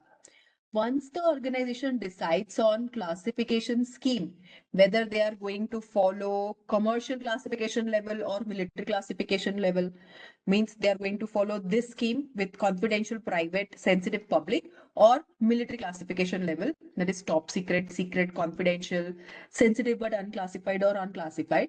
So based on this, the next step would be to come up with the classification criteria. Okay, here to classify the data correctly. Okay, it means the classification will be based on risk, value of the information, and the impact that an information can pose if it is breached. Okay, so key criterias are these. First one is usefulness of data. Okay, So as an organization, you need to consider all of these factors, starting with usefulness of data. It means, is the data actively used in decision making, or it is used in operations part of the organization? Okay. Or like frequently used may require greater protection and high availability. So you would do some backups. You will also have backups for that type of data, which is required uh, frequently. Okay. Example, product pricing data that sales team would refer daily. So high protection would be required for this type of data. Next is the value of the data. Value of the data means what is the monetary or strategic value of the data to the organization. High value will be placed in the higher classification level. Maybe that value is coming from how you have gathered the data, or how much you have paid to gather the data. For example, you have your organization is using some patents, they are using some intellectual property, so they have paid to gather the data, and they have patented it, or they have applied for intellectual property, like maybe some kind of secret information, trade secret for your organization. Okay, so that is the value of data. Okay. For example, source code for a proprietary software, or any merger plan, or quotations that you are sending to the customer. So that is coming under value of data. Next is age of data. Age of data means if the data is aged, it is not used frequently, it is not used currently, then it becomes less sensitive. Okay. Unless there is some long-term regulatory importance to ensure that the data must be secured for these many number of years. Some data can be reclassified as it ages. Okay. For example, marketing campaign, which was used 5 years ago, they may not be needed for right now, or it can be having confidential status 5 years ago, but it will not have confidential status right now. Okay. So that is where you need to consider parameter like age of the data. Okay. Next is level of damage that could be caused if the data were disclosed. So impact of unauthorized disclosure. What will happen, or what damage will happen if the data is accessed by an unauthorized individual? Okay. Say somebody comes to know about your account number, bank account number. Okay. It's important. Is it critical information? Yes, it is critical. But somebody is able to access your credit card as well as know your PIN, then it is more critical, right? So then it could lead to more damage than just knowing your bank account number. Okay. Next is level of damage that could be caused if the data were modified or corrupted. Means the impact of unauthorized modification. What happens if the data is altered or it is corrupted? Means the integrity of the data is at loss. Okay. For example, here, modified financial report, which could lead to bad investment or compliance violation. Okay. Next one is legal, regulatory, or contractual responsibility to protect the data. This will include laws, standards that your organization is following, mandates that is following, or acts like DPDP Act. Okay, they need to be handled with more security. Okay, because losing that kind of data may lead to fines, which your organization have to pay later on. Okay, so that is another parameter for classification. And then comes lost opportunity cost. What is this lost opportunity cost? It means the availability. So see, we have considered here in this case, this confidentiality, this is integrity, and the third one is availability. What if the financial or operational losses are incurred because the data became unavailable? This is determined with the help of criticality of data. Okay. Like a logistic company can't access its delivery schedule system, which will delay the cost and the time and money. So that comes under lost opportunity cost. So all these must be considered for classification of data. Now these classification, regardless of the format. The data could be stored in digital, like it could be stored in database, email, documents, backup. Okay. It could be stored in paper, like there could be printed reports, there could be contract, or there could be ID copies. So it is in the digital format. Or it could be in the format of multimedia, like surveillance video, training recordings. Okay, so this is all data. It could be stored in any of the format. It could be even in fax message, handwritten notes, whiteboards, photos that you are sharing on media. Okay, so the classification rules must apply no matter what the format it could be digital, paper, video, fax, anything. Okay, there's a knowledge check related to this. Let's take up that. When media is labeled based on the classification of the data, it contains what rule is typically applied regarding labels. Labels means marking what level of classification it is. Is it a confidential? Is it a top secret? Is it a public? Okay. The answer is B. The media is labeled based on the highest classification of the data it contains. If you remember, I said that whether a USB drive, okay, it is storing uh, some public information, public documents, but it is also storing some customer credit card information or specific information related to, say, HR, okay, which is in a confidential type of classification. Then the whole media will be labeled as the highest classification. Okay, so the data from being handled or accessed at lower classification level, the data integrity requirements may be part of classification process, but doesn't independently drive labeling. Okay, so B is the correct answer. There's another question. Fred wants to classify his organization's data using common labels: private, sensitive, public, and proprietary. Which of the following should be applied to his highest classification level based on common industry standards or common industry practices? So the answer is D, proprietary. Okay. Proprietary means it is the most sensitive data. Private data is internal business data. It shouldn't be exposed, but it doesn't meet the threshold for confidentiality or proprietary data. So topmost in this case will be proprietary data. Again, sensitive data may help attackers or otherwise create risk, and public data is just public. So the topmost is proprietary. So you see how questions, what type of questions you get. These are the questions I have taken from one of the CISSP books. Okay, but let's start with the exercise. Okay, so exercises, we are going to create a data classification table based on the type of files I'll give you. Okay, you are a security consultant at a mid-sized financial service company, and you need to classify different data types and recommended suitable protections based on sensitivity and business impact.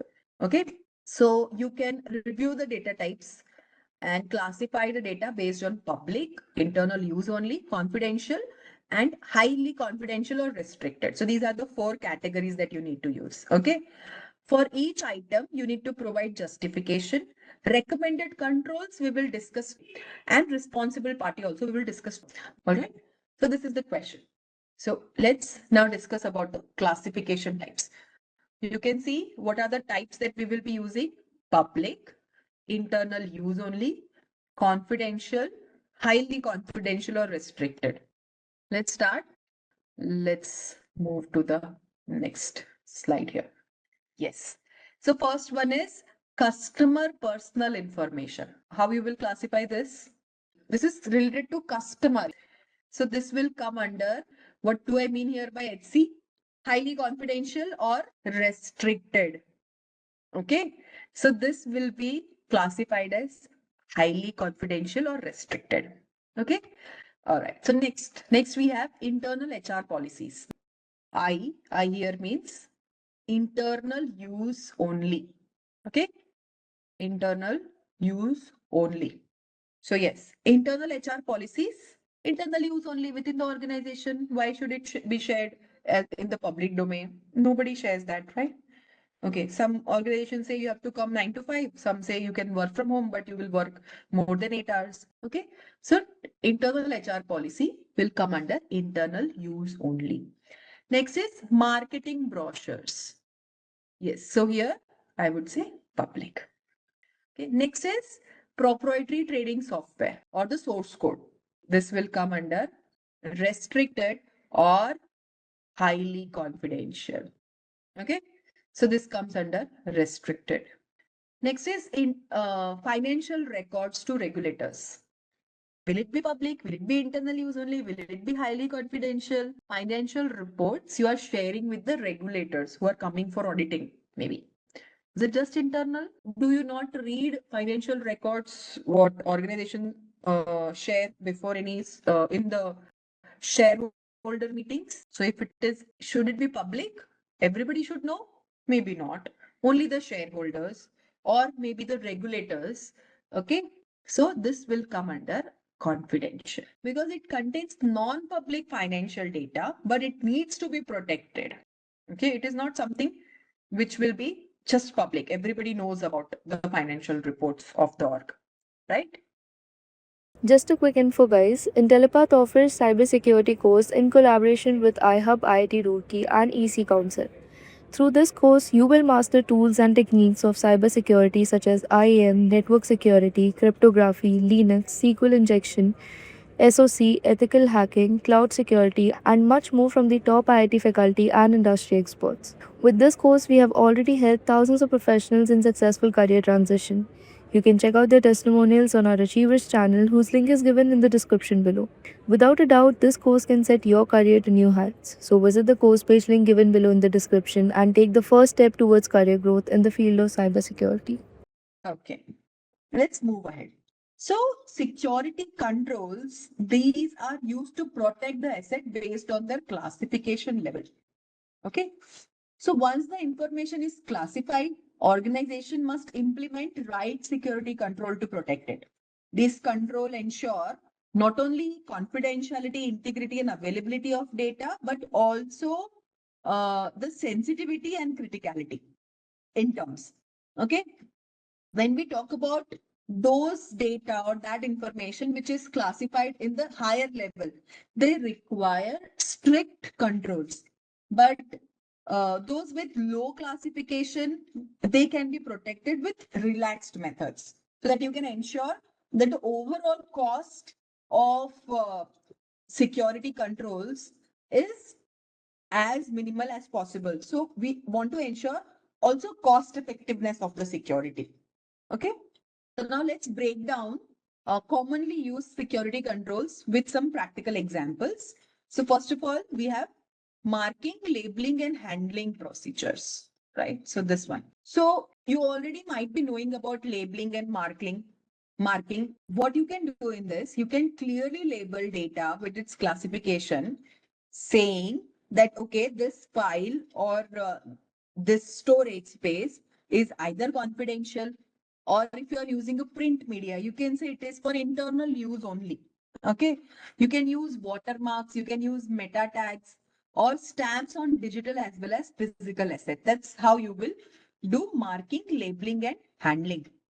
Okay. For example, confidential files, you will include headers like confidential, do not distribute. Okay. Not for general public usage. Something like that is written on that data. Okay. Second is strict and granular access. So what you can do is when you are sharing the information, ensure that it is shared only to those users who have need to use of that data. Okay, we can call it as least privilege access model. Least privilege access model means the person should know only that much which they require for performing their job. Okay, so you can enforce role-based access control or least privilege access control in this case. So you have strict and granular access. So means only the authorized person should be able to access the data based on the required, not every time, only when it is needed. For example, HR records can be viewed by HR managers, but not general employees, right? So that's how you will do strict and granular access. Next is encryption of data while stored and while in transmission. So whenever your information is at rest means when it is stored or whenever it is in transmission, what you can do is you can keep performing encryption with the best encryption algorithm that's available for that type of data. Okay. So you need to encrypt the data which is stored on the disk and data sent over the network. So both the time you need to ensure that the data is encrypted. What you can do, you can use strong algorithms like AES 256, um, TLS version 1.2 or above for transmission. So this will ensure that the data is encrypted when it is stored as well as in transmission. Okay. Now, what data to encrypt? Everything we need to encrypt? No. Maybe only important data which is with higher classification level, like customer PII, okay, which is stored in cloud database that needs to be encrypted. Okay, and it will be decrypted only by the approved applications, not by every application. You cannot just go ahead and read the information about customer PII or uh, customer credit card information only when it is required and when the actual approved application is making a request, only then it will be decrypted. Next method is, or next security control is auditing and monitoring. How you can do this? You can use tracking mechanisms for auditing who is accessing uh, the data or information, who is modifying, who is deleting the classified information. That record you should be keeping. So you should be doing auditing of who is making what changes in the system or on the data. You need to detect unauthorized activity with the help of logs. And if the data is transmitted or if it is stored somewhere, you can also make use of SIEM tools, SIEM tools. Okay, that is incident monitoring systems. So, what will be an example here?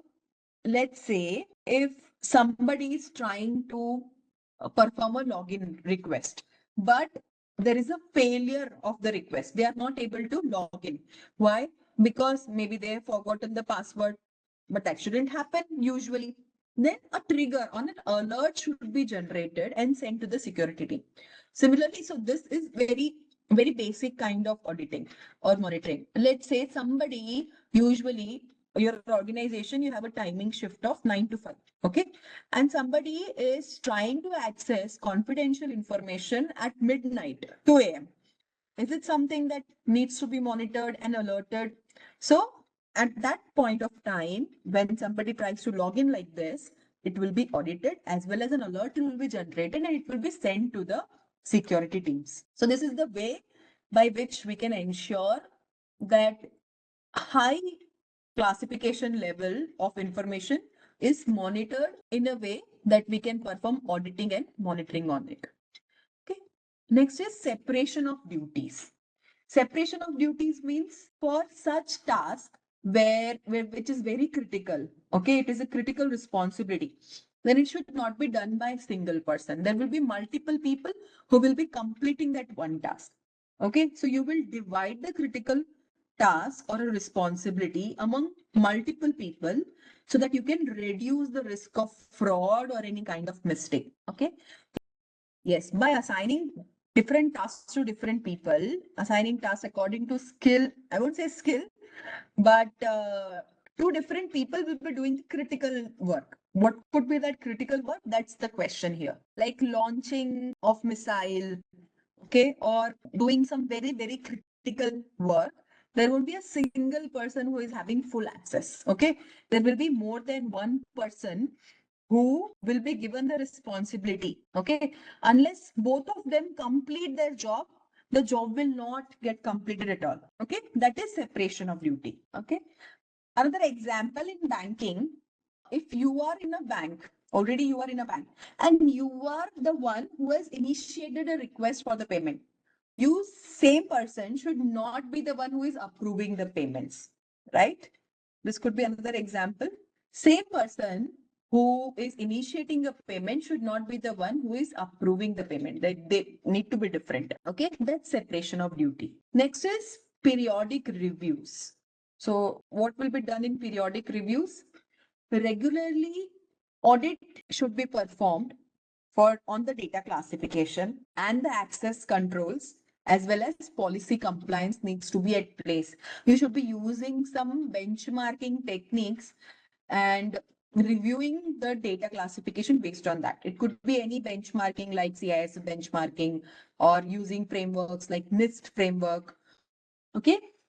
So there should be a review system, a periodic review system. It could be quarterly, it could be monthly review, it could be yearly review. Okay. For an example, you can create quarterly review to ensure that old employees are not having any access to the internal systems currently. So if they have already left the organization, they should not be having access, back-end access to any of the systems.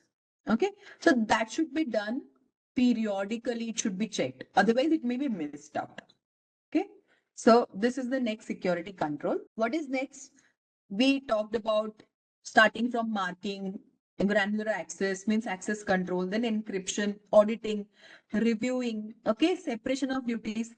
Next is backup and recovery procedure. What you need to do is you need to ensure that critical data should be backed up. Okay, and there should be recovery plan. There should be business continuity planning at place. Business continuity planning means if in case of a failure, case of an attack, or in case of a breach, or in case of any kind of calamity, okay, there should be backup within some downtime. Some downtime would be acceptable. We will be discussing about the downtime in another domain, but you need to have backup and there should be recovery procedures at place. Okay, like you could be performing daily backups of financial data, and it is stored in secure offsite location. So even if there is any kind of security breach or any kind of natural calamity, that information is, because it is stored in the backup tapes and at some offsite location, you're able to access it in some time. Maybe not on the same time, but after some time, after a downtime. All right. Next is change control procedure. So whenever there is change in systems, whenever there is change in the management, so you need to manage those changes and handle the data processing properly with proper approvals and testing. So anybody and everybody should not be able to make changes in data, first thing. And if in case the systems or the data is changed, there should be proper approval and testing done before we are going to put it into the production. Okay. Like any update to any access control system must go through formal approval and testing stages. Okay.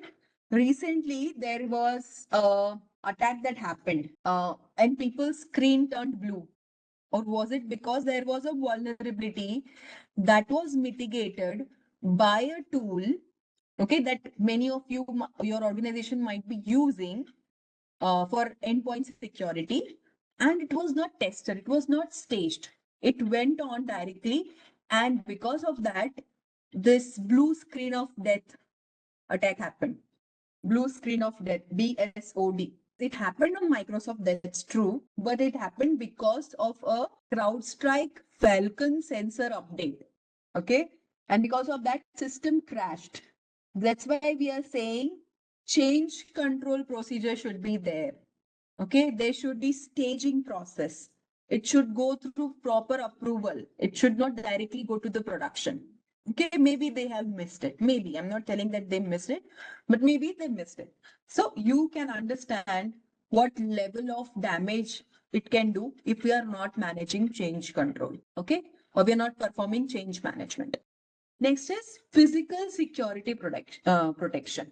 Okay, we are securing everything, but somebody stole the data with the hard disk. Then what? What about that? So what you require? You require to protect the data centers, server rooms, storage facilities, with physical controls. Like you would require locks, you would require biometric systems for locking such facilities. Okay, CCTV camera to check who is doing what in these facilities. Okay, wherever some confidential information is stored, it should not be stored in open. It should be stored with some locked cabinets, or it should be stored in a restricted access zone. Everybody should not be accessing such area like server rooms or data centers. Okay, and people are accessing, there should be proper access control mechanism like biometrics at place. Okay, next is proper disposal actions like shredding and degaussing. We will be talking about shredding and degaussing later, but once the data is no longer needed, it should be securely destroyed. If it is a paper, you could use a shredding machine to just shred the paper so that nobody can read the content of the confidential file. And if it is a hard drive, then you can use degaussing or physical destruction methods. If there are digital files, you can use secure wiping tools or overwrite the data. So these mechanisms will ensure there is proper disposal actions. Okay. So this is something about controls, security controls. Many times, these security controls are divided into three categories. They are known as administrative control, technical controls, as well as physical controls. Okay. So now you tell me what will come in administrative control.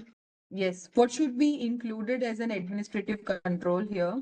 Can I say separation of duty is a type of administrative control? Yes. Periodic review is an administrative control. Strict and granular access is an administrative control.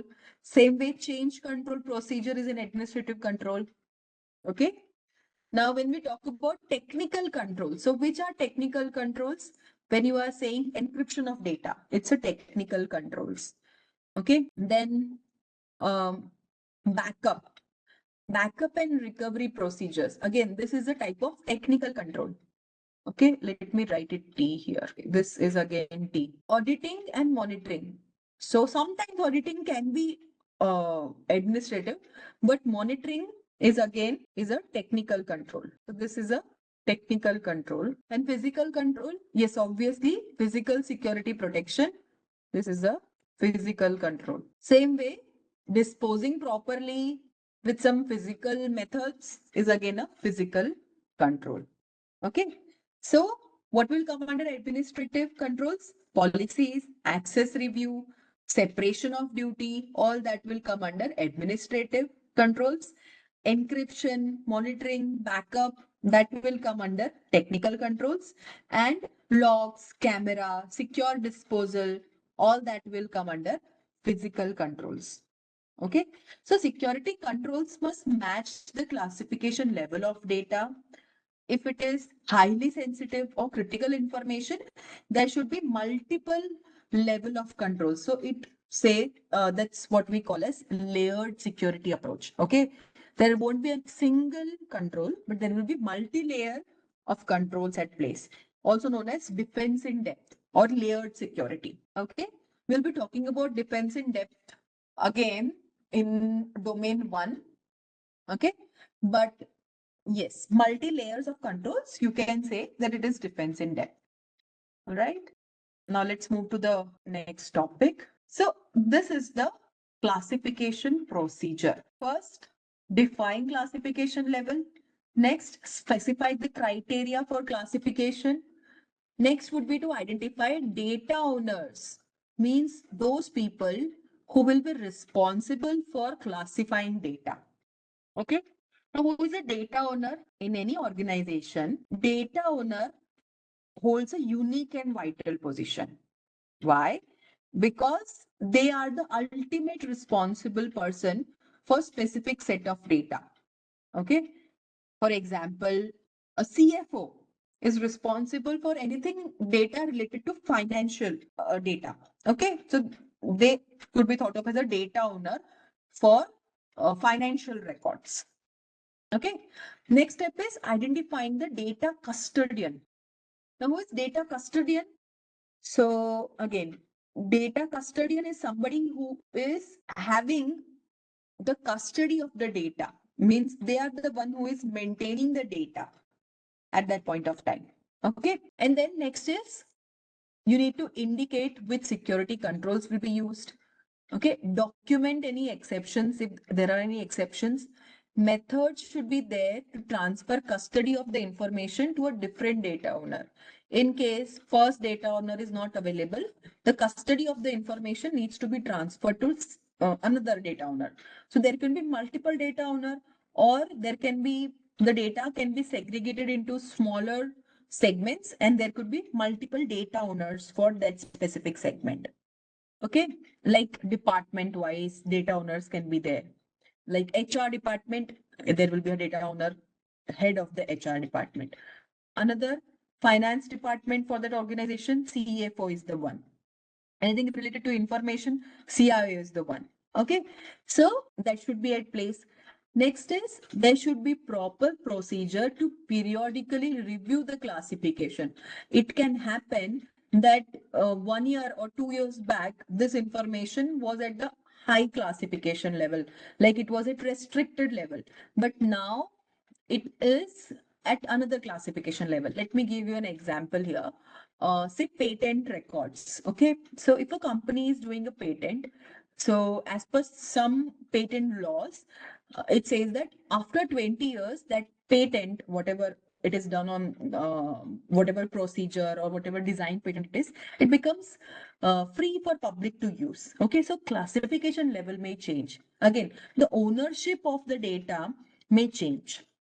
That's why you require periodic review of the classification as well as ownership. Okay. Next is there should be procedures for declassifying the data.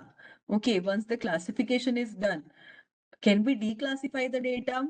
Okay, that also should be at place. And there should be integration with security awareness program. So all of this should be known to all the stakeholders in the organization. That's why security awareness program is required. So everybody at top, everybody knows, okay, this is classified information. We have to do this, we have to do that. But the one who is at the bottommost layer, okay, for a lab, a person who is at the bottommost layer, they may be someone who could be the point of breach because they were not having enough security awareness. So there should be proper security awareness program for all the stakeholders, starting from the top to the bottom. All right.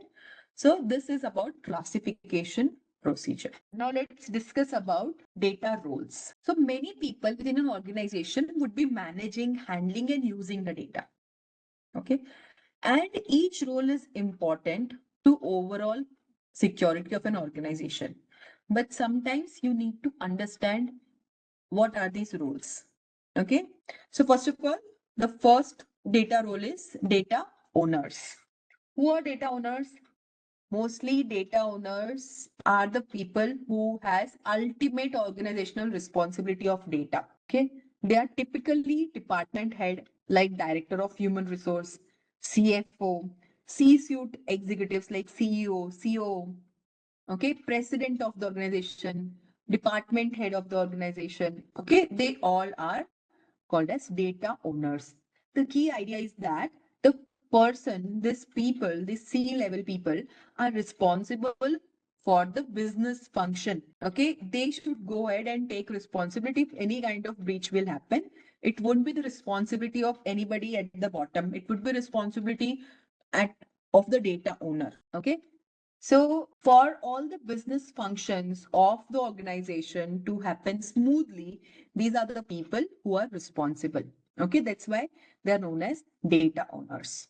Now, many times, although people who are in the mid management level, they would be doing the classification level of the data, but these will be the one who will be signing on the things on at the top. Okay, so they would be the one who will be classifying the level of data and saying this is public data, this is internal, this is confidential data.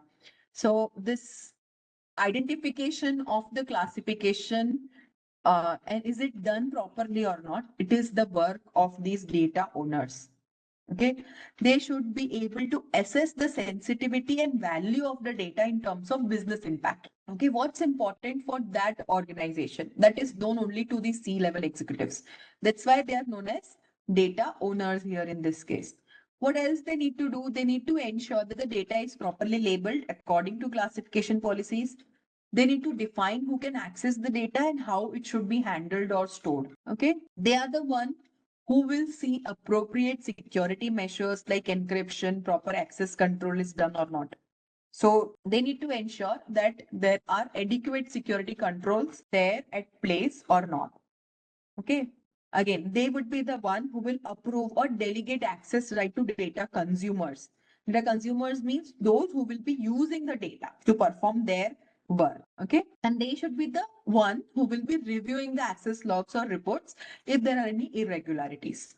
Also, they will be the one who will handle the compliance, like legal compliance, regulatory compliance, or policy compliance. Okay. And they will be the one who will participate in audit and risk assessment or risk management programs. Now let's shift to system owners. So if the data owner is the guardian of the data itself, the system owner is the person responsible for the engine of the system. Okay. Means engine means how the data is processed, how it is stored. So the system owners are individuals who are accountable for the operations task. Okay, they are accountable for the security of the systems, which is processing this classified and sensitive information. So sometimes data owner and system owner can be the same people, but sometimes they can be different people, especially in large organization. And sometimes in multiple departments or multiple business functions, they are different people. Okay. Now, these system owners, what they do is they ensure that the platform is hosting sensitive information. And if it is hosting that, it is properly secured. Okay. So they are the one who will look at configuration, managing updates, ensuring the system can defend itself against any kind of unauthorized access or malware. Okay. So too much of technical things coming to you, right? Let me give a simple example here.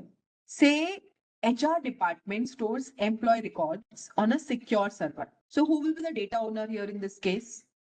HR department head or the whole HR department? Head of the HR, right?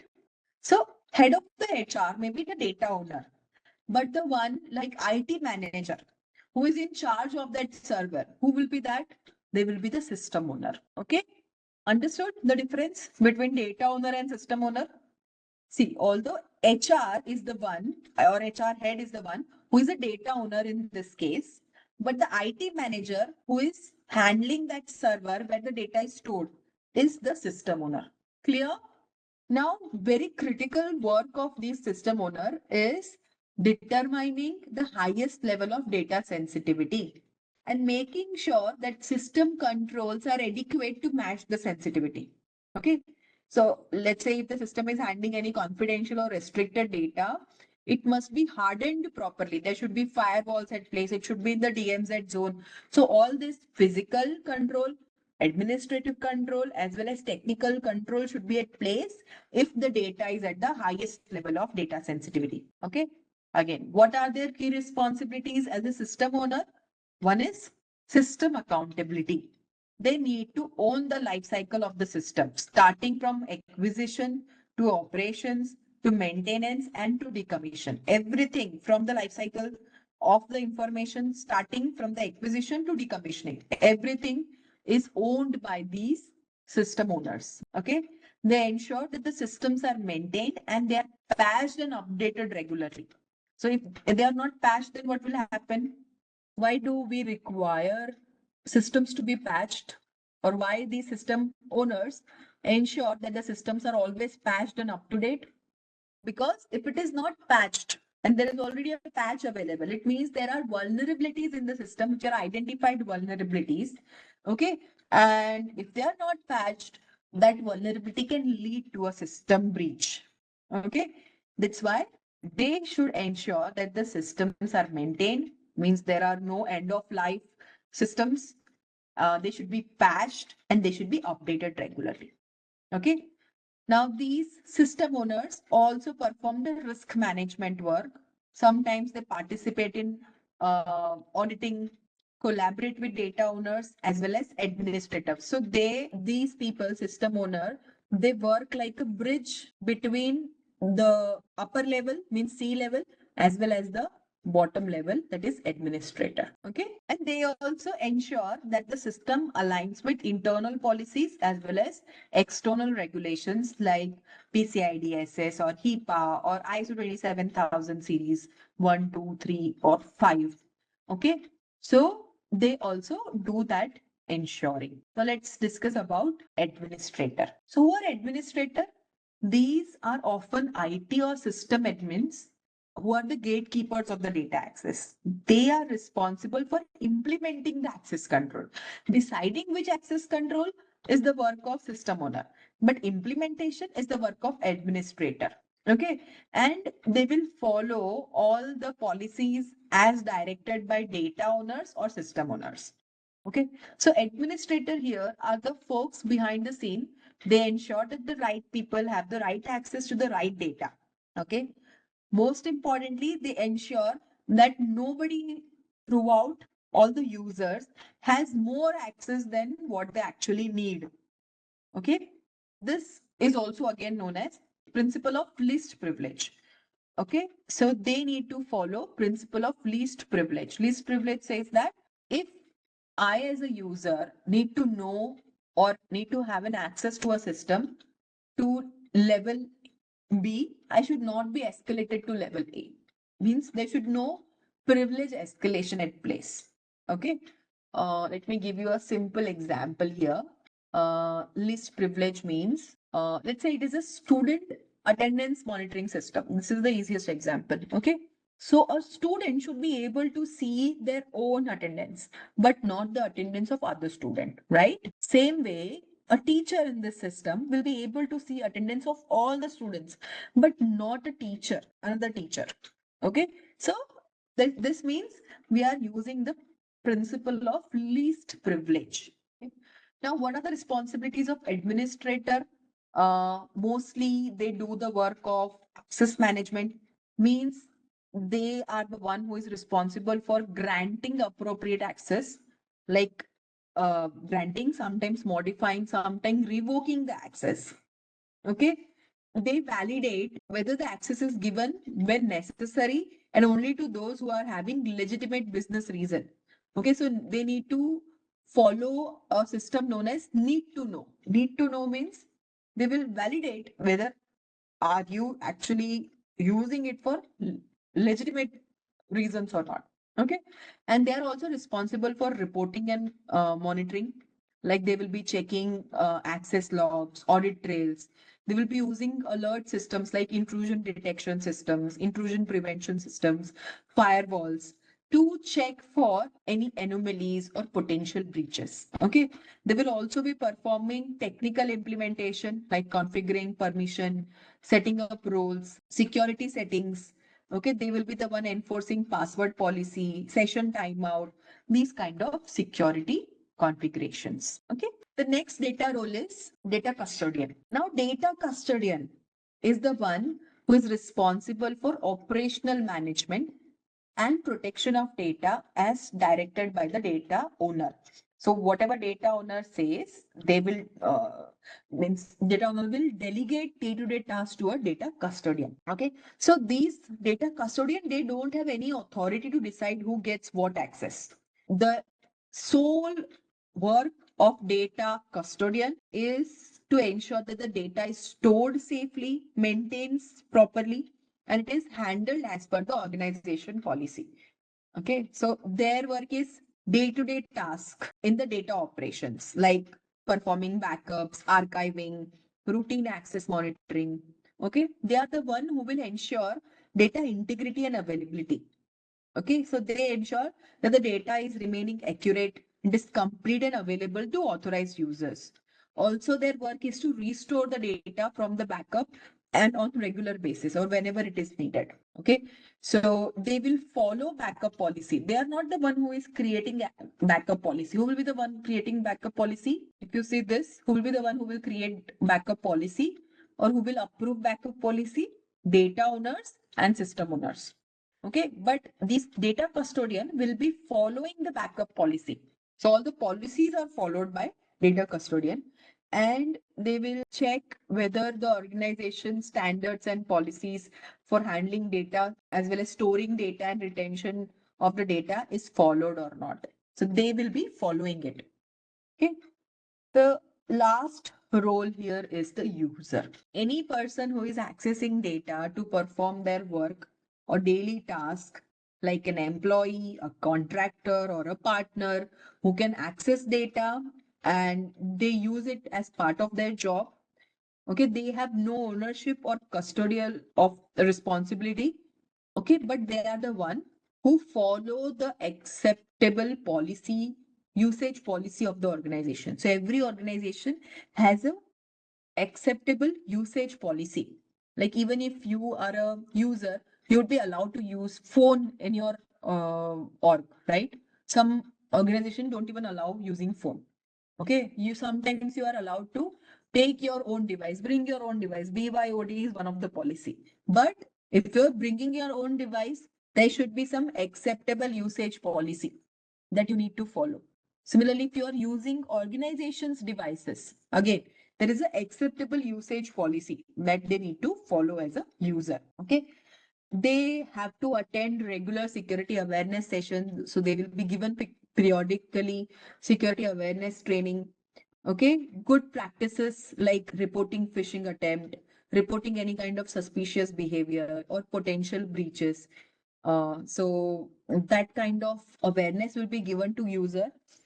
Okay, they will again be given the good practices that needs to be followed, like using strong password, unique password, don't share the credentials, lock your screens when you are away from the computer, report if anything is lost by you or lost devices or lost USB drives or disk, something like that. Okay, but many times this user data role is considered as the weakest link in cybersecurity because of their negligent behavior sometimes, and sometimes they are susceptible to any kind of social engineering attacks. So people will just go, attacker can just go talk to the user, know basics about what's happening in your organization, how do you log in, those basic things, and sometimes they speak it out because of the negligent behavior.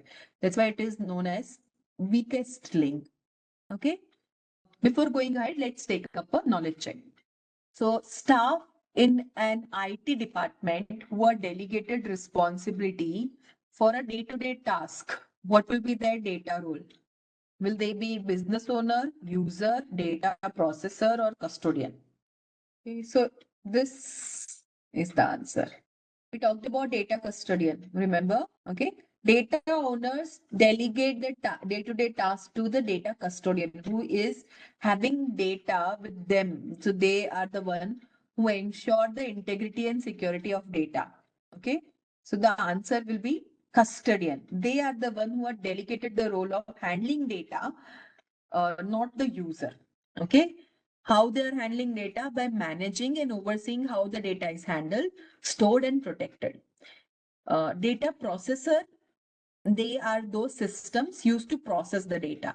Business owners are typically project owners or who are the one who is delegating. Okay. And users are just going to be using the data and not the one who will handle what or hold what data will be used where. Okay. So the answer will be custodian in this case. Okay. So if you remember, we took an exercise. Okay. So we'll be completing that exercise. Now your next part is writing about justification and control and the responsible party. Okay. Okay. So let's discuss the solution. All right. Okay. So let's go through all of these one by one. First is this customer personal information, means customer PII. What will be the classification level? Highly classified or restricted. Okay. Why? Because it contains sensitive PII. What must be done? What should be the controls at place? First is It should be kept as or stored as encrypted. And even in transmission, it should be using TLS 1.2, 1.3 or more. Okay. There should be proper access control mechanisms at place and they should be audited. Okay, so all the controls must be at place because it is highly confidential. It is at the topmost classification level. Who is the responsible party when we talk about customer PII? It is going to be the data owner. Okay. And security team here means the team of the CISO, Chief Information Security Officer, CISO, and their team must be responsible for the security of customer PII. Okay. Next is internal HR policies. What is the classification level? Internal use only means it is not for public release, but not very highly sensitive also. Where it needs to be stored, it should be stored in internal systems with basic access control. Only those people who are in HR domain or who are the employee of that organization, they should be able to access it. Okay. Who is the responsible party in this case? HR department. Okay. Next is marketing brochures. We discussed marketing brochure is a public classification level because it is for marketing purpose. It is for public distribution. So there will be no confidentiality required. But who is the responsible party in this case? Marketing team. Okay. Next is proprietary trading software source code. Again, this is going to be under highly confidential and restricted access only. Okay, so the classification is the topmost again. Why? Because it is a critical intellectual property. It is an IP. Okay, so it requires strong access control and even version control. So source code or something like this, which is an IP, it has a version control mechanism or change management mechanism. This version control comes under change management. Okay. And again, encryption when it is stored. Who is the responsible party? CISO, their team, as well as development team. Okay. Or we can say data owner in this case again. Okay. For internal HR policies, we can say system owners also will be the responsible party. Sorry for that. Okay. Next is financial records to regulators. This will come under confidential. Means it contains non-public financial data, but it must be protected during transmission and storage. So encryption should be at place. Who is the responsible party? Finance department. So finance department or a CFO could be a data owner or there could be a system owner who will ensure the confidentiality of financial reports, how it is shared with regulators. Clear? So you need to have proper idea. Sometimes your organization's ways of classification may differ from other organizations' ways of classification. Okay. For example, a training organization may have different classification for the training data. Okay. While a product-based company may have same training data, may have different classification level. Okay. So this is just an example here in this case. Okay. So let's go to the next part. Next part is about retention policy. Okay. Now this is very critical component of information lifecycle management. It is key part of information lifecycle. Okay, this defines how long an organization must retain specific types of data and what actions will needs to take place once the retention period is over. Okay, and it is part of data governance. It supports both operational efficiency as well as regulatory compliance. So when we talk about data lifecycle, it starts with the acquisition or creation. Okay, then the next step is usage. All right, and then is retention. So this retention governs stage 3 and stage 4, ensuring that data is kept long enough to serve its purpose. This is very important point. It needs to be kept long enough to serve its purpose, but not so long that it becomes a liability or a cost burden. Okay, like CCTV data is stored for your organization. But should it be kept for years and years to come? No. Maybe as per compliance, it could be for 6 months, 3 months. Similarly, if a asset record is, let's say, asset in the terms of there are system server records are there, which your IT administrators will be keeping record of. Okay. Now, let's say this asset got decommissioned. Decommissioned means it is not used for more time. Okay. Then what should be the next process? To destruct or to the final stage, disposal of the asset if it is no longer in use. Why? To use the personal as well as data storage and cost for keeping that thing which is no longer in use. But till how much time? That is there in the policy. It's something which will be written in your organizational policy for retention. Okay. So what are the technical considerations here? First is retention period. Retention period will specify how long the data must be retained before it is eligible for disposal or archival. Okay. Now, retention period depends on business requirements, regulatory requirements, or contractual obligations. Okay. Next consideration would be storage location and format of the storage. So, the retention policy will also define where the data is going to be stored in the retention period. Means will it be stored in on-prem, or it will be stored in a cloud environment, or it will be stored in some offline archive. Okay, or it will be stored in some disk, like, which is a warm type of disk, means write once, read many times storage. Okay, so what type of storage will be used in the retention period, that also is there in the retention policy. So this ensures that the storage solution meets the security as well as compliance standards as per the data classification. Okay, now when the retention period ends, what is next step? If the retention period ends, the policy defines whether the data should be destroyed, means there should be secure deletion, degaussing method, or shredding, or it should be archived for some legal or historical reasons. Okay. Now, when you are deleting, you need to also ensure that there is no data remnants. What is data remnants? Data remnants means some part of data is left in the hard disk, even if we have overwritten or deleted from the hard disk or from where it was stored. Okay. So we need to ensure that there is no data remnants in that case. Okay. Now, example here, a company may want to keep data from its R&D division for a much longer period than it will keep the data from its customer service division. Okay.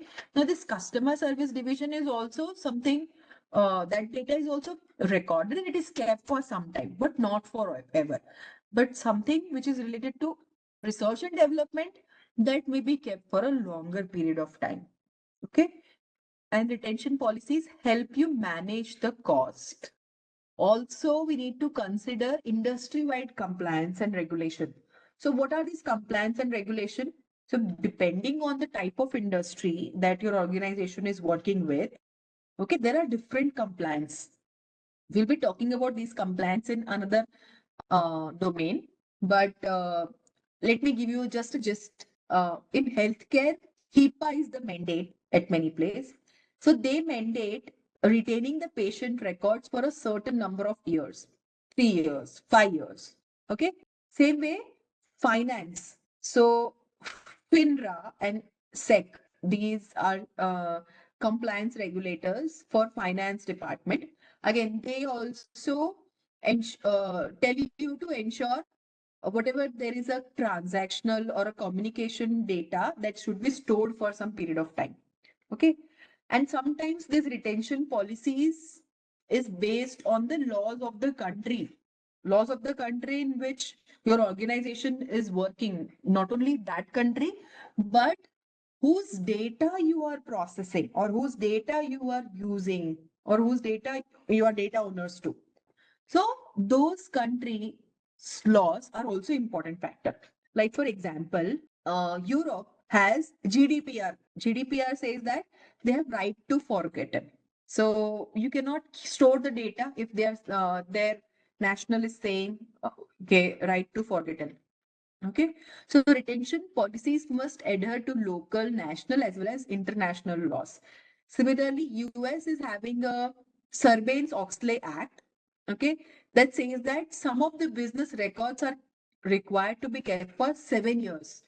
Till 7 years, you have to keep their data. Okay, it is an act that they have that protects their people for business related records. Okay, now whenever you are doing retention, there is a cost associated with it. Okay, so what you need to do next is storage optimizing. So storage optimizing means use, if you're using backup, then what type of backup tape should be required. Okay, so if you remember from your engineering days about RAID, RAID, okay, what type of backup is required? Are we going to mirror it, or we are going to just store the parity of the bits? What type of storage we are going to do, so that we ensure that the cost is as minimal as possible, as well as the risk is as per the risk appetite of the organization. Okay, so when we say data retention policy, what considerations we need to keep? These are the three fundamental questions or considerations that we need to keep in mind. What data do we keep? Is it a customer data? Customer data means contact information, transaction history, service records, or is it a employee data? Employee data means HR data, payroll data, performance reviews, medical records of the employee. Okay, or is it something R&D related? Is it intellectual property, prototypes, source code? Okay, so what type of data we are keeping? Sometimes it could be financial data also, operational data, or legal data also. Okay, next is how long we keep this data.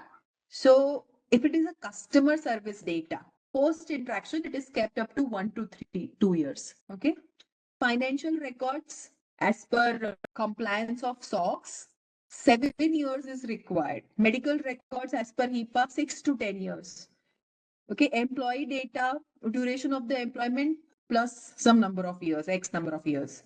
Okay, so this is the next consideration. How long do we keep data? And then comes how we retain. Like, what are the ways by which we are retaining? What are the storage mechanism? Whether it is on-prem, like whether it is going to be tapes, disks, or whether it is a cold storage or a warm storage site, or you are going to archive it. Okay, when we talk about cloud, it could be public cloud, whether it is private cloud or a hybrid cloud that you will be using. Will you be using object storage like S3 buckets, AWS S3 buckets? Okay, so these three fundamental questions must be answered before we talk about retention policy. Also, security controls, integrity controls must be considered, because when we say how do we retain, so when we are saying cloud, so cloud providers meet compliance standards as per ISO 27001 or SOC 2. Okay, similarly there are data residency laws like GDPR, where data localization will be required. Okay, so they say that the data needs to be stored in their country only, not in other country. Okay, so these also needs to be kept. Okay, so let's go to the next part. So what is e-discovery? E-discovery is a process of producing for court or external attorney for any kind of legal proceeding. Means when an organization is involved in any kind of litigation on them, okay, the regulatory investigation will happen, or there could be any internal inquiries. They have to legally require to produce relevant digital information. Okay, this information is known as e-discovery, which is discovered by electronic means or discovered from electronically stored information. Okay, now there are different phases of e-discovery. First phase is identification. In this phase, the organization determine what data is potentially relevant for any kind of legal matter. Okay, for example, emails, logs, databases, that may be important. If there are employees involved, okay, employee related information will be important. That comes under identification phase. Storage location, where will the data be stored? Okay, that is also covered in the first step, that is identification step. So here in this first step, identification, organization try to understand data ownership and perform classification. The second step is preservation of this data. Preserve exactly so that it can ensure that it is not destroyed while complying with the order. Okay, like an organization may say there's a litigation on them. They may say, okay, we have lost our all logs. Okay, so that's not okay. In audit, they have to show that they are logging and the logs are uh, having proper hashing mechanisms. Hashed algorithms are used, like SHA-1, SHA-512. Those algorithms are used, which ensure integrity of the log. Okay. Also, they need to ensure that the metadata is not lost during the retention period. So this is the first step. Second step, preservation. Third step is collection. Collection is to show that the data is collected in a secured and documented manner. Okay. And this contains the chain of custody and data integrity. So if you would have applied for any job, right, you would see that there is a check mark that you have to select at the end, that I am giving this permission to store my data for that organization. Okay, you are sharing your information and that organization can store your data, and that should be documented. This process is documented. Okay, that you have ticked on that checkbox where it says that I am okay with so and so organization storing my personal information. Okay, so that comes in this collection phase. But when the litigation is happening, that time the collection will be different. Okay, that time the collection is basically about documenting how the data is collected for the litigation purpose, like forensic tools are used or not. We will be anyways covering this collection part in detail in another domain, which includes digital forensics. But this is what is the collection phase. Next phase is processing the collected data to reduce volume. Okay. So in any case, there is a lot of data that's collected by the officer who is handling that case. Many times the data is very, very huge in volume. Some of the information is irrelevant. So they can be processed so that we can remove deduplication.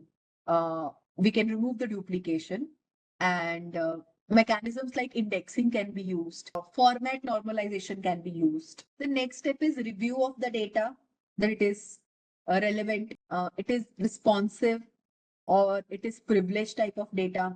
Isolate the data which may include any sensitive information or business information. Next phase is analysis of the data, analyzing for any correlations, using some visual analysis tools, using AI assisted tools. Next step is production of the final data to those who have requested it. And the last step is presenting the data to external auditors, audiences maybe, or in the court of law. Okay. So these are the steps included for e-discovery. Now, why it's important to understand e-discovery? So that we can have legal compliance, and they should be properly planned previously. So if there is a litigation, what are the steps that we will follow? Okay.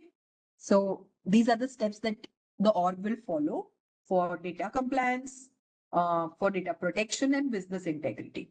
Again, organizations need to identify, first of all, what data comes under PII or what comes under PHI, and then use proper mechanisms to ensure the security of the data. So what is PII? Which data will come under PII?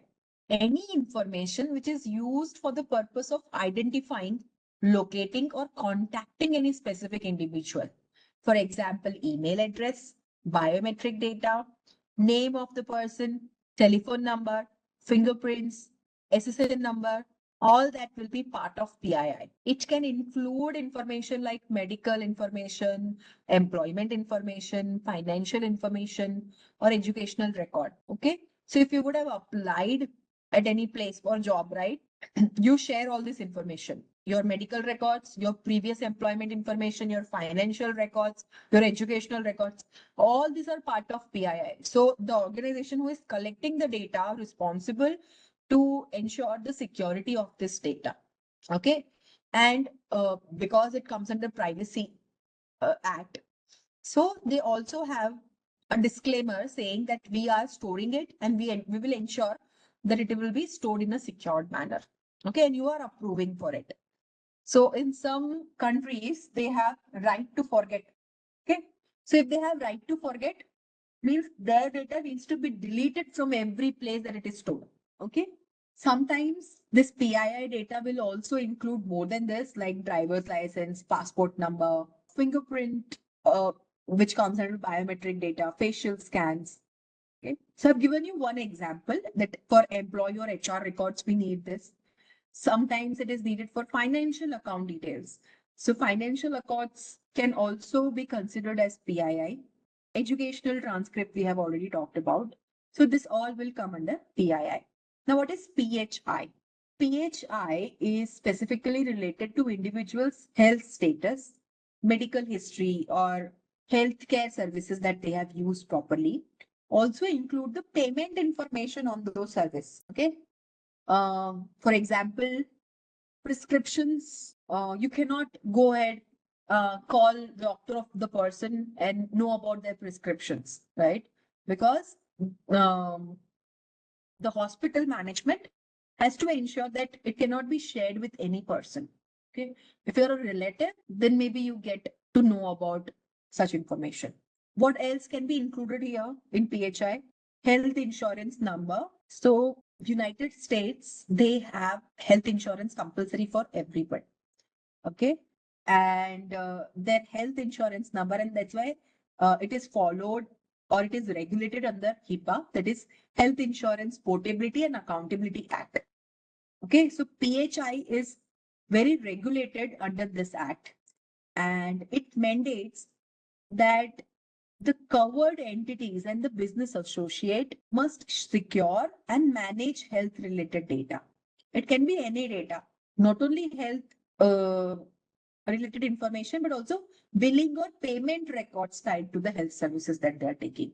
Okay, that is the payment history of the patient. So that needs to be also protected. So now let's see some techniques how we can ensure the privacy. Okay. So now let's see some of the techniques for protecting data. The first one is pseudo-anonymization. Pseudo-anonymization is a data protection technique which is used to process or use a method known as pseudonymous to represent other data. Okay. This can be done to prevent the data from directly getting identified to an entity or a person. Now, for an example, a medical record held by hospital, okay, is about person ABC. So instead of including the personal information, it should refer to the person with the patient number, like patient 123.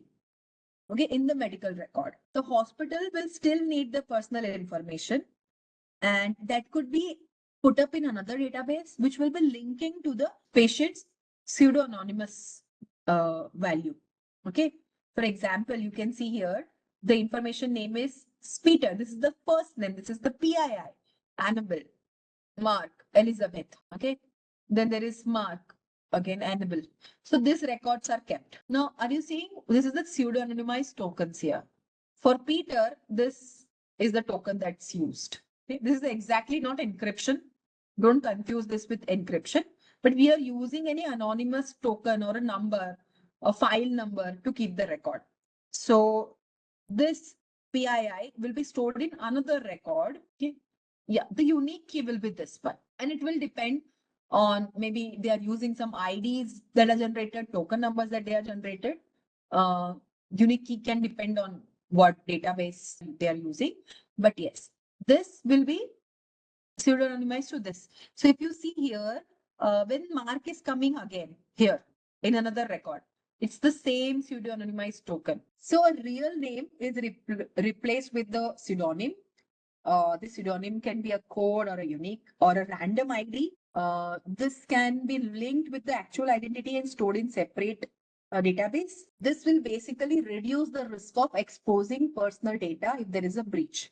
So you would have seen in hospital, they have a file number, okay, instead of patient name everywhere, okay, or case number. That's the way how pseudo-anonymization is done. And when the linking needs to be done, a proper authorization will be required when you want to get the information about that patient number 123. Okay?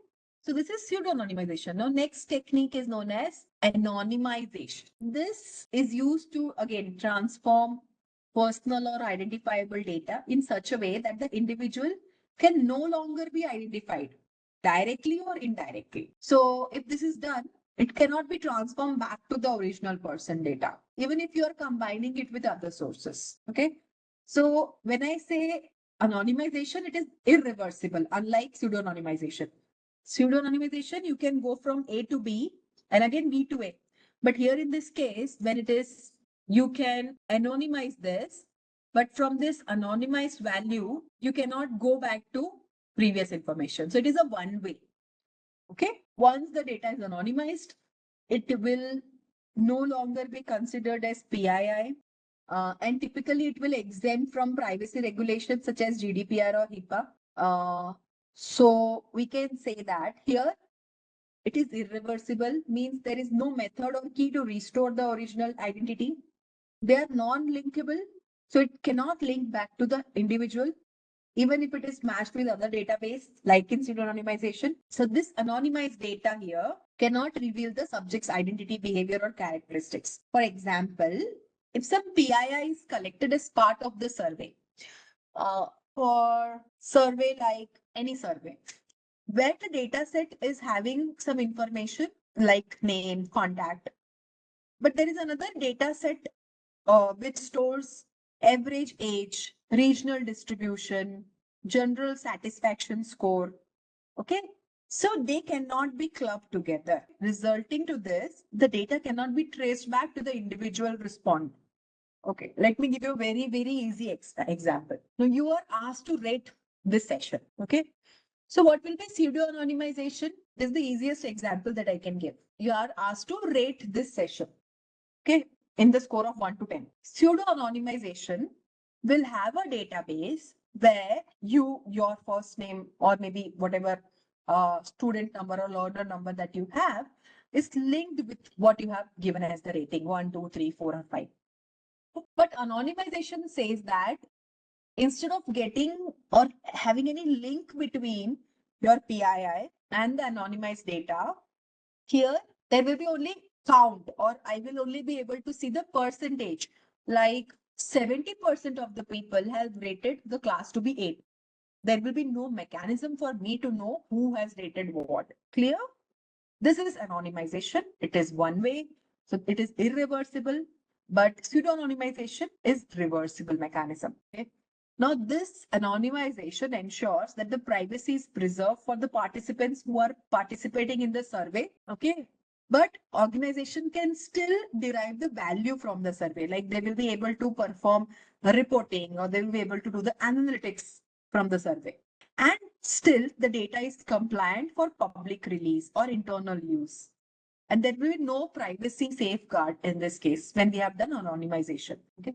So when pseudo-anonymization will be done, when we want privacy enhanced controls like in GDPR, pseudo-anonymization. Anonymization will be done when you want full identity to be protected at all. Okay, like in case of some surveys.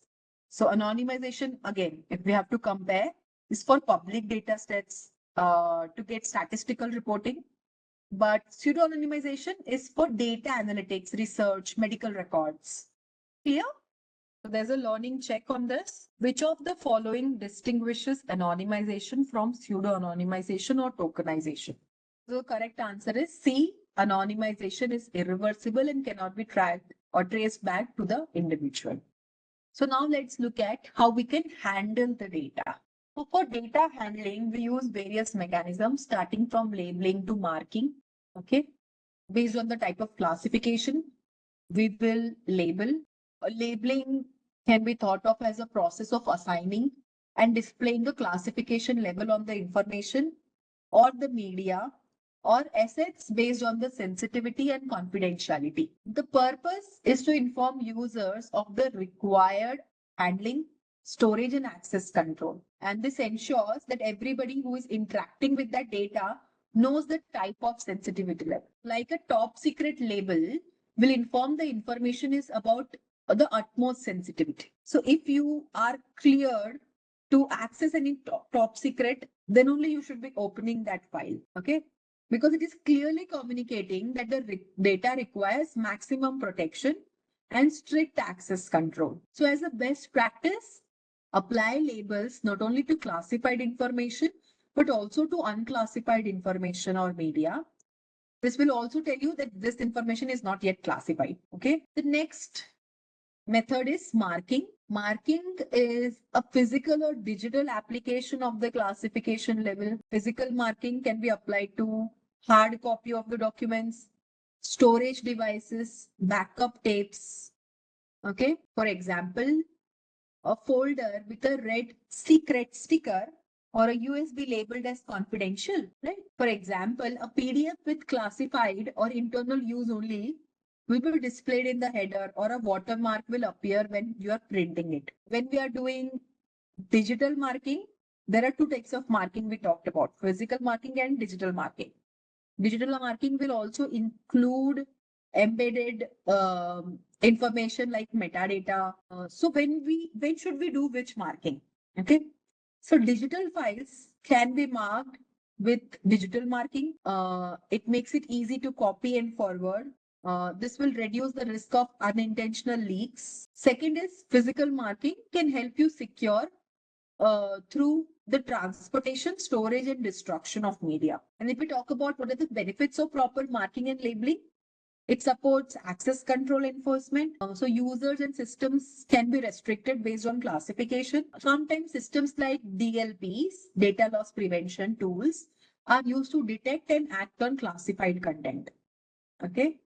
So if it is classified as confidential and it is shared in your network, then the DLP system may flag it. Okay. Or maybe not allow you to upload it or share it. Okay. This will help in incidents response, any forensics. It will also ensure the compliance with regulatory and contractual obligations like government or defense standards. So if we look at both, labeling means it identifies classification level, like top secret, internal use only, or public.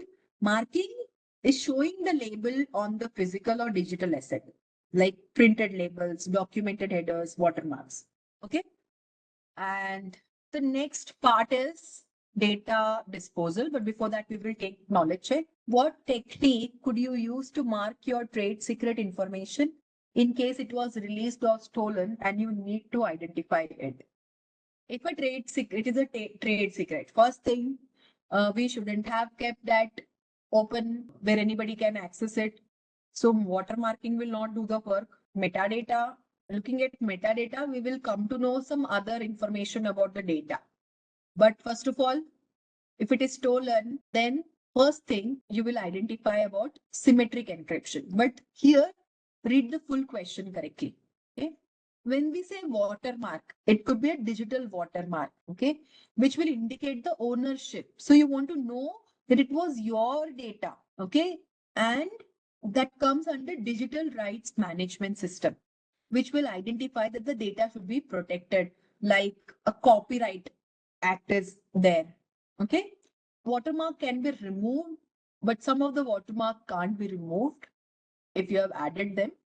But still, if you have put a watermark and you have shared it publicly, and you come to know that some people are using it and even sharing their information, then you can file case against them, because this will indicate the ownership of the data. So if the encryption is removed, still watermark is the one which is used to identify that it was your data. Just a quick info, guys. Intellipaat offers cybersecurity course in collaboration with iHub IIT Roorkee and EC Council. Through this course, you will master tools and techniques of cybersecurity such as IAM, network security, cryptography, Linux, SQL injection, SOC, ethical hacking, cloud security, and much more from the top IIT faculty and industry experts. With this course, we have already helped thousands of professionals in successful career transition. You can check out their testimonials on our Achievers channel, whose link is given in the description below. Without a doubt, this course can set your career to new heights. So visit the course page link given below in the description and take the first step towards career growth in the field of cybersecurity. So this is the next phase of the data lifecycle or information lifecycle, that is data disposal. So data disposal is the last and former act as a most ignored phase of information lifecycle. Many times it gets overlooked upon, but when it is critical security control, when we are dealing with sensitive or classified information, if this stage is not handled properly, there could be some residual data which can lead to data breaches or regulatory violations or unauthorized data recovery. You don't want that. So how do you ensure that? First of all, let's understand what is the meaning of data residual or data remnants. Data remnants means the data which is still on the media as a residual magnetic flux. Even if you have deleted, it's still there. Some part of the data is still there. It is a recoverable data. Okay.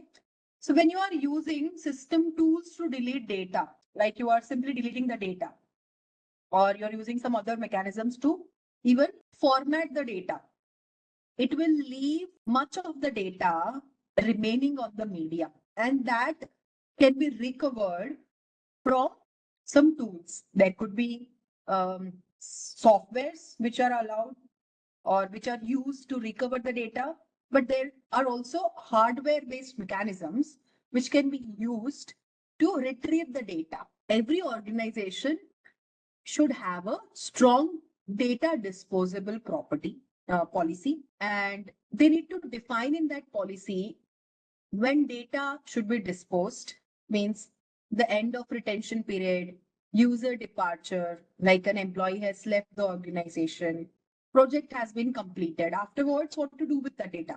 What policy says? Okay, that should be defined in the policy. The specification of how the data will be destroyed based on data classification level, that is there in the policy. Now, when we talk about the methods for data disposal, these are all the data disposal methods. But before going to methods, let's understand some classification. Let's understand this methods by classification. Okay. So if it is a public data, simple deletion will be what? Like it is okay if you simply delete it. Okay. What is deleting or what is erasing? Simply performing a delete operation against the file or a set of files or the entire media, like formatting the whole media. In most cases, the deletion or removal process removes only the directory or catalog linked to the data. Okay, the actual data is yet on the drive. Next method is clearing. Clearing can be done with the help of overwriting. It is a process of preparing media for reuse. So if, say, you want to reuse the media, okay, you can use this method clearing. This ensures that the clear data cannot be recovered using traditional recovery tools. The software cannot recover what was there, even if they want to, because the data is overwritten by some other data. Okay, the media is cleared and unclassified data is written all over addressable locations on the media. So if the data classification is of the level of internal usage only, overwriting or clearing is a better way to handle that data or that media. Okay. Next is degaussing. What is degaussing? It is a method, or degaussers are there, which create strong magnetic field that will erase data on the medium. And this method is known as degaussing, mostly used to remove data from magnetic tapes so that the magnetic tape can be used again. So it acts as a fresh new magnetic tape. So the goal is to return the tape to its original state. So if your data is, say, of the data classification level confidential, okay, That time, secure wiping or degaussing, multiple overriding can be used. Next method is encryption. Encryption means the data stored on the medium is encrypted using a strong key, and to render the data is unrecoverable, the system simply needs to securely delete the encryption key. So encryption key once deleted, nobody can decrypt the data because they are not having that encrypted key or the encryption key. This is very fast mechanism than actually deleting the encrypted data. Also, when we want to recover the data, it typically is impossible or infeasible computationally. So whenever it is a highly confidential type of data classification level. So cryptographic erasure, that is using encryption, is used many times. Many times physical destruction is done or degaussing mechanisms are used for highly confidential data. The next method is known as purging. Basically, it is a very intense form of clearing which will prepare the media for reuse in less secure environment. Means this process will repeat the clearing process multiple times, and it may combine it with another methods like degaussing to completely remove the data. So it is more intense form of clearing the data. Next method is sanitization. Again, this includes combination of processes which will remove the data from the system or media. It will ensure that the data cannot be recovered by any means. When a computer is disposed of, sanitization will include that all the non-volatile memory has been removed or destroyed. And the next is destruction. So whenever the data or the media is in the final stage of life cycle, this is the best method, destruction. Okay. So whenever you are doing the destruction, it is important to ensure that the media cannot be reused or repaired, or no form of extraction can be done from the destroyed media. So there are various mechanisms for doing that, like shredding, incineration, destruction as per the regulatory standards is done. And it depends on the type of media that is used. Is it a hard drive or a paper or any other method?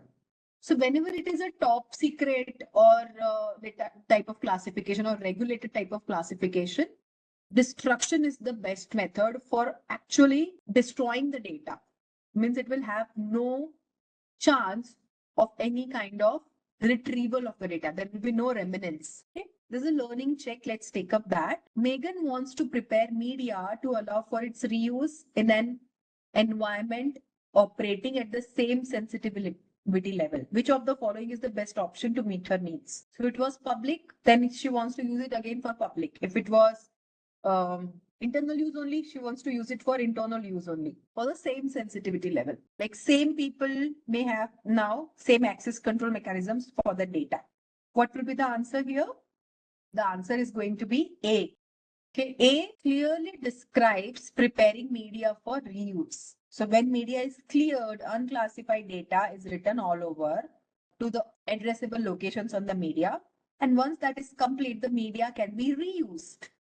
Erasing is deletion of files, but it may not include that all of the data on the device or the media is actually removed.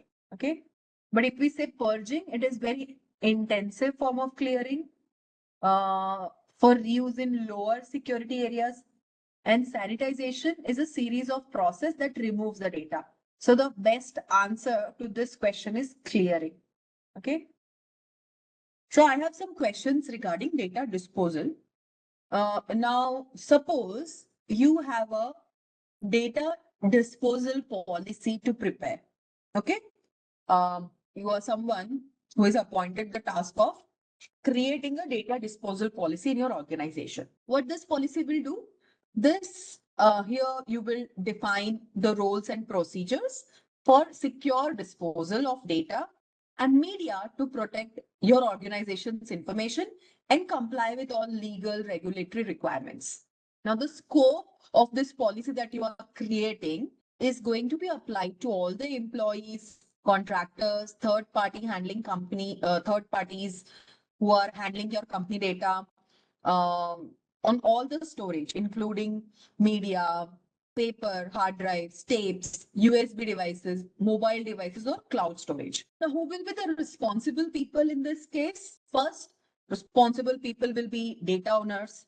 They are the one who will dispose, or they will approve basically the disposal of data under their control. They are not the one who are going to dispose, but they will be the one who will approve the disposal of data. And what will be the responsibility of a security team member or IT team member? They will see that the data is securely sanitized and then it is destructed. Okay. Now, what will be the responsibility of all the other employees who are not data owners or system owners or the part of security or IT team? What will be their part in this case? If you are just a data user or maybe a processor of data, then what will be your part? You're designing a policy, and in that policy, you're writing all of these down, right? You're writing the responsibilities. You'll be writing classification-based disposal methods. So my question is, we talked about data owners. Data owners will be the one who will approve disposal of data. The IT or the security team will be the one who will perform secure sanitization and destruction. So what will be the task of the data users or data processors? Specifically, I want to know for other employees who are just data users, what is their task? What they should do? Okay. So user, they don't need to inform about this, but they may need to report when the devices or the media are ready for disposal. So yes, they are the one who are telling that, okay, now this device or this media can no longer be used. It is ready for disposal. Or if there is a theft, that they are the one who will be informing the organization that there is a theft, or maybe after theft, they are again getting the data. Okay. Yes, they will be the one who will follow the policy, whatever is written in the policy. Okay. Now let's discuss upon classification based disposal methods. So let's say if the classification level is public, what will be the disposal method? We talked about these disposal methods: erasing, clearing, degaussing, encryption, and purging, as well as sanitization and destruction. So for a public classification level, how are you going to dispose the media? Clearing or simply erasing or deleting will do the job, right? Just erasing will do the job, erasing or deleting. All right. Now, when I say the classification level is internal, what will be the method that will be used for disposal? Internal usage only. We can say clearing. That is, we will be overwriting with approved wiping software. Okay. And that way we can reuse the media. So now for classification, public and internal, we have already discussed. Next is for the classification level, confidential. What are we supposed to do? If it is confidential, then what will be the answer? The answer is on this screen. Yes, you can encrypt. Degaussing would be a better option. Okay. Or maybe a physical destruction. Now for highly confidential type of data, what will be the methods that should be used for a highly confidential classification level? What will be used? Encrypt can definitely be used here in this case, but the steps will be sanitization and then followed by physical destruction. Now, this physical destruction can include shredding, crushing it. Okay, if it is a hard drive, they can be crushed, or incineration. Okay, makes sense? So in the policy, you will write these methods for based on the classification level. Incineration means the material will be burned at very high temperature, okay, so that they become ashes. That's the last step of destruction. Okay, that will be used for highly confidential classification level. Now, how will you ensure that there is no data remnants? Data remnants means even after deleting, there is some data left. Okay. So whenever you are simply performing deletion or you will be just formatting the drives, it is not sufficient for sensitive type of data.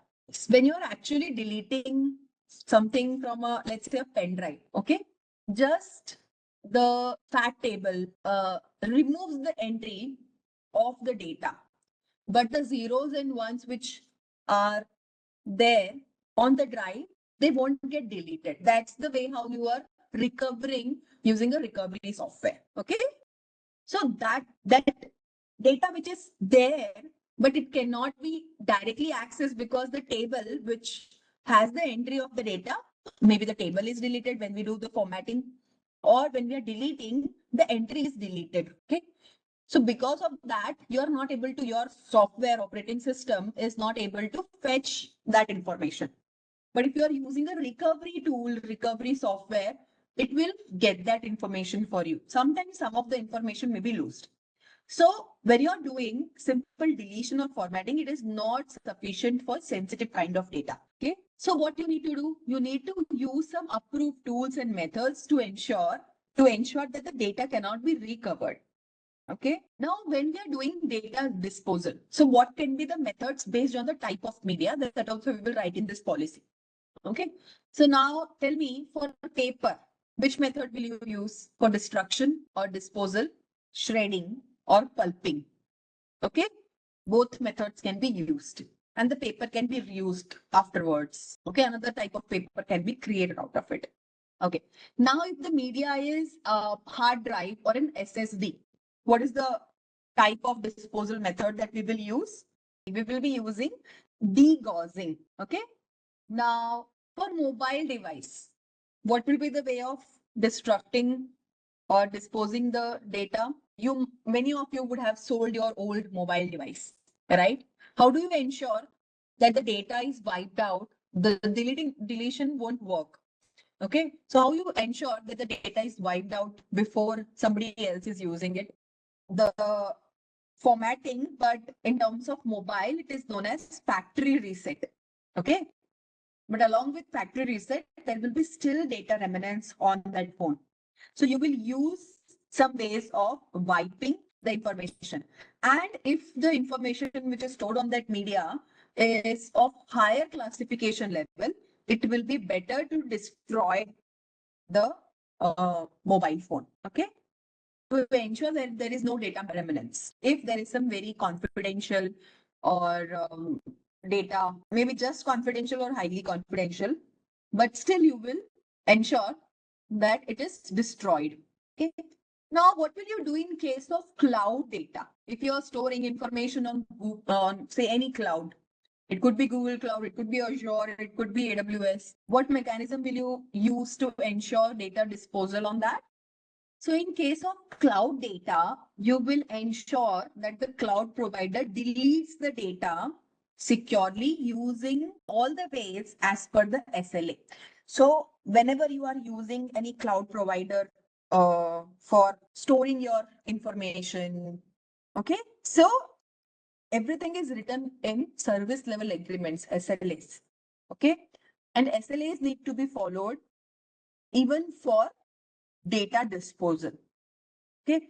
So in your policy, that also needs to be defined, that what ways they are going to use and what all data they are going to delete in the SLA itself. Okay. So this policy is already ready for you. Okay. So these are the methods of data disposal. We tried and put it in form of a data disposal policy.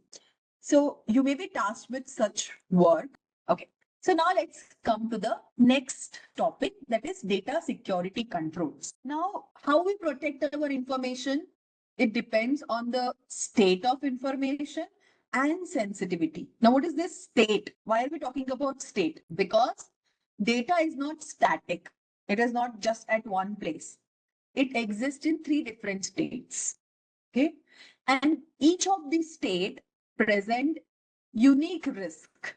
And because of the risk that they are bringing along, because of the state of the data, there will be different security controls that we have to choose depending not only on the value of data, but also whether it is at rest or it is in motion or it is data in use. Okay. So our security controls for data will depend on these states. Okay. let's start with data at rest. So this is where data is stored on devices like hard drives, SSDs, DVDs, or magnetic tapes, okay, even USB drives. So you may think that it is safe, but this is the data which is vulnerable data. In this state, data is very vulnerable, not only to threat actors who are attempting to reach it over any kind of systems or network, but also to anybody who is having any physical access to the device. Okay. So there could be some insiders who, if have physical access to the device, because of that, the data in at rest is more vulnerable. Okay. Now, at this case, the best option is going to be encryption. How will you ensure that the data is protected when data is at rest? Using encryption. Um, Now, every major operating system provides ways to encrypt the files or even entire volumes in a way that it is very transparent to the user who is using that operating system. Okay. So some of these ways are BitLocker in Windows operating system, file vaults can be used in Mac operating system, and DMCrypt is used in Linux operating system. So what will the encryption ensure? It will ensure that even if the data is stolen, they cannot read the data if they are not having the encryption key. They cannot decrypt unless they have the key, the secret key, if it is using a private key encryption. Okay. So this is about data at rest. Now let's look at data in motion. So when data is going to be in motion, when the data is traveling across a network, it can be traveling between a client and a server, or it could be between two systems or two devices, or between the cloud providers or cloud platforms. Okay, like email, file servers, web traffic. When the data is in motion, it is thought of as the riskiest time for our data. Okay, because the data is moving between nodes, and sometimes you don't have any power on those nodes. Okay, it could be when the data leaves from your machine, it goes to local network, then it goes through a physical channel. Okay, and then it goes to internet. Okay, and we know that we can't control what happens on internet. So how do we ensure that the data is protected? So what we will do in this case, we will use network encryption protocols. Hashing will ensure integrity, but how do we ensure confidentiality in this case? So for confidentiality, we will use encryption protocols. Okay, we will use transport layer security. Yes. Even application layer security. At application layer, we will use HTTPS. At transport layer, we will use TLS or SSL. Okay. Specifically, TLS will be used in your HTTPS website. In that, what happens in TLS? A tunnel is created between the nodes. Okay. Now, what is this tunnel? Basically, we are encrypting the data packets. Okay. Secondly, we can use IPsec protocol. We will be discussing about TLS and IPsec in detail when we are maybe in domain 4. It is about communication and network. We will discuss it there. IPsec is specifically used for secured IP communication. Okay. You can also use virtual private networks, which will again create secure tunnels between the devices. So this will ensure that the data remains private and intact during the transmission. Okay. The next is data in use. This is where the data is being processed, like in memory, like RAM, which is a volatile memory, in memory cache, in CPU registers. Okay. Now, because the data is going to be in plain text during this phase, it is very vulnerable to attacks. Now, it is vulnerable to attacks like buffer overflow attack, memory leak attack, and even side channel attacks like meltdown Many times there are attacks like cloud cartography in cloud infrastructure. Okay, again, that is a type of side channel attack. So here, can we do encryption? Will doing encryption work here? Because we are already using the data. Can encryption be the answer for security control when data is in use? I just want an answer in yes or no. No. Yes, exactly. The answer is no. Then what should we do? So here, encryption is not practical. What will be the best defense method? Writing secure software. Okay. The best protection would be to use secure software development practices.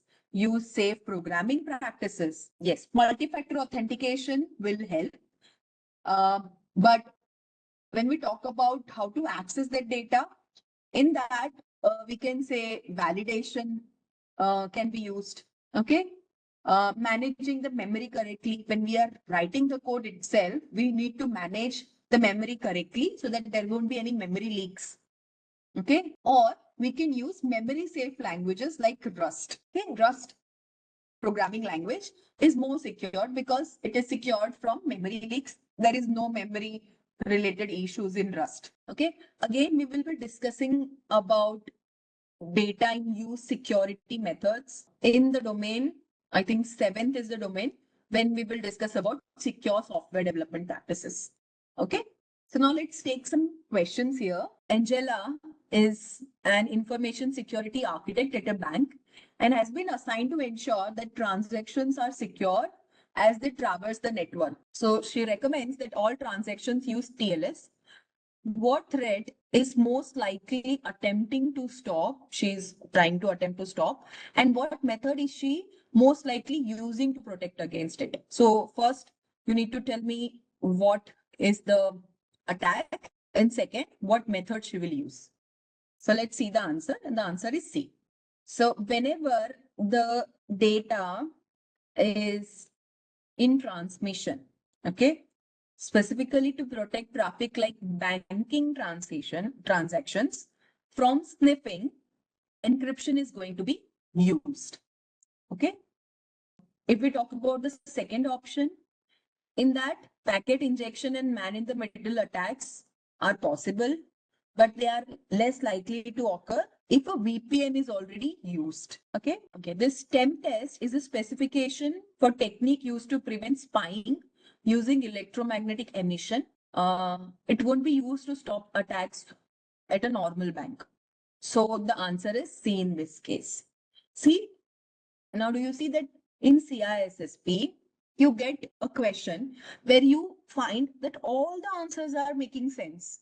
Okay, but what matches to the exact question here will be very subjective sometimes, depending on what example they have taken. Okay, and this will come to you once you start preparing not only the basis, but also go through many questions. Okay, so if you are doing that, if you remember, I said that for each and every domain, I had practiced around 700 to 1000 questions. Okay, and then I was able to appear for the exam and pass it in my first attempt. Because when and at start, I was if there are and then there were 100 questions, I was only getting 40 or 50% correct, but that was not sufficient. We have to get 70% correct, right? We require 700 out of 1000. So that's why I've added as many questions, as many knowledge checks as possible. And many times these knowledge checks are a little difficult on the side. I've taken this question from third edition CISSP book. So you can start preparing from that book. There are around, for every topic, there are around 20 to 30 questions, which you can refer to along with the topic details. Okay. All right. So now let's come to the next topic, that is security baselining. So baselining is said to be something which can provide starting point and ensure the minimum security standard. Okay. It means it is a set of minimum standardized security configuration and controls which can act as the starting point for you to secure systems, applications, operating systems. Okay. Now, what does this baseline do? They will ensure that at least you have minimum consistency across the systems. You are meeting all the compliance requirements. This baselining can serve as a reference for auditing and monitoring, and you can customize based on your specific business requirements. Now, there are different ways of doing this. First is imaging. Imaging is a practical method to implement baseline. It can be used as to configure a single system with desired settings, capture its image, and then deploy the image to other systems. Okay. And now, once you have done the deployment to other systems in the secured state, you can next perform auditing process to periodically check the systems to ensure that they remain in secured state. Okay. Now, let me give an example here. What you can do for all those new joinees in your organization, or maybe if you're starting a new organization, you will configure one Windows 11 laptop. You are saying that you are going to give Windows 11 laptop to all the employees. Okay. So you will configure it with basic security mechanisms like BitLocker encryption enabled, Windows firewall activated, auto updates configured, only approved software installation can be done on that. Admin account is secured. So all these settings you are doing on that one Windows 11 machine. Once the setup is complete, you capture this configuration as a system image, okay? And then the same image will be used to deploy all the company laptops.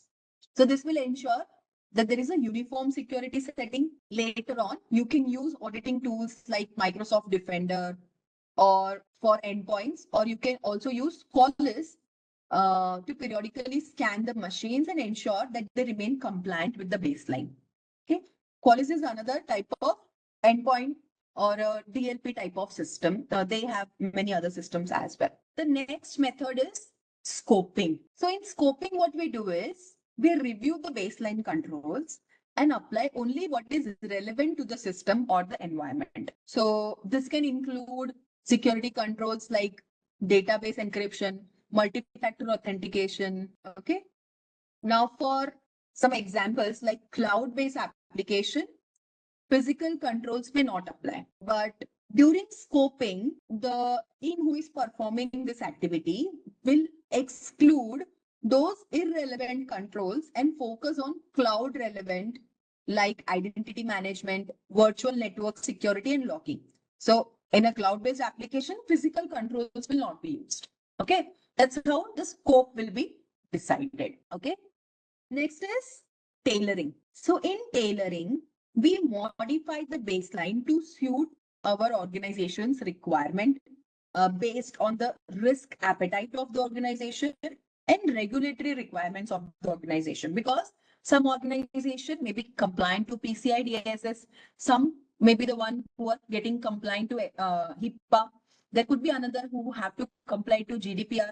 So it depends, right? The regulatory requirements of the organization depends. Also, the risk acceptance of every organization is different. Risk tolerance is different.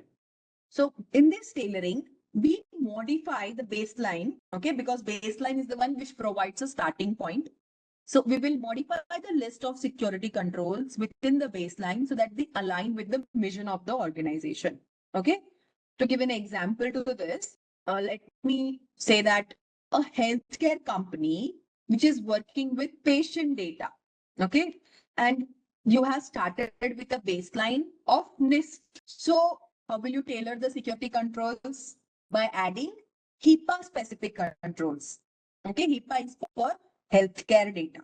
By adding more auditing or logging, sometimes data retention, increasing password complexity beyond the original baseline. So for your Google accounts, what is the baseline to create a Gmail account? What is the baseline of the password? Minimum settings for creating your password is you can write alphanumeric values, caps, numbers, special characters. All special characters can be included. Yes. So this is baseline. Okay. Minimum 8 characters should be there or minimum 12 characters. But depending on the type of industry, you may find that the password settings are different. Okay. For our organization where I'm currently working, they have to set up minimum 14 characters of password. It can be alphanumeric. Some of the special characters are allowed, but not all. Okay. And we have to update the password every 3 months. Okay.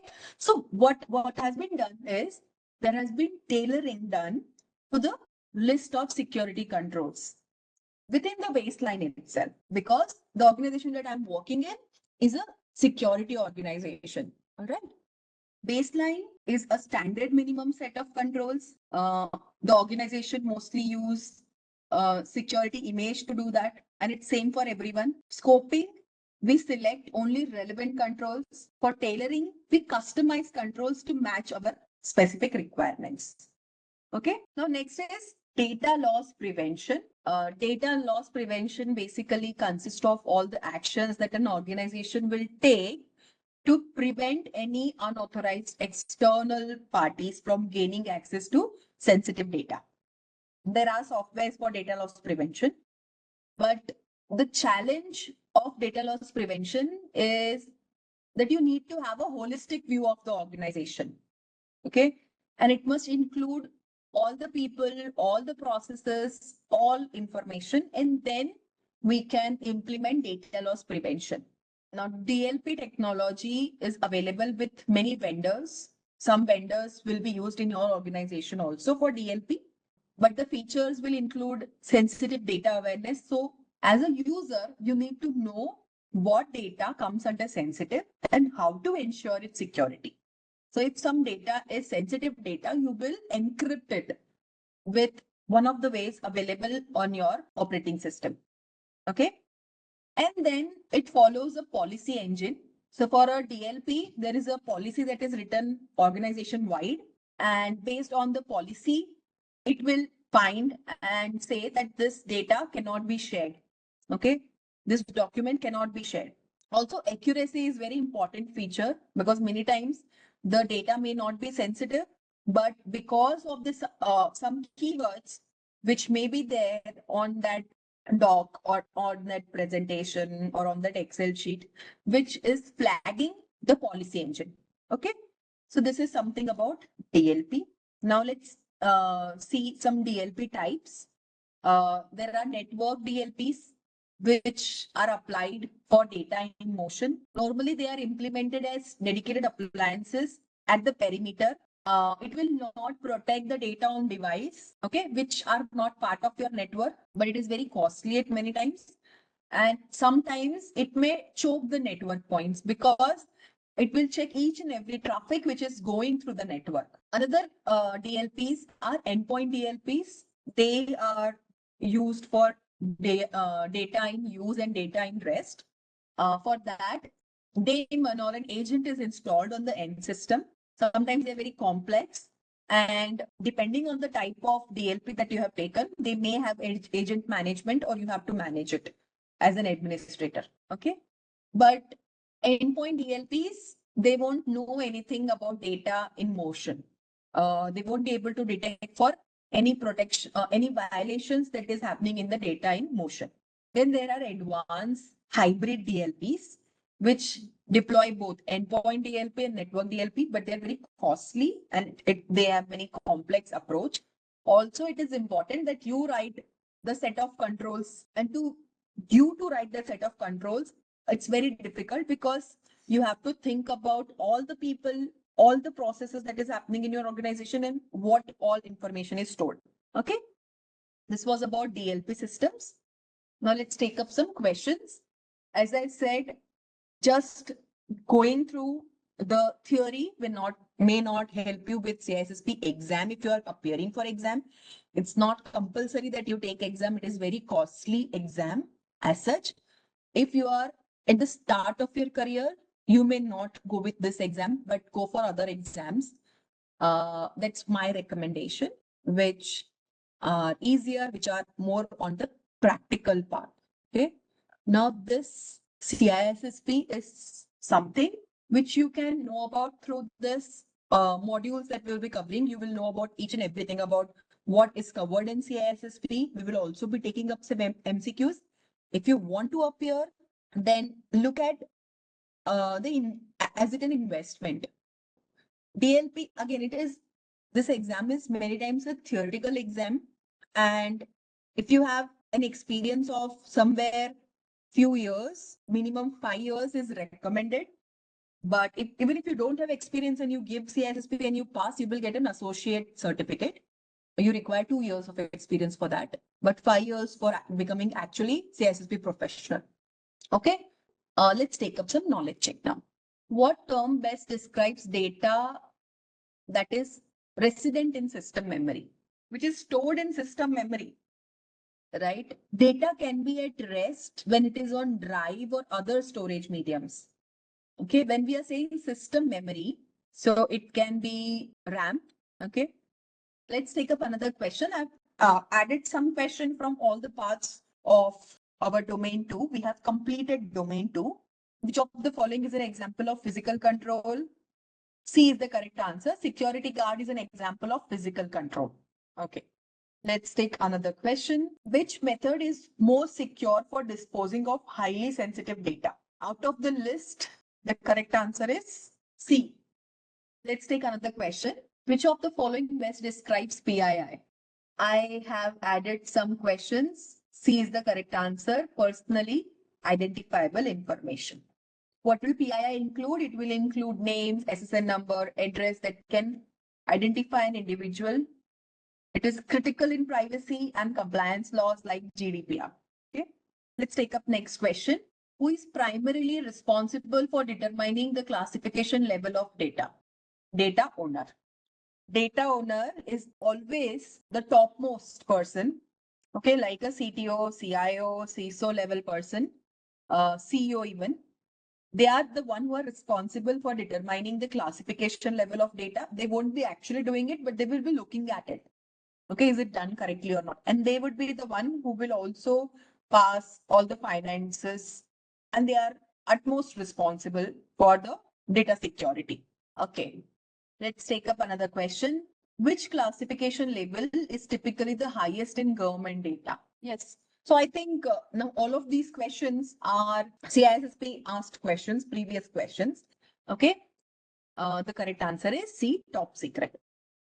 So this module 1, forms the backbone of information security. And if you understand it well, it will help you to look at other domains as well. Now, what does it cover? We are going to cover CIA Triad. I know that most of you will be aware of CIA Triad, but we will be discussing a lot of details of CIA, principles of CIA. CIA means confidentiality, integrity, and availability. That is considered as primary goals of security. Followed by that, we will be discussing about security controls, security frameworks. We will be discussing about governance and compliance. We will also discuss about security policies, standards, procedures. We will discuss how threat modeling is done, how risk management is performed. Risk management is part of GRC, that is governance, risk and compliance, GRC. So we will look at governance, we will also look at risk, we will also be looking at the compliance part. Okay. Ethics is something we already covered when we started the session. We started with the ethics which you should follow as a CISSP professional. We will also be discussing about some basics of business continuity and planning and intellectual property. So as a CISSP professional, ISC Square has given 4 code of ethics that every professional needs to follow. And if a CISSP intentionally or knowingly violates the code of ethics, they may be subject to peer review, which will decide whether the certification will be revoked. Okay. I mean, if you're working in any organization, you follow their rules. Okay. You follow the code of ethics as an employee. Same way, you have to follow the code of ethics if you are a CISSP certified professional. And it has 2 preamble. We didn't discuss about the preambles. Okay.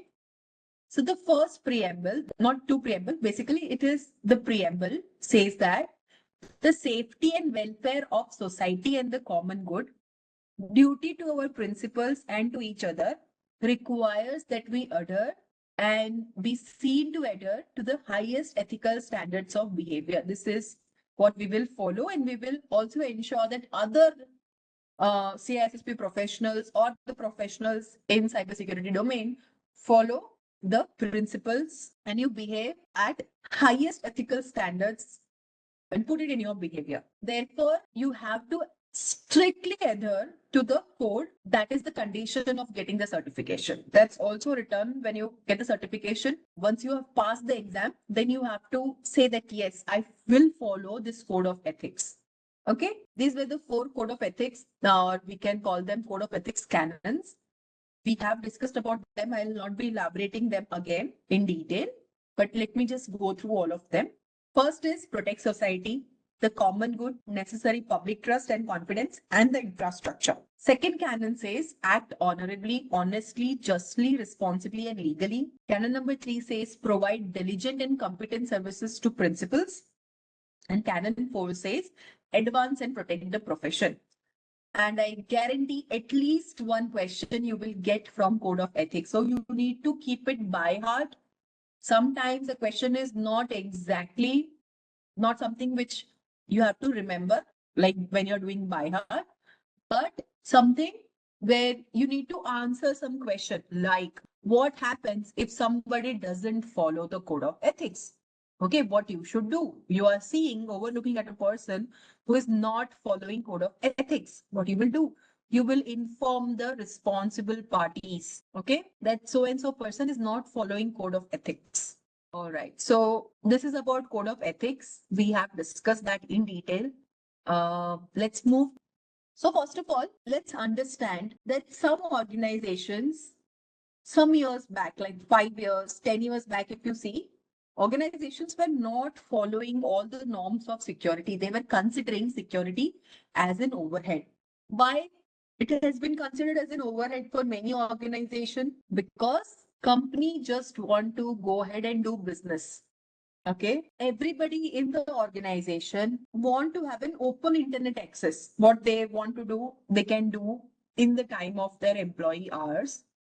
Okay, and many times companies, even management people think that our organization has never had a breach. So why take the overhead of security? Why spend lot of money on installing firewalls, proxies, antivirus systems, web application firewalls? Why to invest money on these? Is it a well spent? Okay. Even there were many memes that you will see that people say that if there is no breach, why am I following security practices? That's exactly why you are following security practices. Because of that, there are no breaches. Okay. And many times people think that their IT is the one who will be taking care of the company security, but that's not the case. The truth is that the absence of evidence is not the evidence of absence. Okay. Just because you haven't seen an attack doesn't mean that your organization is not getting attacked or not being attacked.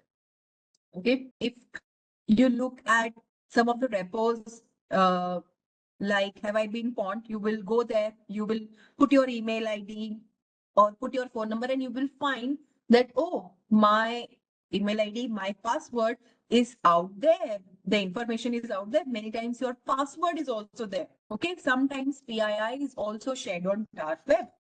And credit card information. There have been breaches on some websites where people have stored their credit card information or other account related information, their financial information. And because of that breach, their information is sold at less cost, like $1 per account details on dark web. Okay. And as and when we are implementing new security mechanisms, there are new methods that attackers are finding to perform breaches. Okay. And when we say security is simple, it is not simple anymore. In today's threat landscape, cyber attacks are more automated, they are more scalable, they are very constant type of cyber attacks. You don't need to be a bank to be targeted. Okay. People are not targeting bank. They may target 100 accounts, other are targeting bank. Okay, even small businesses which are holding valuable data, they are targeted. And if attack happens, in a case attack happens and a single breach of data happens, it can cost a lot of money. Okay. As an organization, it can cause loss of reputation, loss of customer trust, the ability to operate for many businesses because they are not able to access the data many times, or the breach causes loss of availability. Okay. And as a study says that 60% of small businesses close within 6 months after there was a major breach on them. Okay. So if organization think that IT is going to do the job for them, still they will not be the one who is going to manage security. It is the business wide responsibility, not just an IT problem. It is the responsibility of the C-level executives in the organization. And many organizations even don't have C-level executives like CTO, CIO, CISO because they may not be dealing with data a lot. But you would have seen there are more penetration testers who have come up now. Okay, what these penetration testers do, they work as consultant to organization. They test some basic checks on their organization and submit a report. Okay, based on that report, they also help the organization do the hardening. This is very prevalent from last 2, 3, 5 years, we can say. Okay, but before that, people were not looking at security, and that's why the requirement of security professionals is also increased in the due time. That's why I'm seeing many people are attending CISSP session. Why? Because there is a requirement of cybersecurity professional, and there's a requirement of who can understand all the layers of security. Okay, so we start with CIA. CIA, as I said, is primary goal in the cybersecurity domain. C stands for confidentiality. It ensures that the necessary level of secrecy is enforced at each junction of data. Okay, means it ensures that the sensitive data is only accessible to those who are authorized to see the data. So it protects against unauthorized disclosure. Okay. Now think of it as who can see the data? Should everybody be able to see the sensitive data? First thing, no, right? So what you will do? How will you ensure confidentiality? What are the ways by which you ensure confidentiality? Provide least privilege. Okay. Encrypt the data. Very good. Access control mechanism. Again, very good. Apply RBAC or any other kind of access control model, right? So how can you ensure confidentiality? I'll give you some other examples. One is encrypt data while it is in transit and in rest. Second, user authentication and role-based access control.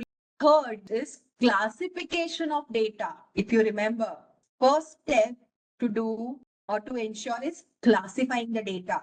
What data is confidential? What data is secret? Okay, then only we can apply the security controls.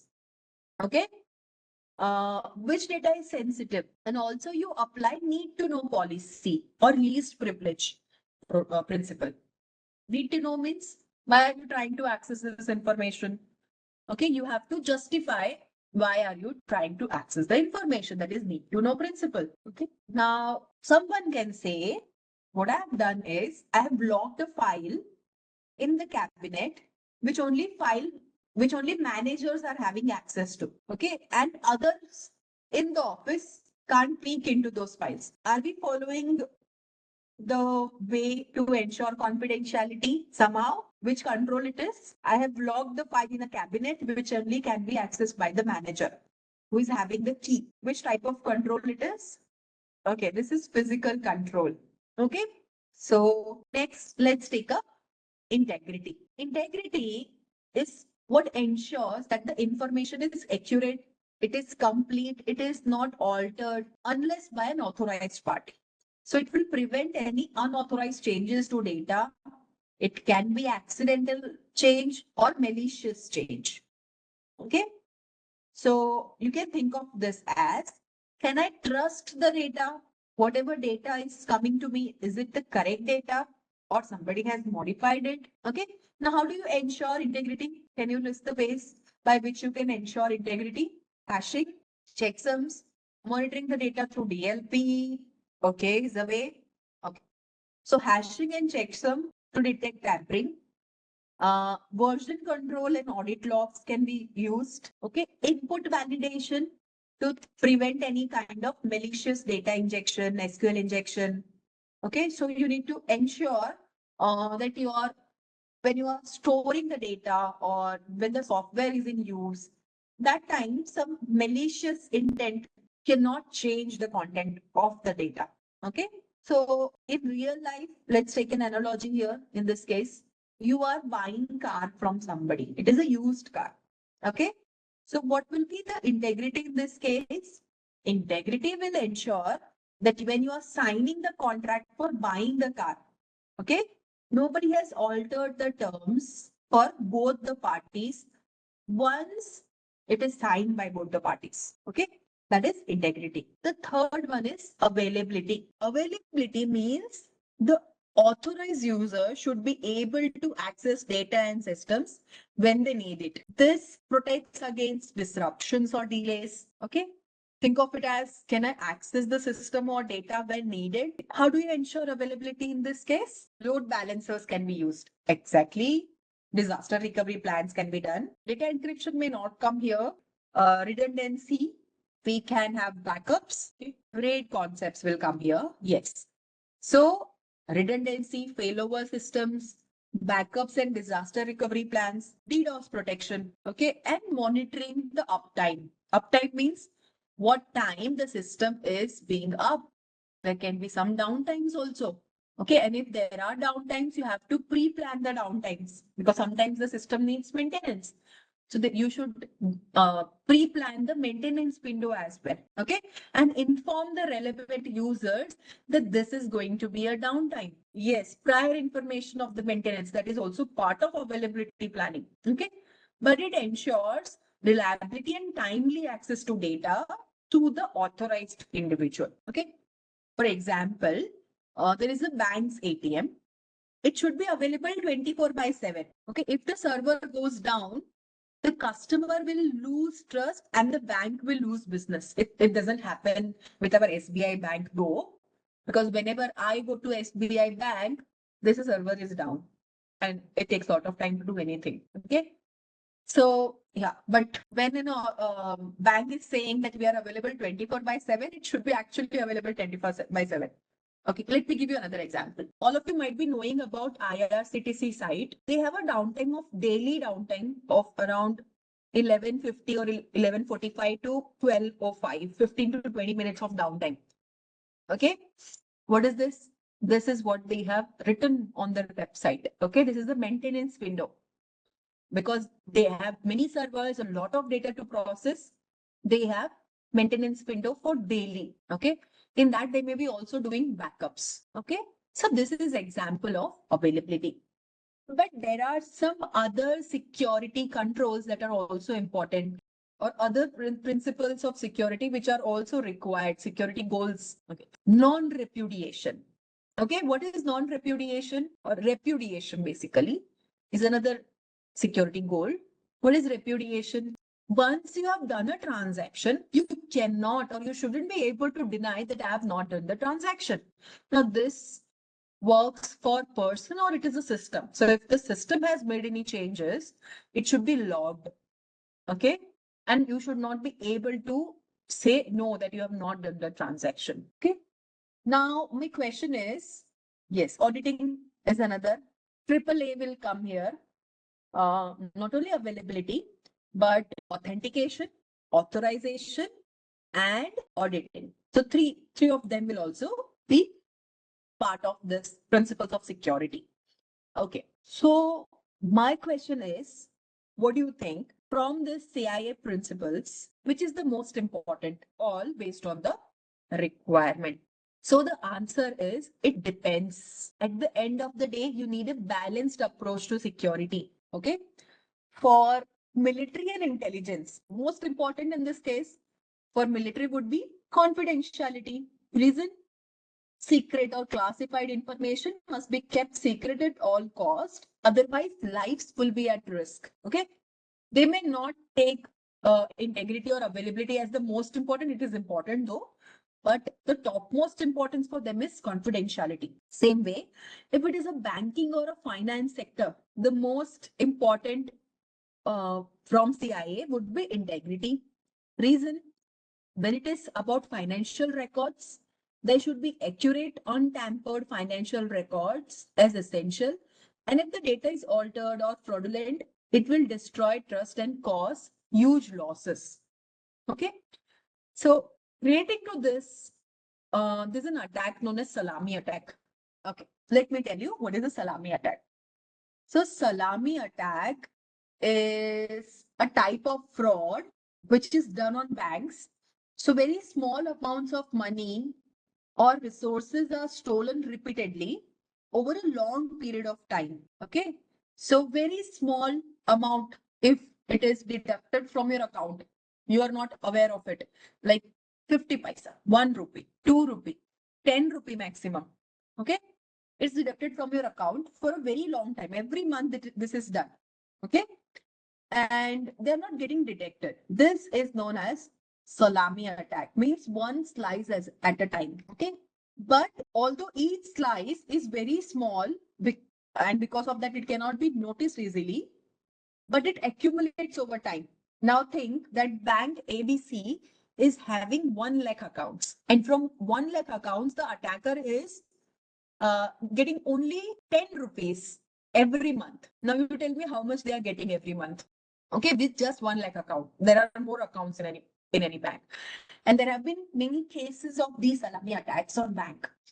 Like many cases in the sense, many attacks have happened previously on some of the banks. So this is basically the banks were not able to report it or get it first because there was very less amount which was deducted regularly, and attacker was somehow able to do it in the stealth mode. Okay, but because of that, it destroys trust, and also it is causing huge loss, because even if it is 10 rupees from one account, if it is happening with 1 lakh people, there's a lot of money for the attacker, and they are not getting any detected also. And this can happen for a long period of time until they get actually detected. Okay. The next example, let's take for availability. For digital entertainment and streaming services, what is important? Availability. Okay. Why? Because users are expecting seamless access time. Yes, just like Netflix. So if the downtime is happening, means they are going to lose the subscribers as well as revenue. Okay. Now, integrity. Let me give you an example. Okay. This is A and there is a user B. Now they are communicating over a insecure channel. Okay. There could be a user C who is an attacker in this case. What they are doing is they are performing a modification of the message. Okay. So whenever, or they are working as a man in the middle. So whenever A is sending any message to B, it passes through C. What C does is C changes the content of the message. Okay. This type of attack is known as modification attack. Okay. And it is done on integrity. So what is integrity? Integrity says that whatever the message is, okay, it should be the same that B is getting. It should not be modified or altered by anyone. Now there is another type of attack that can happen here. Okay. What C is doing, C is just capturing the packet that was sent to B by A previously. Okay. And replaying the packet or sending the packet again to B. Okay. This is known as a replay attack. Again, that is an attack on integrity because A never sent that message. A sent only first packet, only first message, not the second one. Understood what is integrity? Now, how do you ensure integrity? By using checksum or hashing mechanism. So what is hashing? We will be discussing in detail about types of hashing algorithms and about checksum. But what A is going to do? A is going to, suppose he's sending a data of 4 bits. Okay. So along with this 3 bits as part of the data, he will be sending a checksum, say 0. Okay. Somehow 0 shouldn't be the checksum here though. Let me change it to 1. Okay. So this checksum bit is sent along with the data. Okay. Now how we will ensure or come to know that this message is not altered? Let's say C changed one of the bit. Okay. C changed one of the bit to say 0. So the checksum will not be won again. Okay. This will ensure that the message is sent with integrity. So this is one of the way by which we can ensure integrity. Checksum. Other ways are hashing algorithms. Okay. So now let's take up a question. Which of the following best describes confidentiality in the CIA triad? The answer is C. Ensuring only authorized individual can access sensitive information. Okay, that's how you will ensure that the confidentiality is there. Let's take up another question. An attacker modifies a financial report before it is reviewed by management. Which CIA component is most affected? The answer is B, integrity. So if there is any modification or alteration in the message, even if the message is replayed, okay, or there could be a timing attack. Okay, it is sent after some time. It is all part of integrity. Okay, let's take up one more question on this. You will at least get one question from CIA. That's definite. That's for sure. Okay, a company deploys redundant servers and backup systems to avoid downtime. Which CIA principle is this addressing? The correct answer is C, availability. Okay. Now, before we discuss the security terms, let's understand that when we are doing real world security, we cannot sacrifice on one of the principle entirely for other principle. Okay.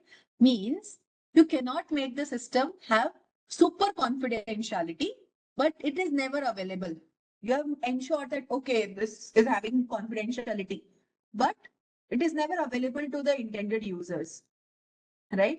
So as a security professional, you thrive for a balanced approach aligned to the business goal and the risk appetite of the organization. Okay. Now let's look at the security terms. First one is vulnerability.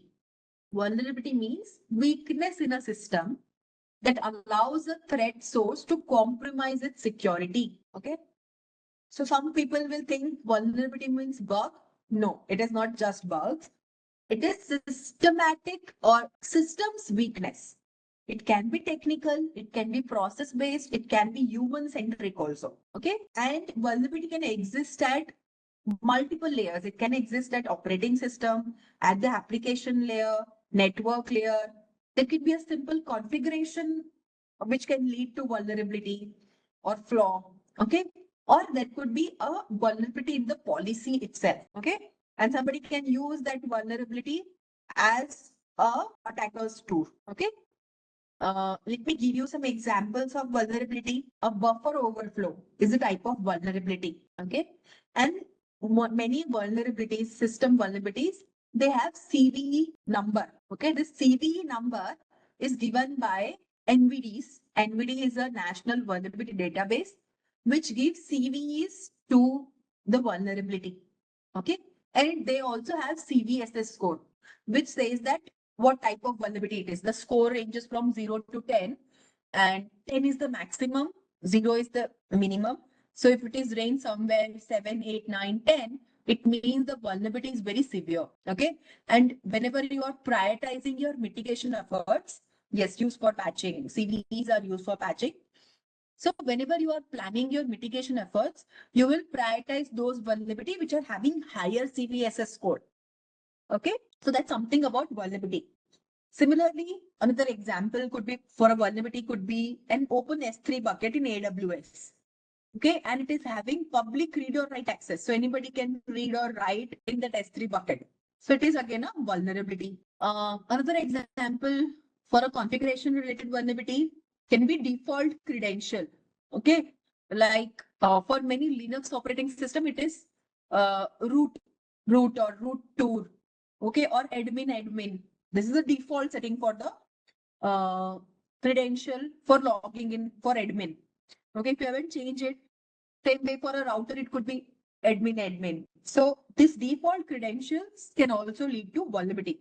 It is just a configuration mistake, but it is a vulnerability in itself. Similarly, lack of input validation in any API.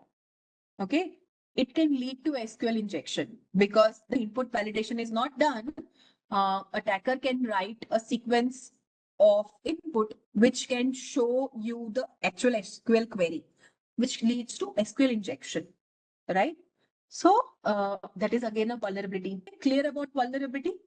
Next is threat. Threat means any potential danger that is associated with the exploitation of vulnerability. Threat is not the actor, but it means the possibility or danger which is posed by something which who can be capable of exploiting the vulnerability. Okay, so that is threat. Okay, threat agent can be an attacker, the one who is taking the advantage of vulnerability. Okay, the threat agent is the attacker or the malicious person. Okay, now when we see threat of ransomware, that is a type of threat. Okay, ransomware which exploits the vulnerability because of poor endpoint hardening and ransomware attack is done. Or zero-day threats, those exploits which are unknown, you're not knowing, or a patch doesn't exist for those vulnerabilities. Okay, zero-day threats can be there. So these are threats, means any potential danger that is associated with the exploitation of vulnerability. Okay? Now, when I say threat agent, they are the one who take advantage of vulnerability, also known as bad actor. They can be person, also they can be any tool who is performing the exploitation. Okay, it can be tool, it can be script, it can be a environment force also. Okay, so don't confuse between threat and threat agent. Both are different. Okay, so let me give you some examples of threat agent. A botnet which can exploit and create a DDoS network attack. Okay, that is a threat agent. Sorry, not a threat agent. Botnet. Okay, malicious insider who is copying any sensitive information on their USB drive and then sharing with the rival company. They are threat agent. Vulnerability scanners, okay, like NASES. They can be used to scan by attackers. They can be acting as a threat agent, okay? Or there could be a group of people like hacker groups or APT group who are exploiting some vulnerability. Okay, they're also threat agent. So threat agent is not just a person always. They can be a script, they can be a group, or they can be any environment force. Okay, like environment force can be something like there is a flood where your database server was stored. It was stored, or database servers were in Arizona and there was a flood there. So that time the threat agent is the flood itself. Okay. Yes, there can be nation-sponsored actors. They are also part of threat. They are also known as threat agent. All the types of hackers, your white, gray, black hat hackers, they're all threat agents. Okay. Some are working for good. Some may not be working for so good reasons. All right. Now let's talk about risk. Yes, risk is going to be very important factor in this domain.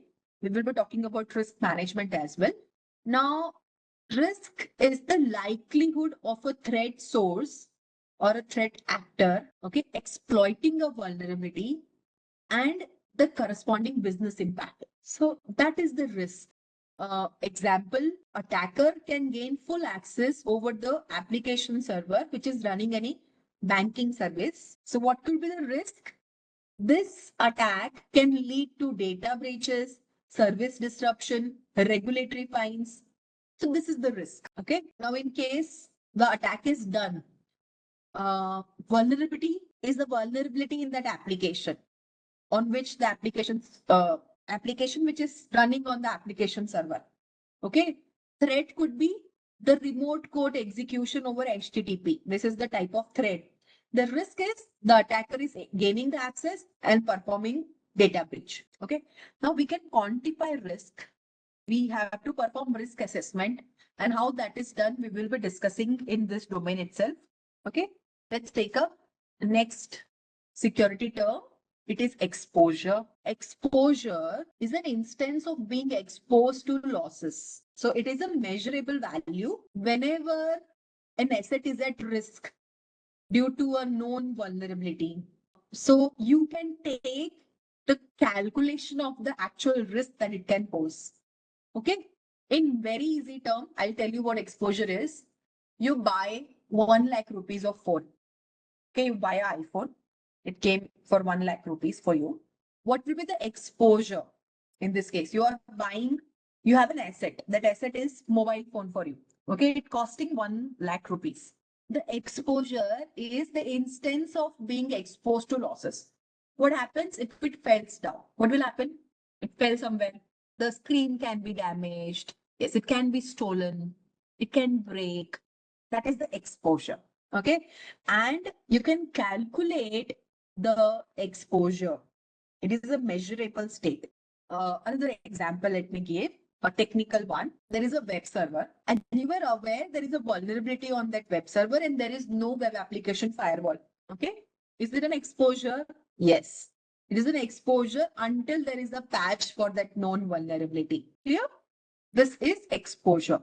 Yes. Control is a mechanism to put in place or perform mitigation to reduce the risk. Okay. So controls can be technical controls like firewall, encryption. They can be administrative controls like policies, training, and more. There can be physical controls. Okay. For your mobile phone, what is the physical control? How will you ensure even if it fell, it doesn't break the screen? By putting up the screen guard, right? So that is a way of control or safeguard mechanism. Okay. So that's about control.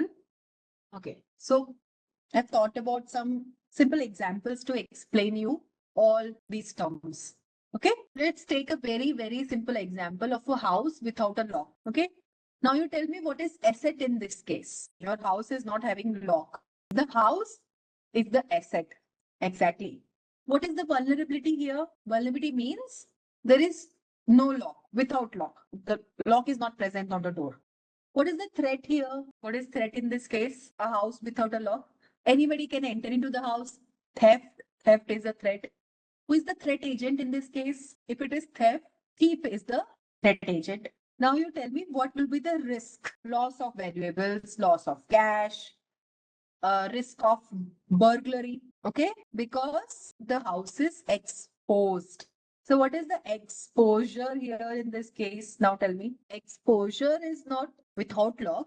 Basically, the exposure is the fact that your house is unlocked, means it is exposed to theft. Okay. More open your house will be, it will be easier for somebody to rob you. Okay, that's exposure. Does it make sense? Now let me give you another example. You're having a laptop without antivirus and you're using it in a public Wi-Fi or a public cafe. Okay, laptop without antivirus in a public cafe. So what is the asset in this case? Laptop, exactly. What is the vulnerability? Antivirus is not installed. Yes. What is the threat? Threat is, in this case, the threat is easily hackable because it is public Wi-Fi. Who will be the threat actor? Hackers. Okay. What is the exposure in this case? What is exposure in this case? Being hacked. Yes. You are using an unprotected device in a risky environment. This is the exposure. Okay. Now the risks, there is a moderate to high risk that malware can be installed on your system because you are using a public Wi-Fi. Okay. Is it clear now all these security terms? Let me give you one more example. Third example will help you know everything, all these security terms now properly. Okay. An employee is clicking a suspicious link. Employee is clicking a suspicious link. Now you tell me what will be the asset, what is going to be vulnerability, what is the threat, what is the exposure, and what is the risk in this case? Everything. Let's start with asset. What is the asset? Credential won't be the asset. The data stored on that system, company system, yes, the laptop, but data stored on that system is basically the asset. What is the vulnerability in this case? Now see, this vulnerability is a different type of vulnerability. Clicking link is a vulnerability. Unknown link is the vulnerability. No. Awareness is the vulnerability. Means the human who is the weakest link in security, they are lacking awareness or training. That's the vulnerability here. Okay. Threat will be, what is the threat in this case? Phishing email. Okay. Exposure is that employees many times receive such email and they open those emails or click on that link. That is the exposure. Now, is it clear? And yes, if they click on the link, they can be installing any malware on their systems. keyloggers, or some Trojan can be installed. Okay, if they are downloading any file, it may be hazardous for the system. So I hope now you understood all the security terms. Okay, let's discuss about security control types. So in CISSP, security controls are classified by how they are implemented. First classification type is known as administrative. Administrative controls, also known as managerial controls. These are often policy level controls put in place by the management. They will guide how security is practiced across the organization. Okay. Some examples of administrative control is security documentation like acceptable usage policy, incident response playbook, cloud security guidelines. Okay. Security documentation will be uh, these examples. Risk management. So organization should follow formal risk assessment and use frameworks like ISO, IEC 27005, or some methods like FAIR, Octave. We will be discussing about those risk management frameworks. Okay, so that is another type of administrative control. Personal security, background checks, NDAs, non-disclosure agreements, role-based access assignments, okay, IAM systems. You may be having Okta or Workday in your organization. Those IAM systems are integrated with the HR. Okay, that is part of personal security and it is a type of administrative control. Next comes training, phishing simulation campaign, SOC analyst onboarding. Okay, uh, there is a quarterly coding training for the dev teams that is part of again training, which is a type of administrative control. Then company culture like security champions, promoting DevSoc operations, okay? Or shifting left when we are performing testing, shift towards left. Even when we are developing, shift left. Okay, that is, we start with security in mind when we are developing the system or the product or any code. Okay, that is the company culture. So all this comes under administrative control. Okay, next is technical or logical controls. These are implemented through technology like software, hardware, firmware. They are your first line of defense in cyber environments. Okay, some examples are firewalls like Palo Alto, Fortinet. Some firewalls will be doing deep packet inspection. Okay, some firewall perform geo IP blocking. So those firewall will come under technical controls. Same way, usage of intrusion detection systems, IDS. Okay, there could be network-based IDS like Snort, Suricata. That's the name. Or host-based IPS like OSEC, WASR. Okay, they are tuned for specific threat signature or behavior anomalies. Okay, and they are generating alerts, right? So they are again type of technical controls. Then using encryption at different layers like TLS 1.3 for HTTPS traffic, using AES 256. Um, AES is Advanced Encryption Standard. 256 is the bit key size for database security. Okay, BitLocker. So all these encryption techniques come under technical controls. Same way, using proper authentication mechanisms like Kerberos, SAML for SSO, biometric MFA, okay, and ensuring zero trust architecture that the organization is using zero trust architecture, that comes as a technical control. Input validation, which can be implemented in API gateways, firewall applications, web application firewalls, I mean here. Okay, using frameworks like OWASP for performing proper input validation. All these comes under logical or technical control. So these are more logical controls. Next, it's physical controls. This will protect the physical assets and infrastructure like data centers, building, offices. So the first one is security guards.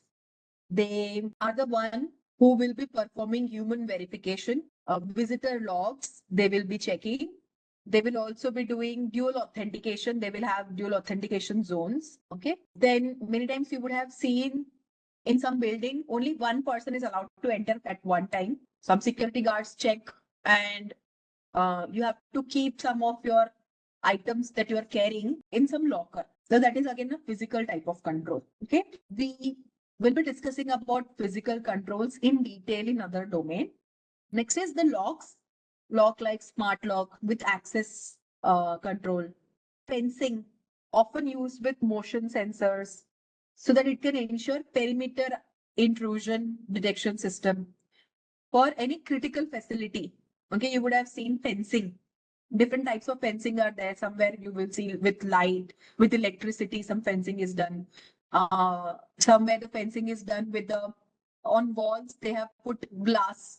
Okay, so nobody can jump in through the to the facility. So those are all physical controls. Same way, lighting. Lighting itself is a very important physical control. Lighting in the sense, uh, for any facility, there should be appropriate lighting. So even if there is somebody trying to get into the area without any authorization, they are caught. There are motion activated lighting. Okay. When somebody is moving in that area, then lights get activated there. Especially this is done in restricted zones or emergency exits. Okay. Then CCTV again, uh, IP-based surveillance systems, which have facial recognition, heat mapping, all that are types of physical control. So these are all physical control examples. These are technical control. Next is administrative control. Okay. Let me repeat that part. Okay. For administrative control, when I said first type, security documentation. Security documentation will include policies that are laid by the management. Okay. Policy like if you're using their systems, there is an acceptable usage policy. Okay. If you are taking your own devices into their environment, again, how will you use it? Bring your own device policy is another type of policy that they will have. Okay. So those policy are part of administrative control. Some guidelines that you have to follow when you are entering the facility, that is also type of policy. If your data is stored on cloud instances like AWS, Azure, then there are cloud security guidelines that you need to follow. That is again part of security documentation. Next is risk management. So risk management is done by at the organization level by C-level executives by using some frameworks. There are already built-in frameworks like NIST framework. They use ISO frameworks. Also use some quantitative methods to calculate risk. Okay, we'll also be discussing risk management in detail. So we'll understand at that point of time. Next is this personal security. Personal security means the person who are working in that organization. Are they good person? Is there anything legal going on them? Okay, so background checks are done. Okay, NDAs are signed. Also nowadays, organizations perform check on the social media activities of the personnel that they are hiring. So all this comes under administrative control. Okay, let's take a knowledge check on this. What type of control is a security policy? Okay. Now there's a question I want to ask you before we move ahead.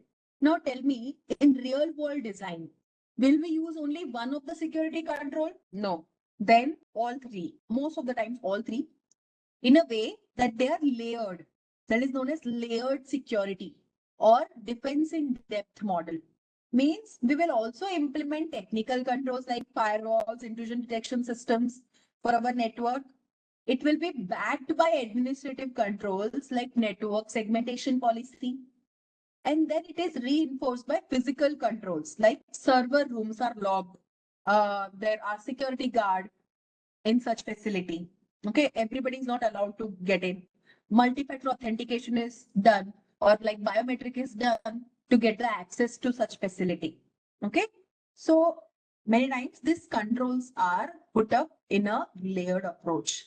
So now let's discuss about security controls by function.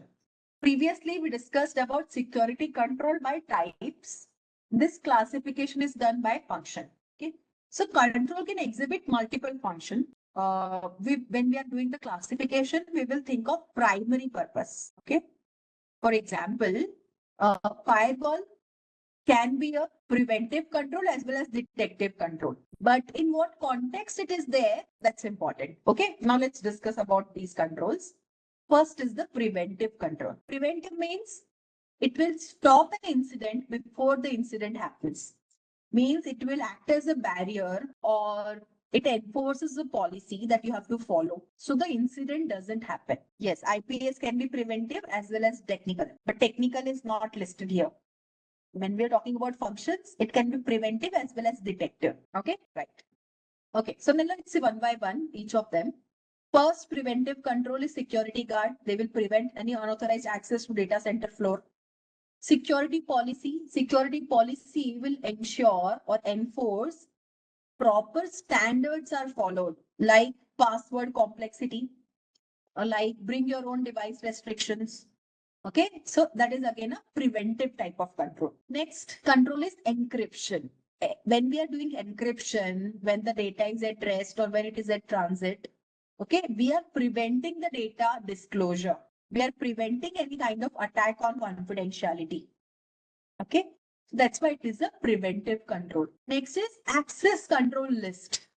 Now, access control list can be there on routers, it can be on firewalls, it can be on the system itself. So when, let's say it is on firewall, will prevent the traffic from disallowed sources or services. So if the traffic is coming from a disallowed or not in the allow list of the IPs, it will not allow you to actually even open the website. Okay, they won't be able to give the traffic. It is done in both inbound as well as outbound. Okay, so this is again a preventive control. ACL, that's what we call firewall in this case. Antivirus systems. Yes, on routers, it is rule based. Again, on firewalls, it can be rule based. So you create rule, allow, disallow list. Okay, those are known as access and control list. Next is antivirus. Antivirus will block the malware execution using real time protection. Okay, so again, this is a type of preventive control. Whenever you insert a new pen drive, okay, you are downloading any new file, so it will check, the antivirus will check whether the file is having any malicious content, any payload which is malicious. So it will check against the signature it has, and then it will flag this file is malicious. Next step, you have to go ahead and remove that file from your system. Yes, blocking the USB access is also type of preventive control. At many places, USB itself is blocked. You cannot insert the USB drive because some advanced payloads, when you insert the USB drive, that time itself, it will get installed without even running or executing the program. Okay, right. The next one are detective controls. These are usually used to identify or detect that an incident has happened. Okay. The controls include monitoring like SIEM solutions, SIEM solution, security incident and event management, tools like Splunk, QRadar. They will detect unusual login patterns or privilege escalation. Okay, so it is a type of detective control. The organization have SOC centers. They are again detective control. Sentinel, QRadar, yeah. CCTV. It will identify physical presence or suspicious movements. So it is a type of detective control. Also, CCTV recordings can be later viewed when there is an incident that has happened. Okay. Job rotation. What is this job rotation? How can this be a detective control? Can anybody tell me? Job rotation. How can this be a detective control? 24/7 monitoring. Okay. To particular user or particular project. Yes. Let me give you an example here. A bank manager is there who is approving everything.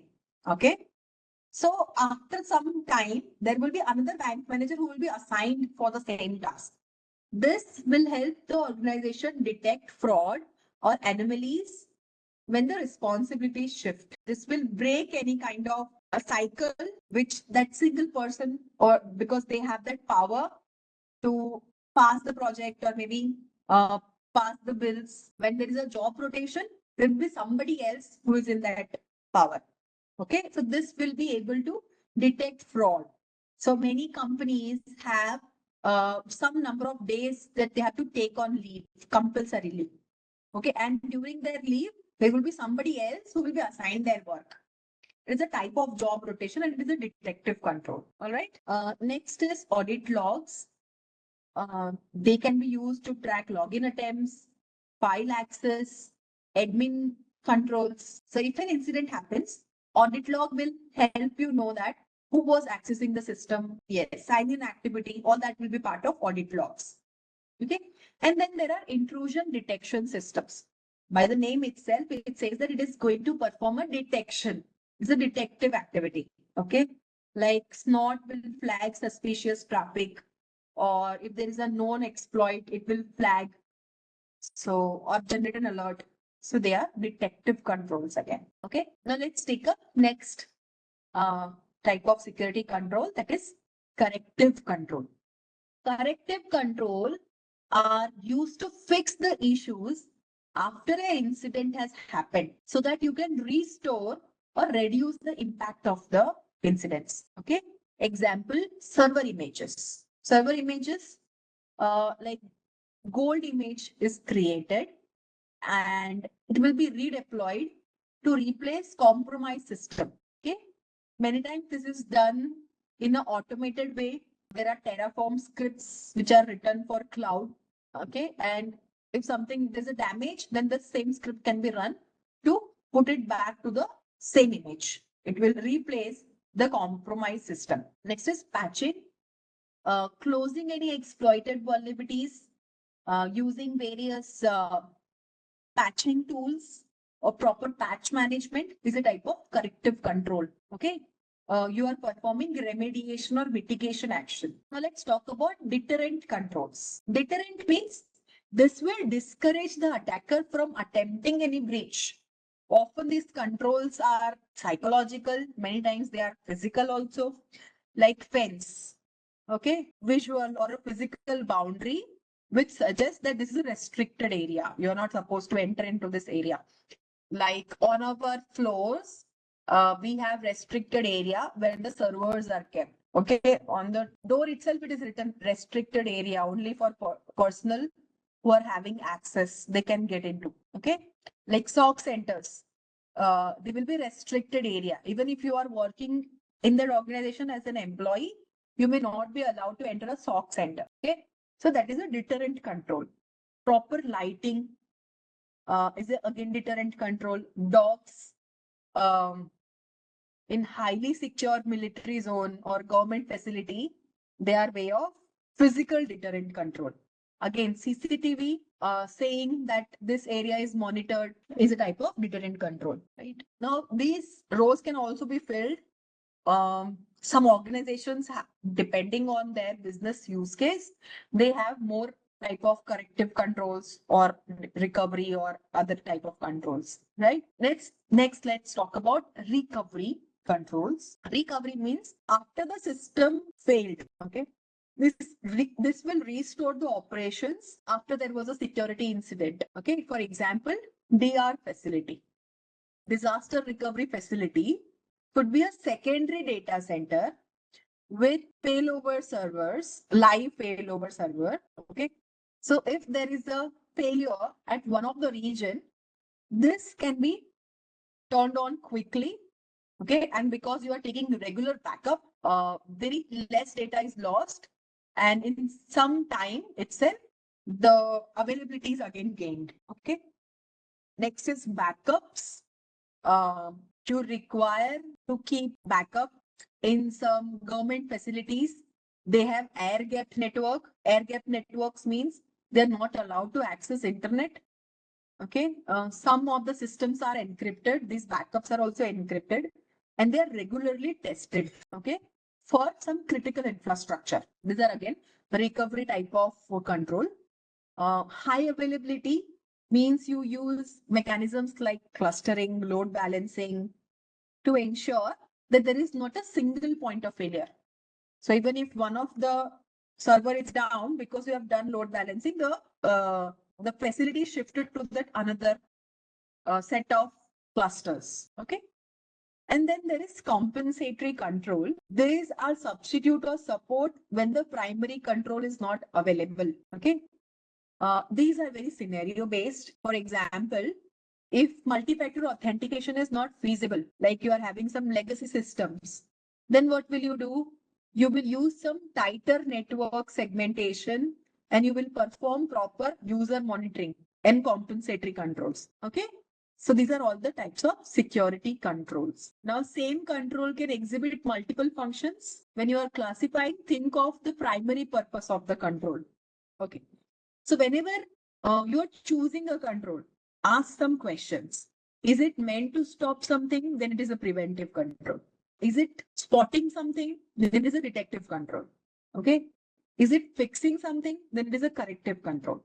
Is it scaring off the threat actors? Then it is a deterrent control. Is it recovering from the damage? Then recovery control. And is it making up for some problem, some gap? Then it is a compensating control.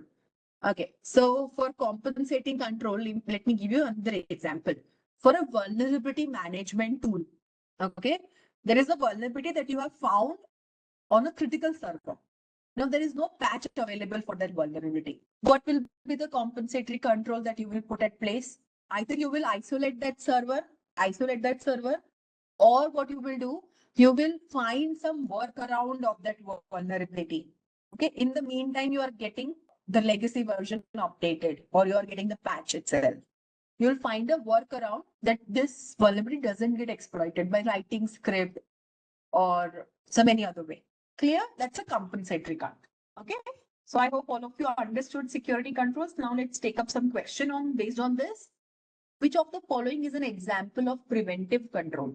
Now the answer is B. Security awareness training. Let's take another example, another question. A corrective control is best described as, what will be the correct answer? The A is preventive, B is detective, C is the corrective control. The correct answer is C. And in the name itself, it is saying D is a deterrent control. Okay, let's take one more question. Which of the following is a technical or a logical control? We discussed about this. Okay, what is A then? Which type of control is A? Security guard is a physical control. Access control list is a technical or logical control. Security procedure, what is it? Administrative or managerial? Security procedure is administrative or managerial. Clean desk policy, again, what type of control it is? Administrative control. Right? Now, if we have to put the security controls in CIA, then this is how we will put for CIA. To ensure confidentiality, we will perform data encryption at rest, data encryption in transit, and access control. Okay, this will ensure that there is no unauthorized access to sensitive data. So if it is sensitive data, because you have encrypted, first, nobody without the encryption key, they won't be able to decrypt the data. Second, if you have used proper access control mechanism, like implemented role-based access control or put up proper IAM policy, this will restrict the data to be saved from any kind of unauthorized access, right? Next is integrity. So in integrity, what will come? Hashing.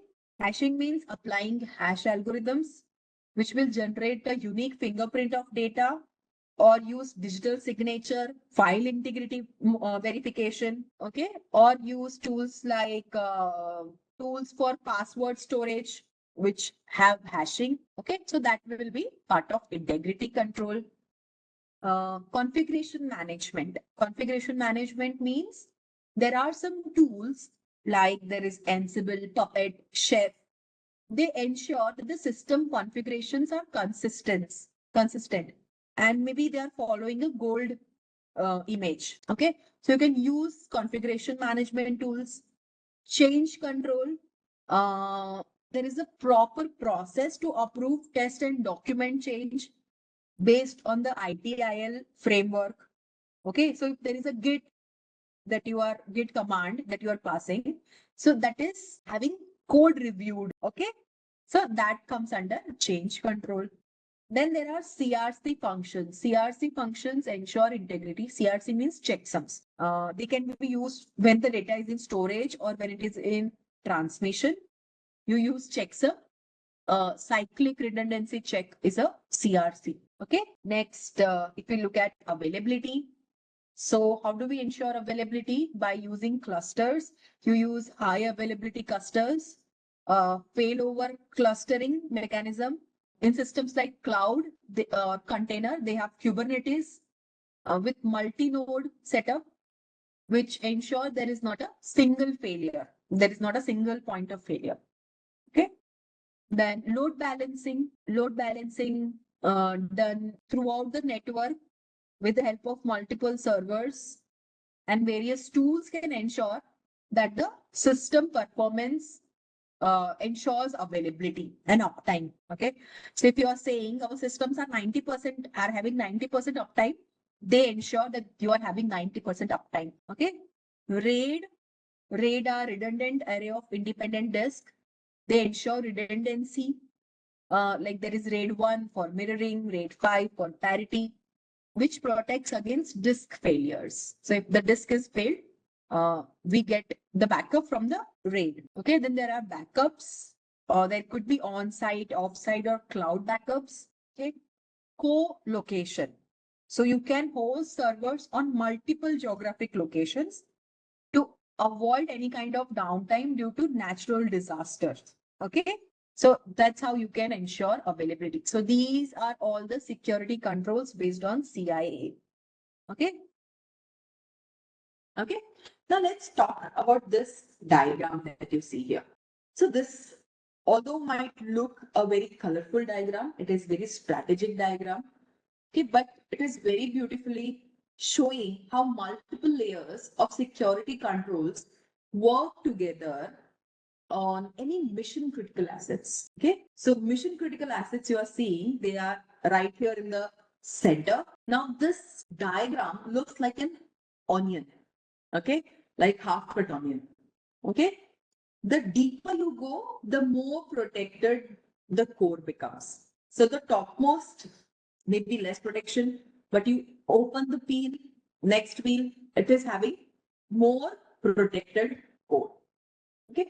So if we look at the topmost layer, the most outside layer, that is layer 1, that is perimeter security. Okay. So at the outermost edge, we have perimeter security. This is called our first line of defense. Here we use tools like perimeter firewall, perimeter intrusion detection and intrusion prevention systems, DMS zone, demilitarized zones. Okay. Honeypots. Honeypot, why will we be requiring any kind of honeypot? So they will dissect uh, if there is an attacker, they are trying to do an attack, honeypot will come to know. You will get the IP address. Okay. So the goal is we will be able to stop the bad actors before they even get in to the next layers. Okay. DLP systems. The next layer is network security. So once the attacker is inside the perimeter, let's say somebody who is maybe a third party who is having access to the network layer, or maybe a rogue insider. Okay. Again, they may have access to network layer. So once inside the perimeter, attacker can try to move laterally. This is where our network security comes in, and it will ensure or enforce more rules in the network. Okay, like web proxy content filtering, inline patching, VoIP protection, enterprise level intrusion detection systems and intrusion prevention systems, data center firewalls like enclave, okay, network access control mechanisms, enterprise message security, wireless security, remote security, DLP systems again. So they will work at network layer. Okay. This will limit how an attacker will move forward and where it will be able to move, how they will be able to move. Okay. The next comes endpoint security. So when we talk about endpoint security, it means the laptops, desktops, mobile devices. So that's why here we talk about desktop firewall, host-based intrusion detection systems and prevention systems, content security like antiviruses, anti-malware, endpoint security tools, okay, compliance tools, patch management, endpoint detection and response, EDR tools also. Why do we require this? Because often it may happen that the endpoint itself is the weakest link. There could be an attack like phishing, malware, or poor user behavior, because of which endpoint security is at stake. The next is application security layer. So even if the network and endpoint, they both are secured, but because the application itself is vulnerable, the exploit can take place. Okay? Because there are vulnerability on the code or maybe vulnerability on the forms. Okay? There could be attacks because of that. OWASP deals with those. And for this, we can make use of tools like web application firewalls, using mechanisms like uh, database secure gateway, database monitoring, dynamic as well as static application testing, SAS as well as DAST based application testing, secure coding practices, code review methods. This will ensure the security at the application layer. This will be able to mitigate threats like SQL injection, excesses, or any such attacks which happen at the application layer. Okay? Now, the fifth layer that you see here is data security layer. This is where the most precious thing, that is the data, is stored. Okay. So we use mechanisms like public key infrastructure.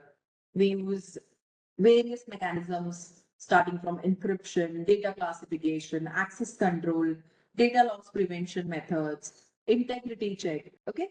So here in this layer, again, our goal is that the CIA triad is applied directly to the data. Okay.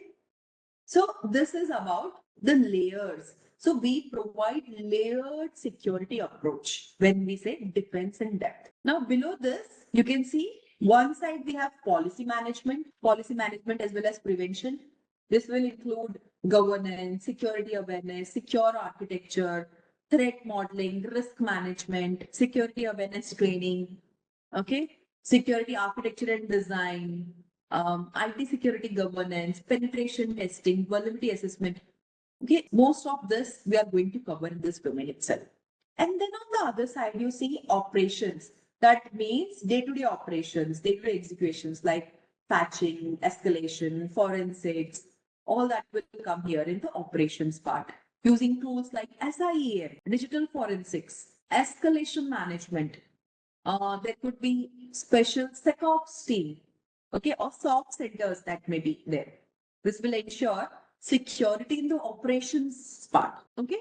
Also, monitoring and response. So basically, this is where the SecOps team or security operations center team or network operations center team, SIEM tools, incident response plans, they help in detecting and responding to any real kind or real time threats using dashboards. Okay, dashboards is again very good way to have an interactive way of reporting. So you will be able to get the reports on the dashboard itself.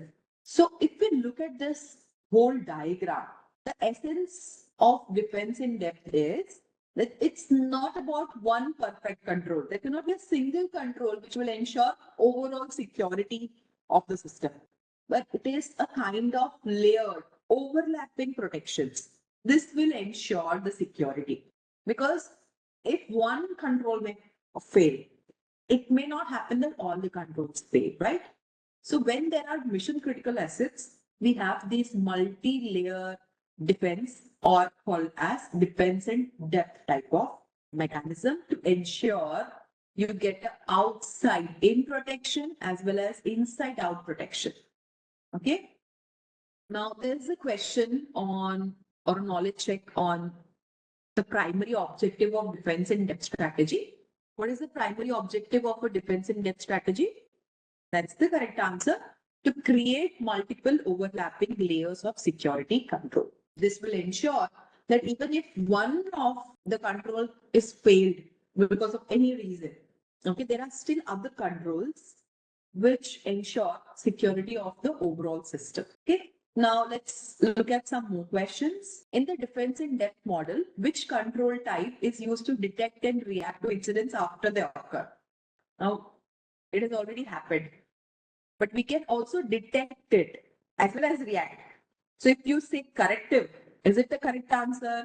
So deterrent is a way by which you can ensure that attackers don't actually do an attack. Okay. So it is again a way to scare. B cannot be correct answer because we are saying here that this is used to detect as well as react to incidents after they occur. Corrective happens after they occur, that is fine, but it will not be able to detect. Corrective will be able to just correct the incident or put any kind of corrective measures. Okay, but it cannot detect. That's why the correct answer is detective. Okay. Take a moment to look at this case study. Okay. So you can now look at this case study. So there is this company, Mersenne Financial Corporation. They run a public facing web application that has recently experienced a security breach. So a security breach has happened on them. Okay.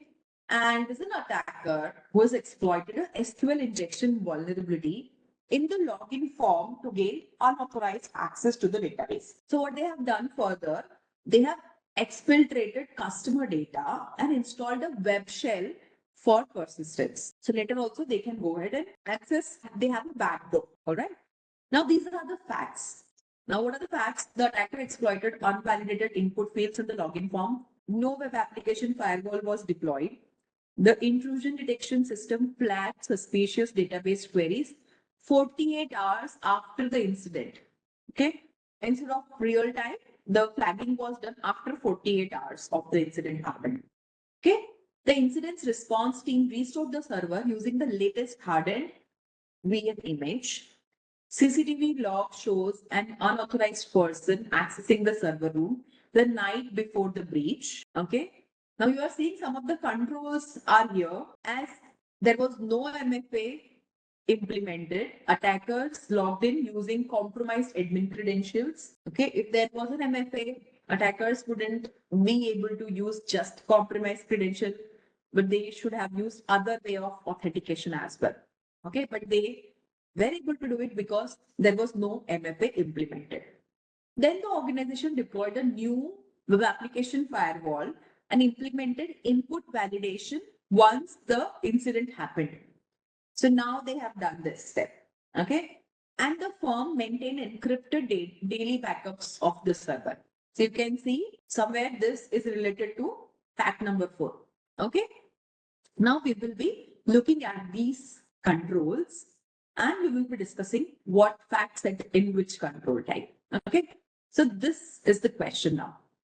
Now what you need to do is you need to identify and classify at least one control under each of the following categories: preventive, detective, corrective, deterrent, recovery, and compensating.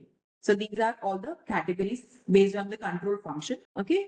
Now we have to give the answer here, control example from the case and the justification. We'll not be looking at the justification in detail, but yes, we will be looking at the control examples from the case. Okay.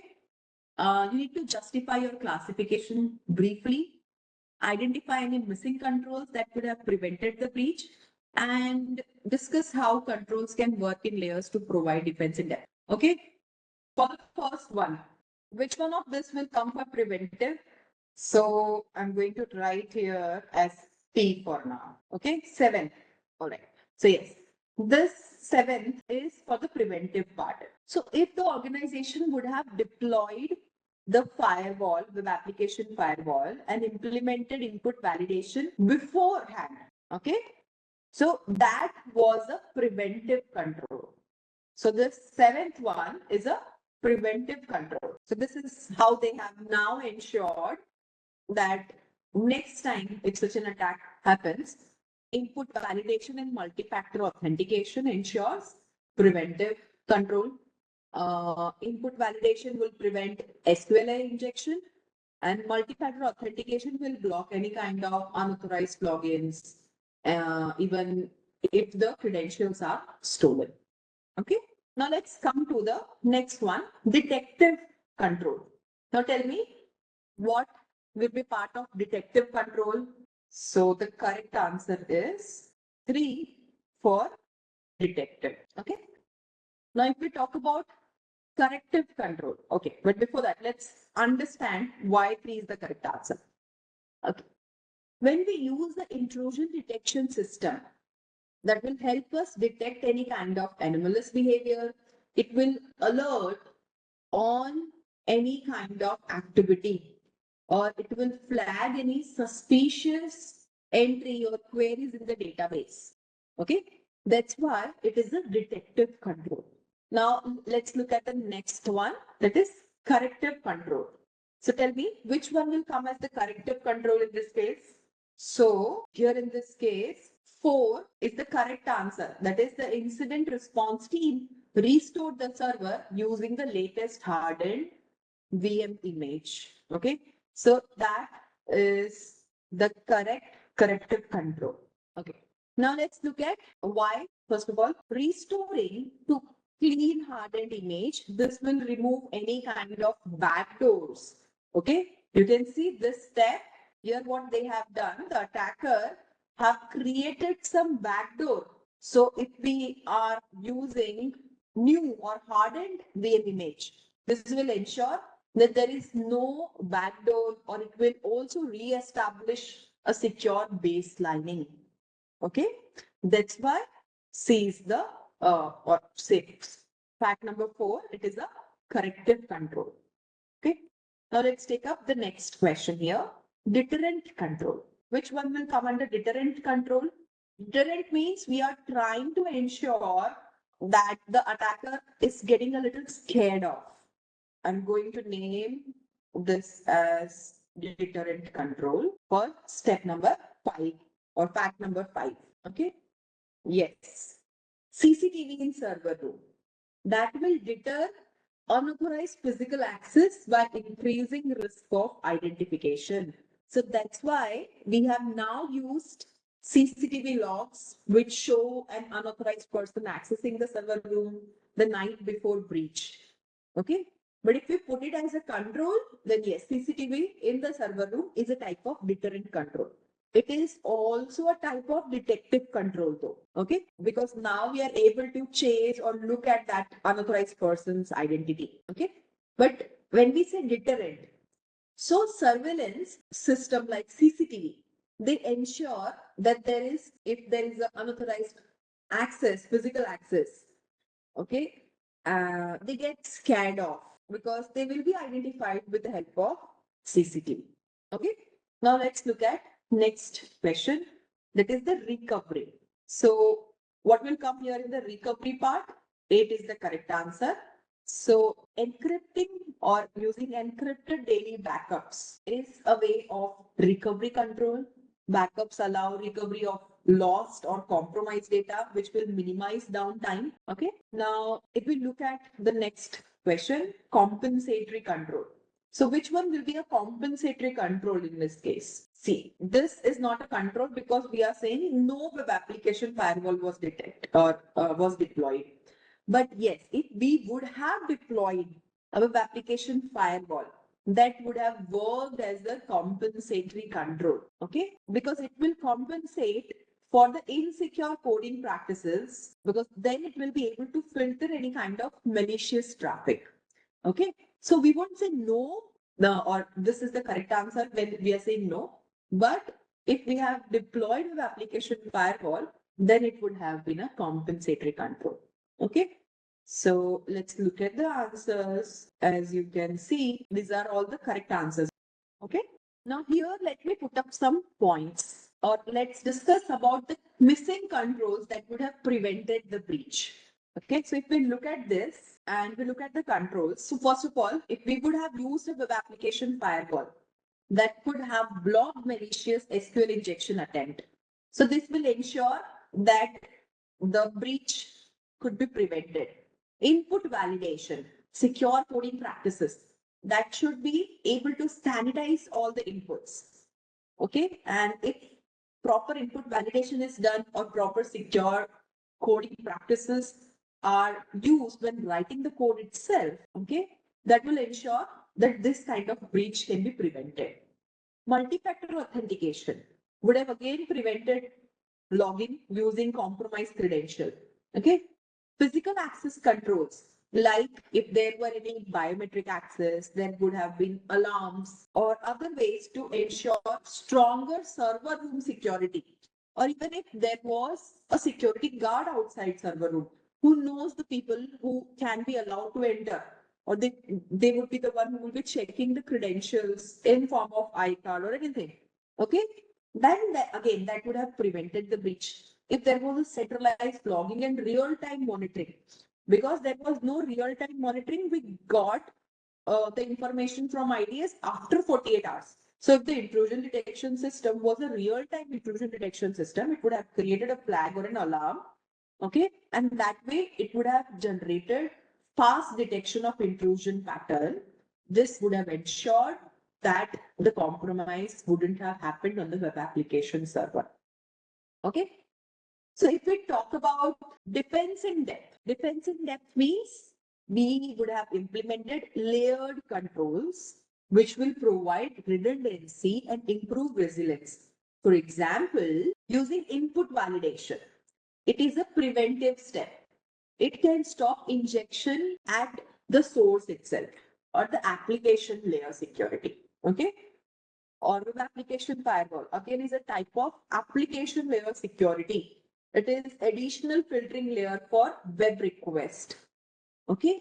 Making use of intrusion detection systems like on the endpoint, it would have identified abnormal database access patterns. So that is the second layer of defense. Okay. Backups, they ensure systems can be restored quickly. Okay.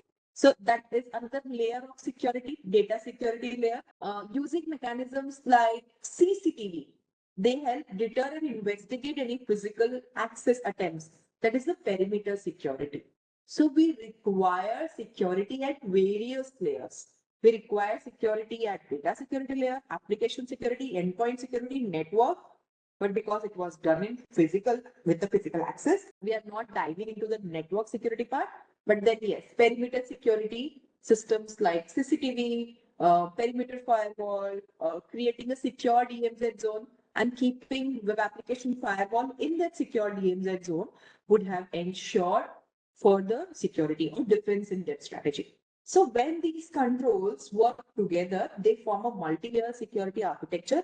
This will reduce the chance of any kind of successful attack, also mitigate it if there's an attack that has happened. Okay, so let's now discuss about next topic. This is security through obscurity. Now, what is the meaning of obscurity? So basically, security through ambiguous nature.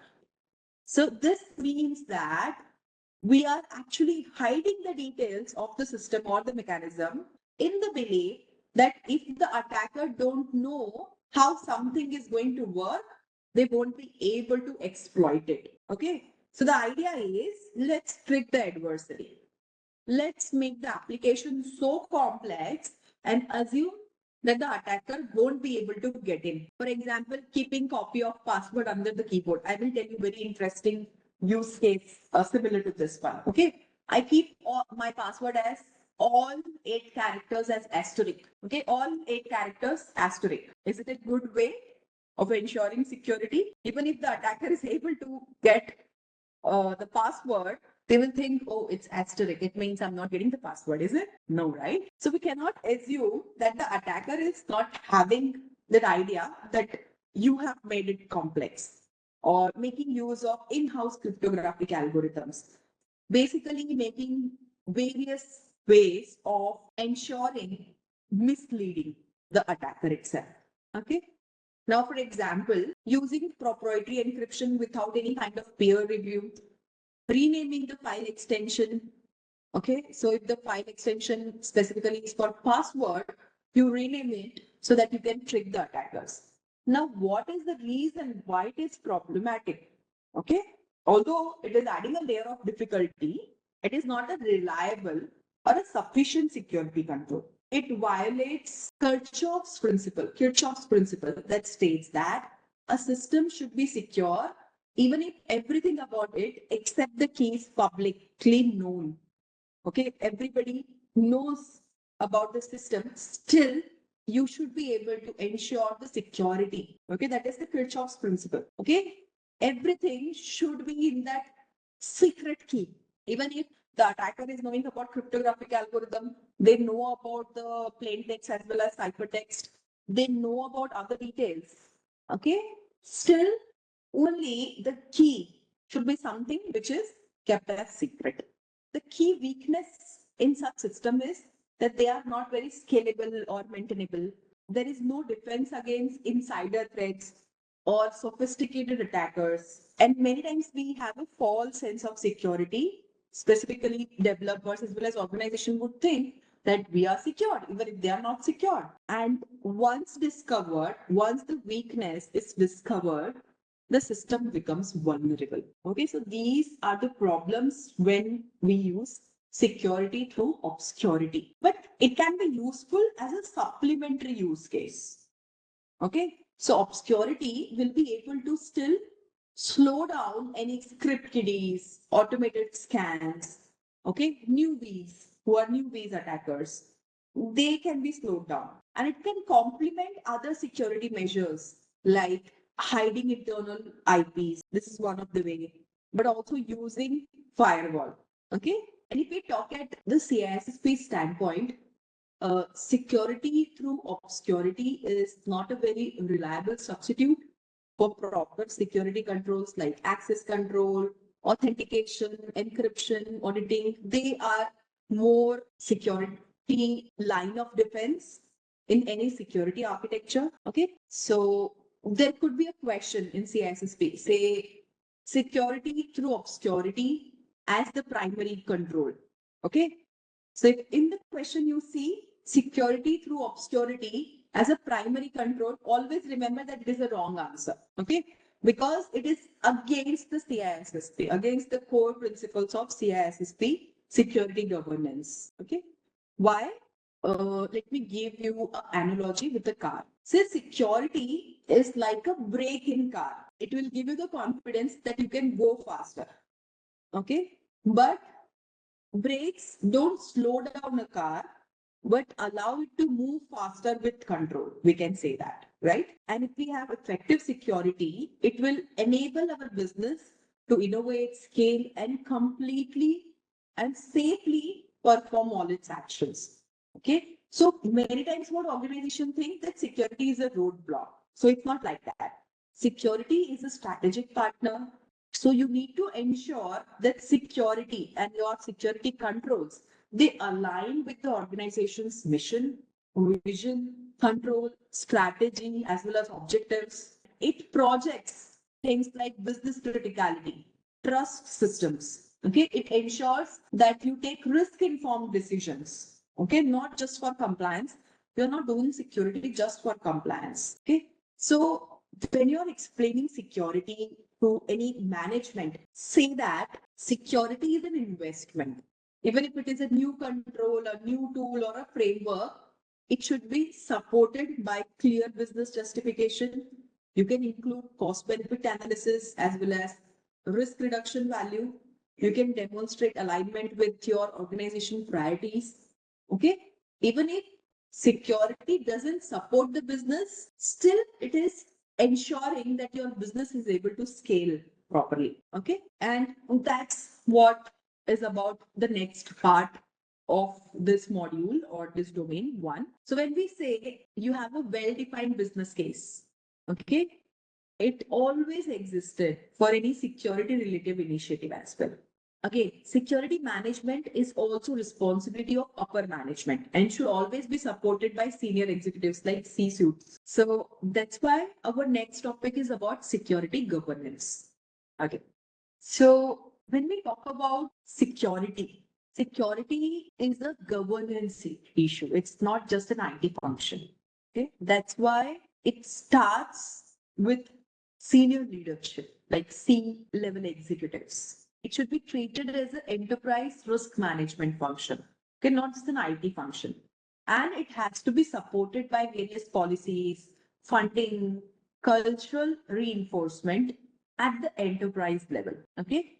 That's why security is a responsibility which starts at the top. Okay? So security initiatives, they should be starting at the level of C-level executives. So as a CISP professional, you should always think like a business leader first and then security expert. Okay. So when you speak in terms of risk, you speak in terms of ROIs, you speak in terms of enablement. Okay. And you should be the one who should ensure promoting security governance frameworks like NIST framework, COVID framework, ISO 27000 series framework, like 1, 5. So when we say what is security governance, basically it is set of responsibilities and practices exercised by executive management so they can provide strategic decision for information security, ensure organizational objectives are achieved, ensure that risks are appropriately managed. They also verify that the enterprise resources are used properly. Okay. So security governance ensures security initiatives are properly aligned with business requirements or business goals, and they support sustainable as well as resilient growth. Always security governance flows from top to bottom. Okay. Means it start with the board of directors and then it will go to executives, then managers, and then normal employees. So if you see at this diagram, see it is a top to down approach. Okay. Or we call it top down security governance. So it follows from the top, from the executives, and then to the operational teams or managers, and then the rest of the employees. Also, sometimes we look at third party governance. It is many times mandated by laws, regulations, industry standards, contract obligations, license requirements. But when we look at this approach, top down approach, what is the work of top level executives? They need to perform the work of policy development, compliance mandates, risk management. Okay. But when it is about third party governance, they follow some rules. When we say laws like GDPR, HIPAA, if your organization is working as a third party, okay, or if not working as a third party, there is a third party involved, okay, so they may have to follow GDPR and HIPAA or regulations like PCI DSS, Surveys Oxley Act, okay, or industry standards like NIST framework, ISO 27001. Contractual obligation means SLAs, service level agreements, NDAs, okay, non-disclosure agreements, licensing or auditing agreements or requirements. So organization have to assess, monitor, and govern the third party risk also so that they can ensure and avoid compliance violations, data breaches, or any supply chain compromise. So if you are somewhere in this role where you are in the governance part, okay, this is the governance part. These are the stakeholders where all the executive board of directors, they are all the stakeholders. Okay. So they work at a strategic level. Okay.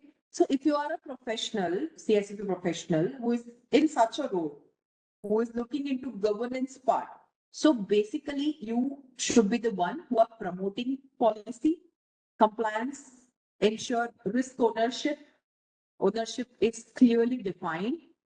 You support executive alignment and awareness. Okay, that's how you will translate the business requirements to security objectives. Sometimes for governance part, there are external auditors or investigators. They will be designated by the regulatory authorities, okay, or any kind of certification authority or industry consortium. So they also will be part of the third party governance in that case. Now, this part you are seeing in management or operational level, the managers as well as employees, all the operational level, SecOps people, they will be part of this security governance hierarchy. Okay. So now let's take up a question on this. The top-down approach in security governance implies what out of the four answers? What is the correct answer in this case? The correct answer is C. Senior management is the one who are initiating security and they are supporting security decisions. That is the top-down approach in security governance.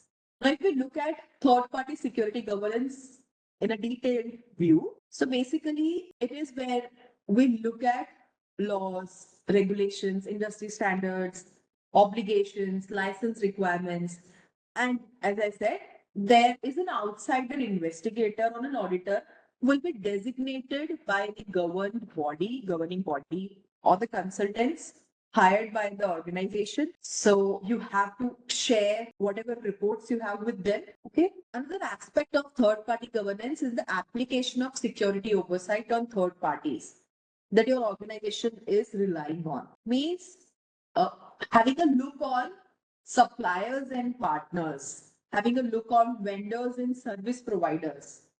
This will include that those third parties, they also follow your organization security policies and controls. Okay, that will ensure that you are able to monitor for any kind of non-compliance, any kind of security incidents or change in their risk posture, because they are somebody who are giving some of the services to your organization. They could be like a third party cloud service provider. Okay. But still, even if they are a third party, they have to be followed or monitored for any kind of non-compliance. So sometimes you have to go ahead and perform regulatory audits, penetration testing, compliance review.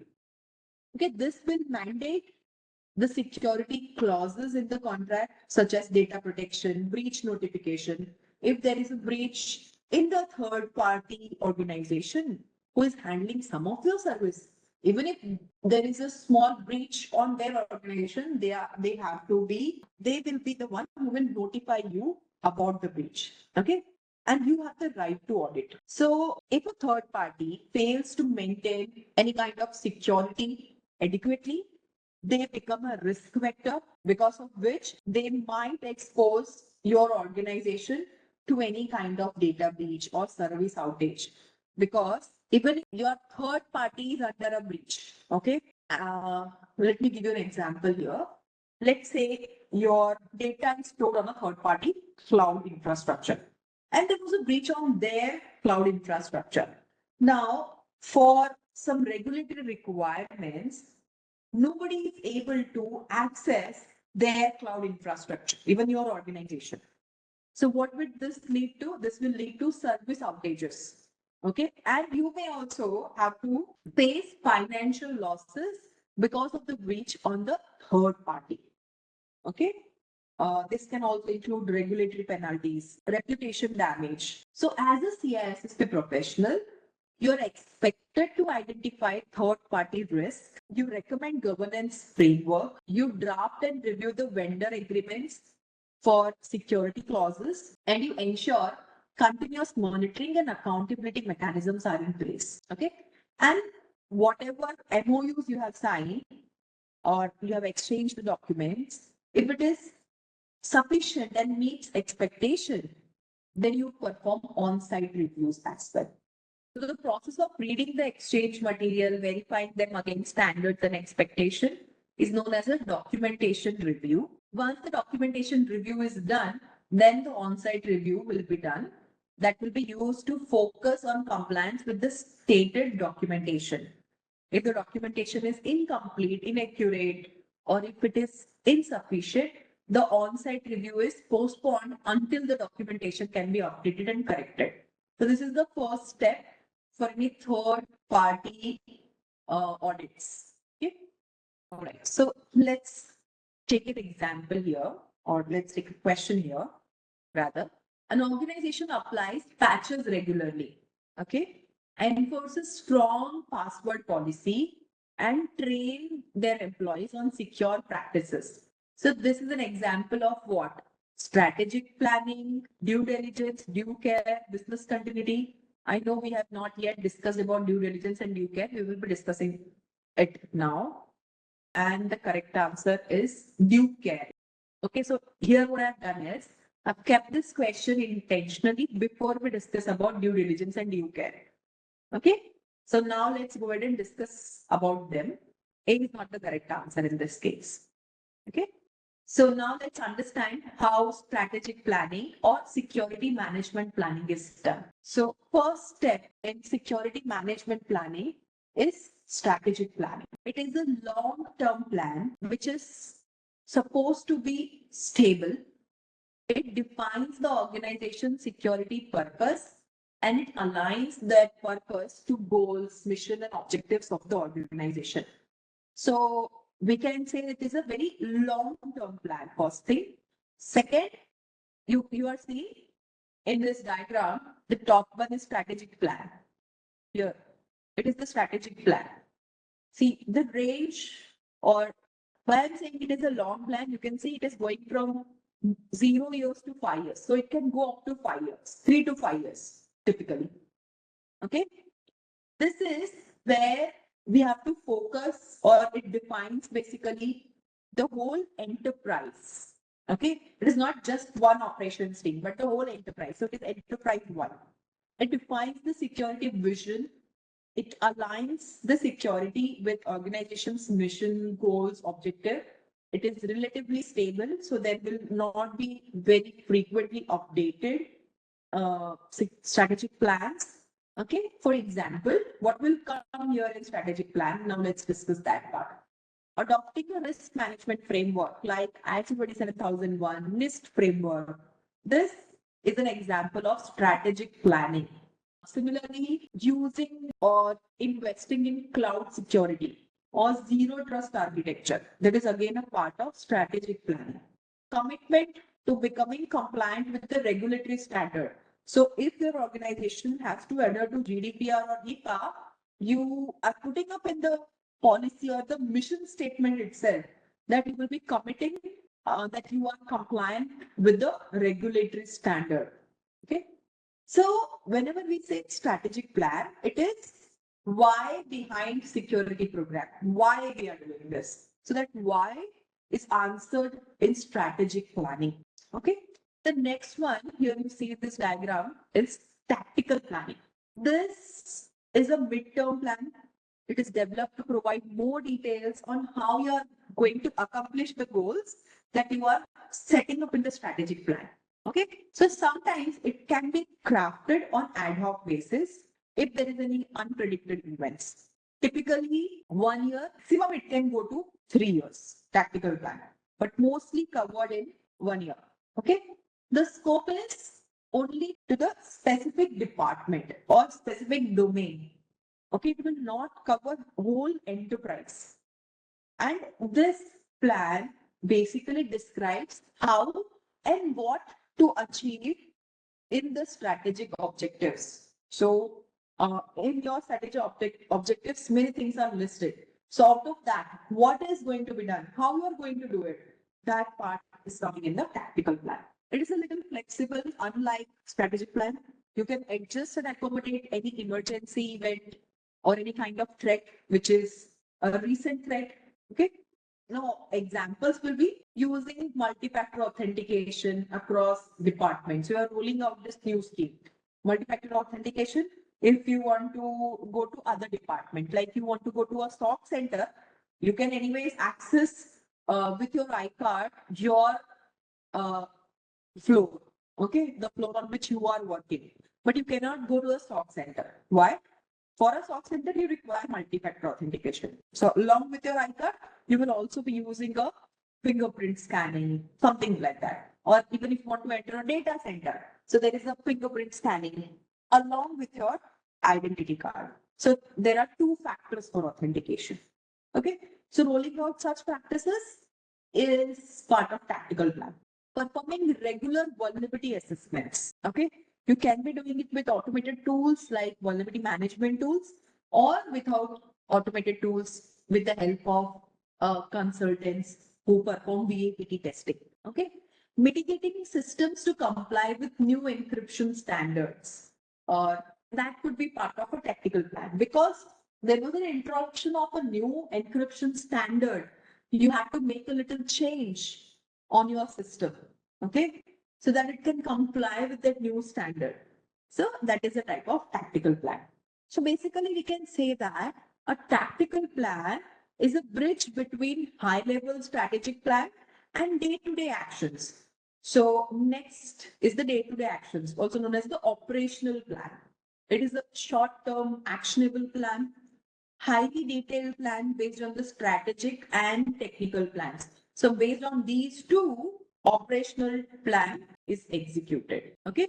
But as we can see, it is a short term. The scope is limited to a team or an individual task itself. And it will also ensure there is a detailed instruction and timelines for implementation. For example, having a weekly patch management schedule.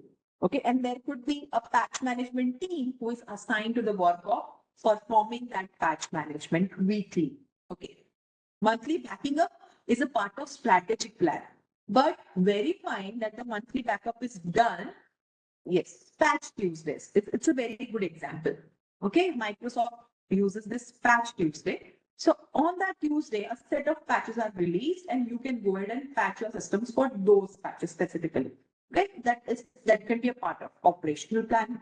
Okay, incidents response drills. Again, they are part of operational plans. Daily monitoring of SIEM alerts, SIEM alerts.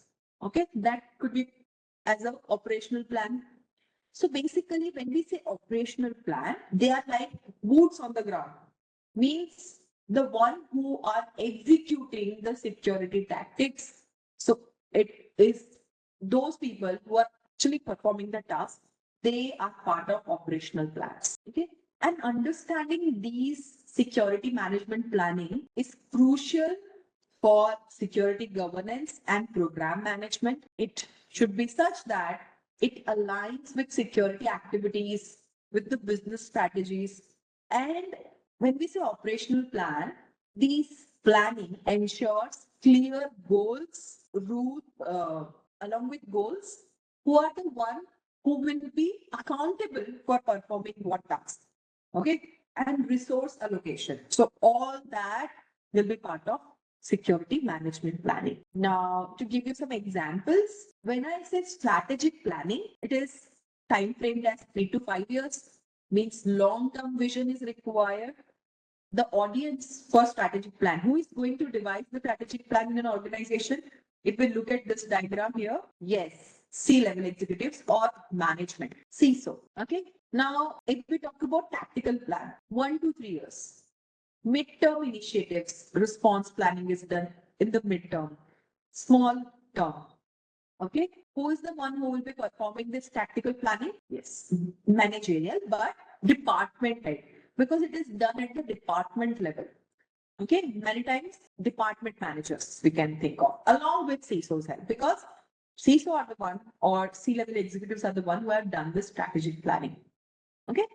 Next is operational plan. They can be devised on monthly basis, weekly basis, daily basis. They are short-term plans. Task level implementation is done in operational plan.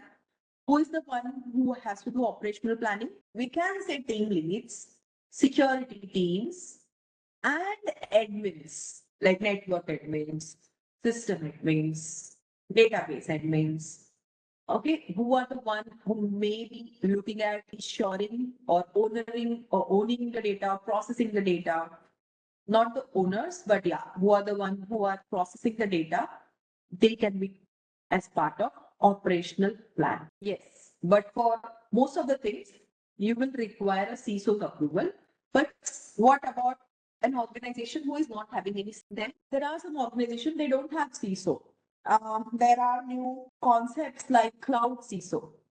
Yes, then they can be CTO, CIO, and for specifically they want to align with security. Cloud CISOs are also available. They work as consultants for multiple organizations. Okay.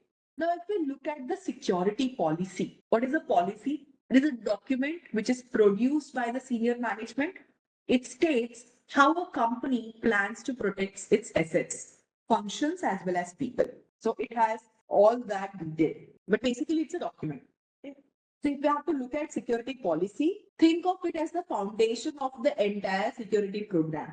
It is not just a document, it is a formal declaration of intent which is coming from senior management showing their commitment to the security. And as we say, we emphasize on top-down approach, means the security must start from the top. Okay.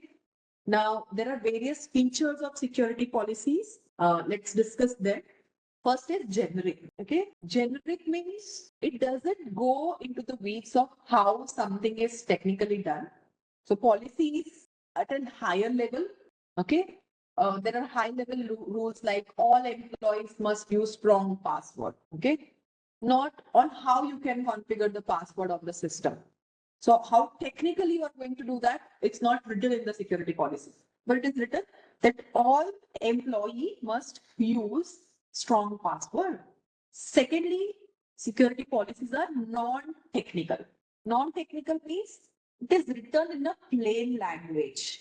Plain language so that all the stakeholders, even if the team is not knowing about security in detail, like HR team, legal team, okay, finance team, they may not be knowing about cybersecurity terms. IT team may know that, but they all should be able to understand and follow the security policy.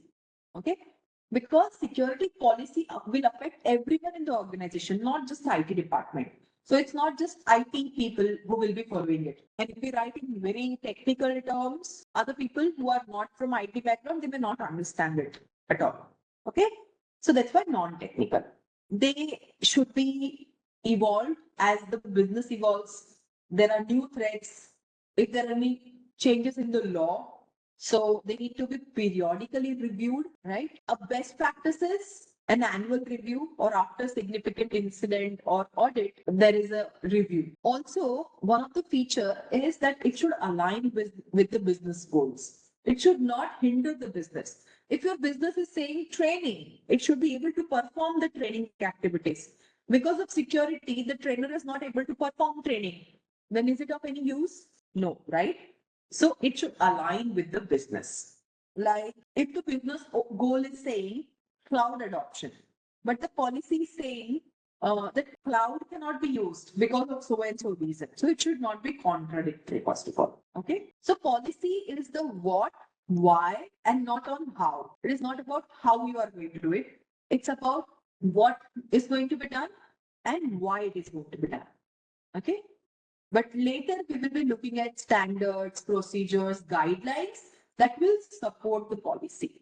Okay, once we have discussed this part, we will be moving and discussing about standards, procedures, and guidelines, which will discuss about why and how as well in detail, specifically how. Let me give an example of what could be there in a policy. It could be something like the organization shall ensure the confidentiality, integrity, and availability of its customer data. Okay, but not on what encryption needs to be used, what mandates are to be required. Okay, how we will ensure integrity, how we are going to ensure availability. That's not written in the policy. It's written that organization shall ensure CIA so that you protect your customer information. Okay. So that's about security policy. Now, if we talk about types, we have divided the types by scope as well as by enforcement. So if we look at the scope, say organization. Organization means high level organization wide policy. It will set the overall security direction of that organization. We are not diving in detail of this. We'll be discussing about some of the policies in detail in other domains as well. Okay. Next is system specific. System specific, like for a particular system or a type of system, there could be a policy like firewall policy. Okay. IDS policy. Then there could be issue specific. Issue means it is addressing specific issue like email usage, bring your own device, Wi-Fi, secure Wi-Fi policy. Okay. So they can be divided by scope. Now, if we talk about enforcement, okay, so there could be security policies for regulation mandated by law or regulation.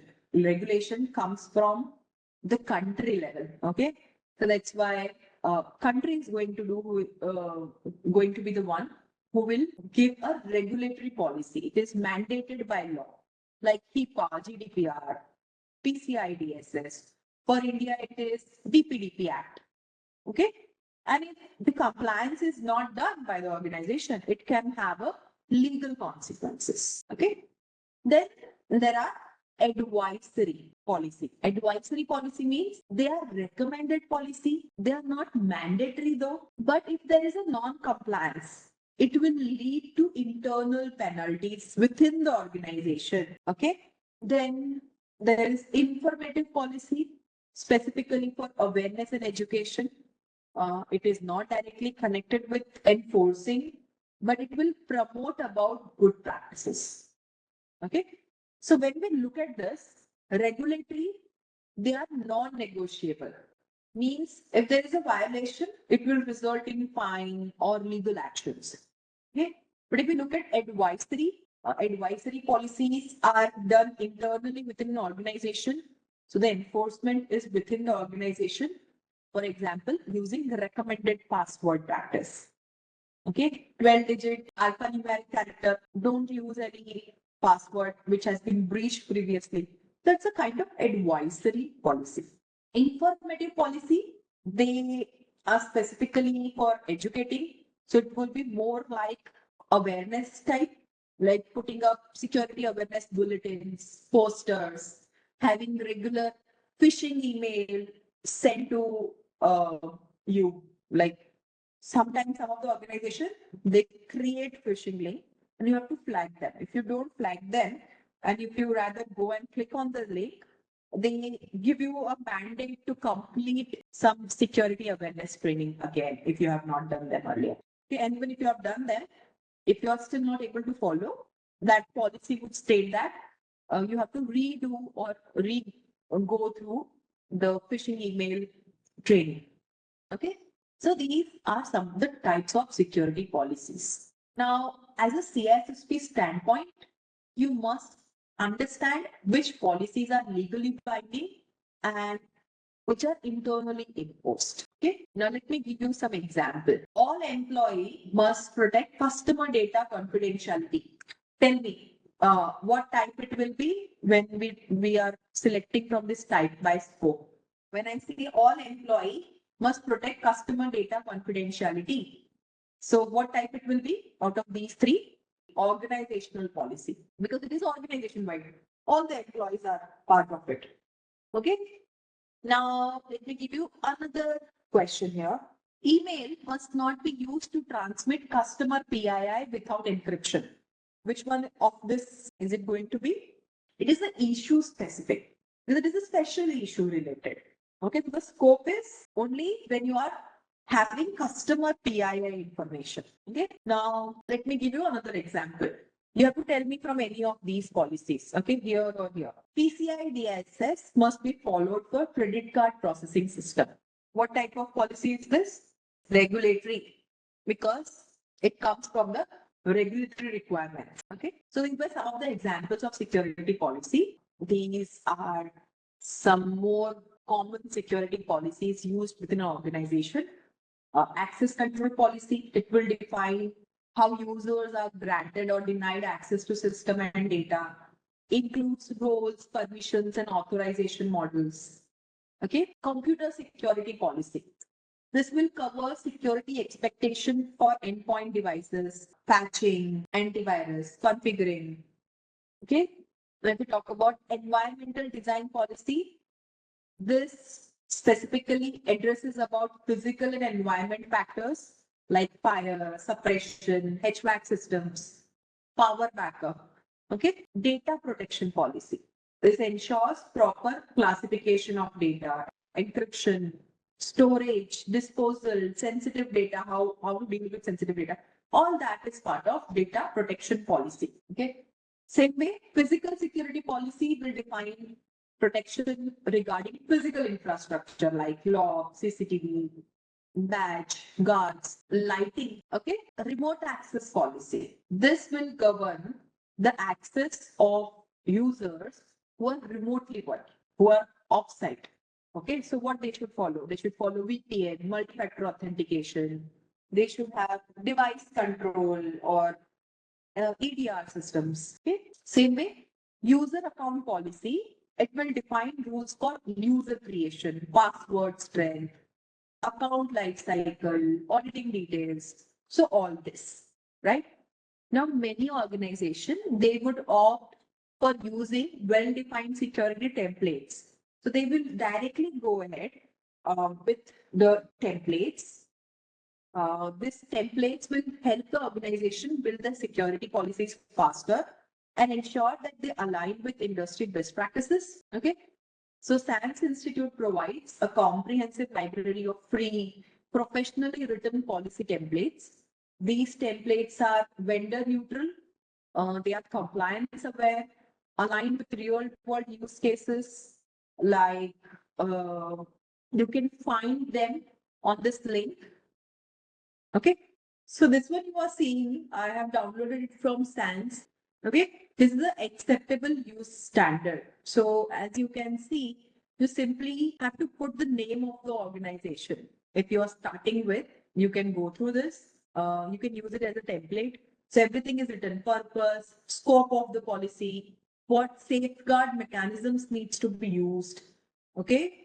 How we will ensure security and proprietary information, what is unacceptable use, what to do in case of email and communication activities. Okay, whenever you are sharing or doing any kind of blogs or social media share, what you should follow.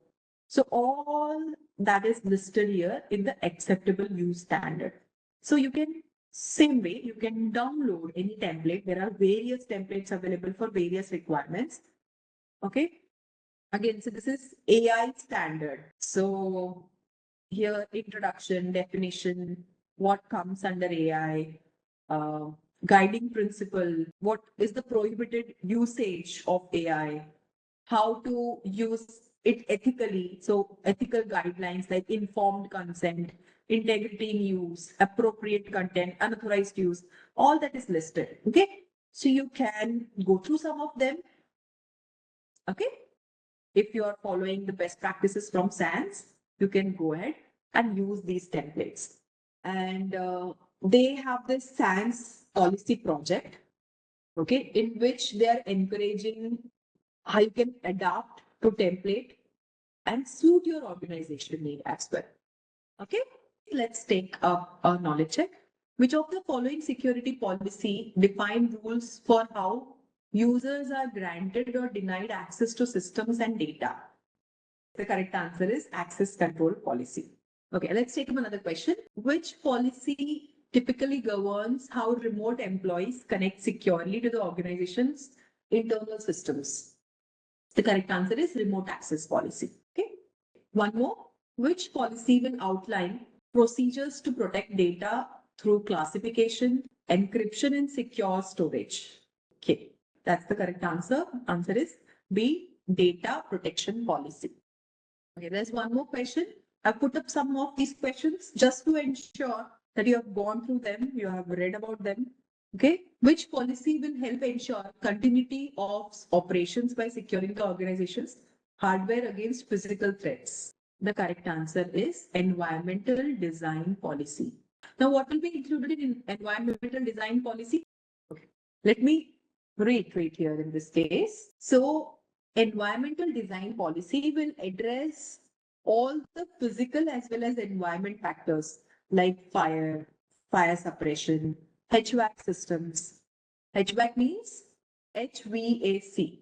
It includes AC, it includes humidity control, it includes heating, ventilation, and air conditioning. That's the correct answer, right? Also, environmental design policy will include power backup related things so that we can ensure power backup in the sense backup through inverters. Okay, so this will ensure the hardware security in the organization for any kind of physical threats to them. let's take up the next topic. Now let's understand about standards, guidelines, and procedures. So what are these standards? Standards define compulsory requirements so that we can use hardware, technology, security controls simultaneously without any problem. They work as a tactical document which will define all the steps that will be involved to accomplish all the goals which are defined in the security policy. Okay. Mostly we can say that standard is what must be used. So many times they are mandatory. The purpose is to ensure consistency and interoperability. They are very tactical in nature. So they are the documents, or standards are the documents used to implement policy requirement. For example, all laptops must run Windows 11 Enterprise with BitLocker enabled. So this is a standard that the organization-wide systems will follow. Okay. Now let's talk about baselines. Baselines is what is the minimum level of security that every system will have, that is baselining. So baseline basically establish a common secure state on which all the additional security measures will be built. So it will ensure common secure starting point for all the configurations. It is often used in hardening the systems, and it will follow baselines like CIS benchmark. So CIS benchmark is a type of baseline. On top of it, you can have your own other policies as well as regulatory requirements. Now, let me give you an example of a baseline. Say for a server, any kind of guest accounts should be disabled, and for passwords for the server could be minimum 12 character password. Unlike other passwords which are of 8, okay, because it is a server, we are giving a minimum baseline of 12 characters. Okay, on top of it, you can have your organizational policy, which says that those 12 character password can be alphanumeric. Okay, it can include some of the symbols. Some of the symbols will not be allowed. Further, every 2 months or every 3 months, you have to renew the password. So that is a top up, which we are doing on the baseline. But the baseline is saying minimum 12 character password. The next is guidelines. Guidelines will provide best practice recommendations to help implement the standards and baselines. So basically, it is the recommendation on how the standards and baselines are implemented. And you can customize, they are not mandatory. Okay. They are useful when flexibility is required because of some different use cases. Okay. For example, you can say that in the guideline, it is recommended to use passphrase instead of simple password. This will improve memorability and complexity. Okay. Because sometimes, like Google passwords, they can generate password. But when you're using any password generation tool, it is a very difficult to remember alphanumeric character set. Okay. So if you are using a passphrase instead of password, it is rather simple. So this could be an example of a guideline. Now, when I say procedure, it is a detailed step-by-step document which describes about how to do this. Okay. It describes the exact actions which will be used to implement the security or the control or the solution. So it has to be followed exactly how it is written in the document. Usually it is written for operators, technicians, system administrators. Okay, it is something like this. Step number 1, open group policy editor. Step number 2, go to so and so account policies. In that, go to password policy. Step number 4, set minimum password length to 12 characters.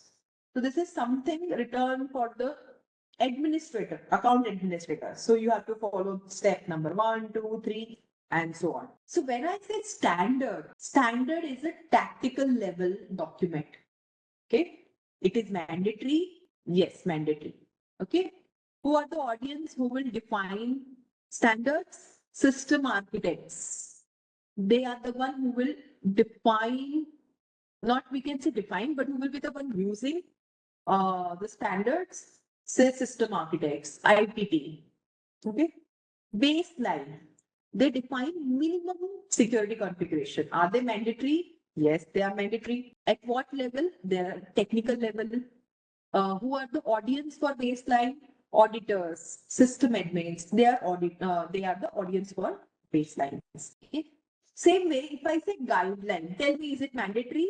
No. So it is not mandatory, first thing. So it is at level advisory type of policy. Okay. But it will recommend the best practices. Okay. And the audience could be anyone and everyone. Okay. Next, if we talk about procedure, it is a step-by-step instruction. Is it mandatory to follow? Yes, it is mandatory to follow. Okay, if we don't follow step by step, we miss out some step, it may not be able to perform as it should perform. And it is at operational level, it is for technicians or operators. So when we say policy is what and why, it is strategic level, standards and baseline in this case. Okay, the standards and baselines. This is what and how much. They are tactical level. Okay, guidelines, again, it is a type of how, but it is flexible. Procedure, it is how, but it should be done step by step. So it is mandatory. It is not flexible like guidelines. Okay. So next part is threat modeling. So threat modeling basically is a process in security where we can identify potential threats, categorize them, and analyze them on any application or a system. So this is a step which can be done as a proactive measure, okay, at the stage of design or the development phase itself. Okay. Also, it can be done reactive, like as a reactive measure once the product has been deployed. Okay. For any new or emerging threat, it will be done in reactive way. But for known threats, you are already knowing that these threats exist.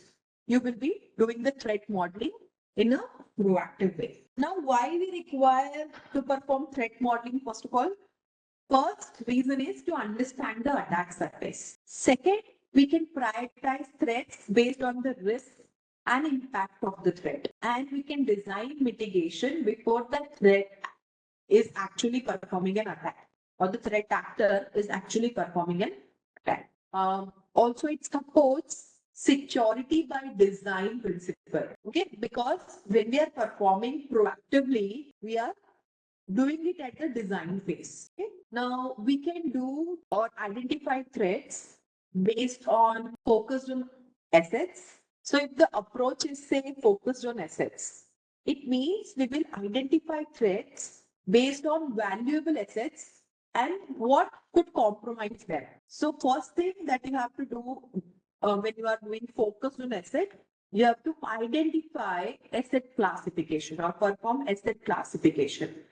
Then we will be able to value the assets. Okay, so we are trying to identify threats to the valuable assets in this way. Second is focus on attackers. So when we are identifying threats based on attackers, here we are considering known threat actors and their TTPs. TTPs means tactics, techniques, and procedures. You can find the details of various attack TTPs in MITRE framework. Basically, it lists all the TTPs related to various attacks. Okay. And many times penetration testers use MITRE framework to put the attack that they have done in terms of TTP, okay, along with solution, and they give it to the organization who is asking the penetration tester to complete the task of performing VAPT testing. Okay. It can be white box testing or black box testing. It's not compulsory that it has to be white box or black box. But basically, here we are focusing on the attacker. Okay. So what you are doing, you are having the threat intel or you are profiling the data. Based on that, you are identifying threats. Okay. Now the third approach is software focused. Means you look at the software application, features of the application, APIs, okay, inputs that you can put into the APIs or the application and how it can be abused, okay. So that's where you are doing focused on software. So it is software centric. It can consider any kind of potential threats against specific features or input mechanisms, like if it is following SQL. So we'll look at SQL injection, how SQL injection can be done. And then we ensure how we can use all the ways that SQL injection cannot be done. See, these are three approaches that you are seeing, which are used to identify threats. We are trying to get the knowledge about the attack surface. Okay, we are doing threat modeling. Now, this can be done in proactive or in reactive way. Okay, now if we're doing a proactive way, or maybe reactive, but it can be done in these three ways. One is focused on assets, means we look for the riskiest assets like server systems in the production environment. Okay, and then we attempt to identify threats on those valuable assets. Got my point there now? Secondly, when we say focus on attackers, so we are knowing the TTPs. We are now knowing, or we have done the profiling of data. Okay, we are knowing what could be the potential attacker and threats they are posing. Based on that, we are performing threat modeling. Okay, focused on software means we are looking at the application, looking at the API, looking at the input that we can add into the API. For example, when you're developing a software or you're auditing a software, at that stage, you will use this way. You will do the threat modeling focused on software. Clear? When you will do this focused on software, when you will do focus on attacker, when you are knowing that these attackers are actively performing attacks on so and so mechanisms. Okay, so we are knowing that TTPs, we are knowing the tactics, techniques, and procedure. To understand TTPs better, you need to learn a little bit more detail about MITRE framework. Okay, MITRE, MITRE framework. So it's a framework which has all the TTPs listed as per various attacks. Okay. Now, when to perform threat modeling? When I'm saying you can do it proactively. Proactively means during the design and development phase, when we want to build a secure system. Okay. Means when you're doing shift left. It could be reactive also. Means after the development is done, there are new risks or new breaches. Okay. Now, if we look at some of the frameworks and techniques for threat modeling, there are models like Stride, Dread, FASTA, Octave, VAST, attack trees. We will not be discussing on all of them. We will be discussing on few of them. Okay. So these are some models or frameworks for threat modeling. So first of all, let's look at this first one, that is DFD and reduction analysis. What is DFD? DFD is a data flow diagram. It is used to understand how, in this case, when we are talking about threat modeling, in this case, how threat modeling is done. Okay. And here you can see this diagram. This represents a college library database. Let me zoom in a little bit. Okay. So you are seeing this diagram. This is a DFD. I'm not into coding or I'm not into software development. So I may not be able to tell you this DFD is 2.2 or 3.2. But let me explain this in terms of threat modeling. Okay. So here you can see this college library database. And basically, this is the college library database. And this whole diagram is for logging in to this college library system. Okay. So this is showing how users will interact with the web application, okay, which is connected to this backend database here. Okay. So first of all, let's break down the system. First is users. Users, potentially, they're untrusted. They can be external users. Okay. Web servlet. This, as well as this login process, this is the application logic. Okay. College library database here. It is where the data is going to be stored. Database files is where the raw files will be stored. Okay. Now here we will be dividing it in such a way or decomposing it in such a way that we can understand where the vulnerabilities might exist. Okay. So let's read this diagram now. Okay. From user, we can do a login request. Okay. So how we will be able to do a login request to a web server? Okay. Now from a web server, the request or the trust is done to the database. Okay. And you are seeing these red lines. These red dashed lines, they are representing shift in the trust level. Okay. So when I'm saying user to web server, there is a shift. Okay, this is an external user. So the trust to an external user and to a web server for the application will be different. Okay, so here you are seeing the shift again.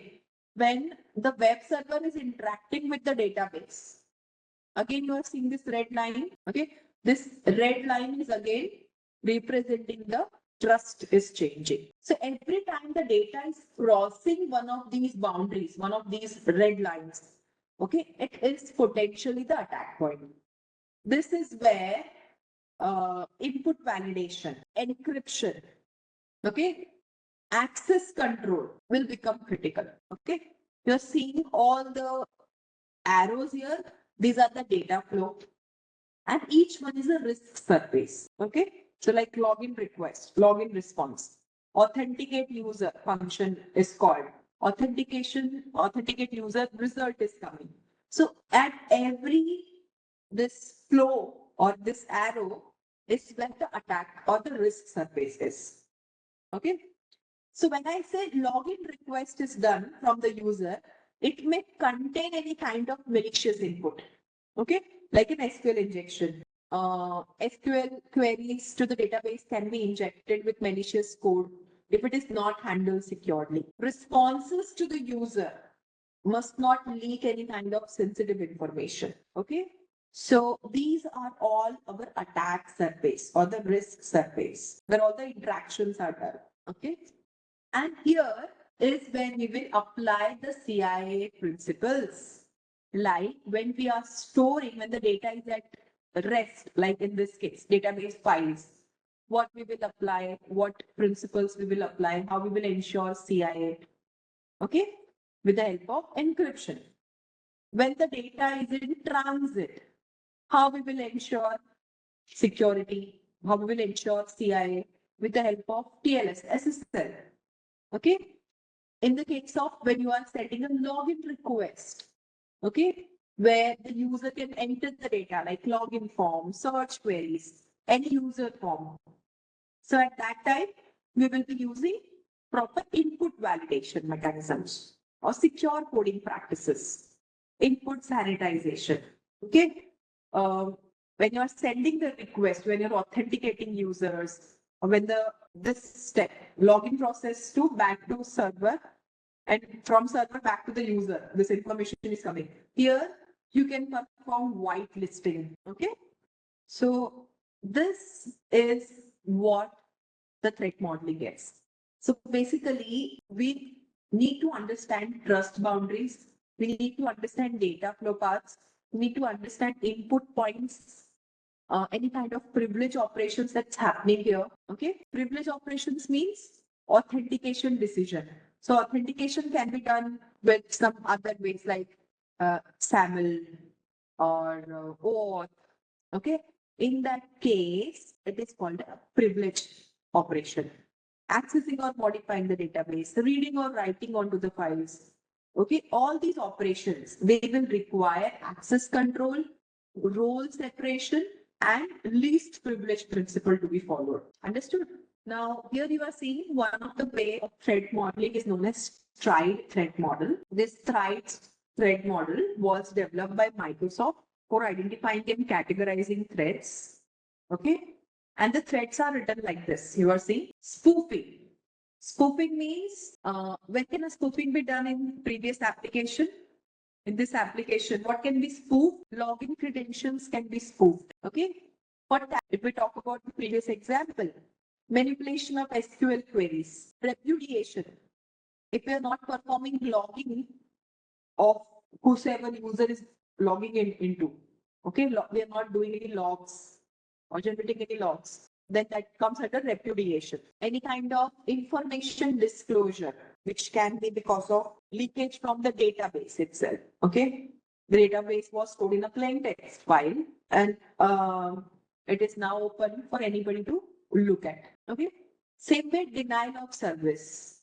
Uh, like login flooding request can lead to denial of service attack. Elevation of privilege, like gaining access to the database, maybe vertical privilege escalation is done. In that case, there will be elevation of privilege. Okay. So when we look at the threats, what are the threats? Spoofing, tampering, repudiation, information disclosure, denial of service, and elevation of privilege. What is the desired property here? For spoofing, the desired property is authenticity. We need to ensure the authenticity of maybe the user or the system who is making the transaction request. Tampering, we want to ensure integrity. For threat of repudiation, we want to ensure non-repudiation. Information disclosure, again confidentiality, denial of service, availability, elevation of privilege, authorization. So here what we are saying that the threats are mapping directly to what we saw in the diagram. Okay. And when we talked about Stride, it is a mnemonic, again developed by Microsoft. It helps us identify these 6 common threats: S for spoofing, T for tampering, R for repudiation, I for information disclosure, D for denial of service, E for elevation of privilege. Okay, so each letter is standing for the specific category of the threat. Okay, so if you want, I can further discuss about what spoofing is. Basically, it is a kind of masquerade attack where somebody is pretending to be someone else. Okay. What could be the control we can use to ensure the spoofing is not done? We can use strong authentication mechanisms like MFA, secure passwords, session management. So that will ensure spoofing is not done. So these are some of the controls. For tampering means there is an unauthorized modification of data or code. So attacker is basically intercepting and changing the login request or adding any SQL query which can escalate privilege. So how you can ensure the controls here in this case? Input validation, hashing, using TLS. So that will be ensuring that this threat tampering is not able to create any problem. Same way for repudiation. Repudiation means denying any action after the action has been done. Okay, it means a user is performing any malicious action like deleting something and then later denying it. I have not deleted. So how we can ensure repudiation? With the help of logging, digital signatures, audit trails. When we talk about information disclosure, it means unauthorized access to confidential data. For example, when you are doing a SQL injection, okay, there is an error message which will reveal the database structure or any kind of sensitive information. So what is the control? Using encryption, access control, least privilege, data masking, input validation. For denial of service attack, we make service unavailable to legitimate user, sending thousands of login requests. That can be done to crash the server, like the example I've given. What you can do, how you can control denial of service with the help of web application firewall, rate limiting, input throttling, some ways like this. And for elevation of privilege, you can use controls like role-based access control, input validation again, secure coding, patching. Okay. So Stride basically helps you assess each component of your DFD diagram. Okay. Prioritize the mitigation based on the severity and impact. And you can integrate it very easily with security architecture, especially when you are defining secure software development lifecycle. Again, it is a mechanism for defense in depth because we are identifying multiple layers where threats can be mitigated. Okay, so this is about the Stride threat modeling. Okay, let's take up a question. In the Stride model, the letter S stands for spoofing. Okay, let's take up another question. What is the benefit of decomposing an application during threat modeling? Let me take you back here. So what we do in threat modeling, one of the mechanism is reduction analysis. So we decompose the application like we are doing here.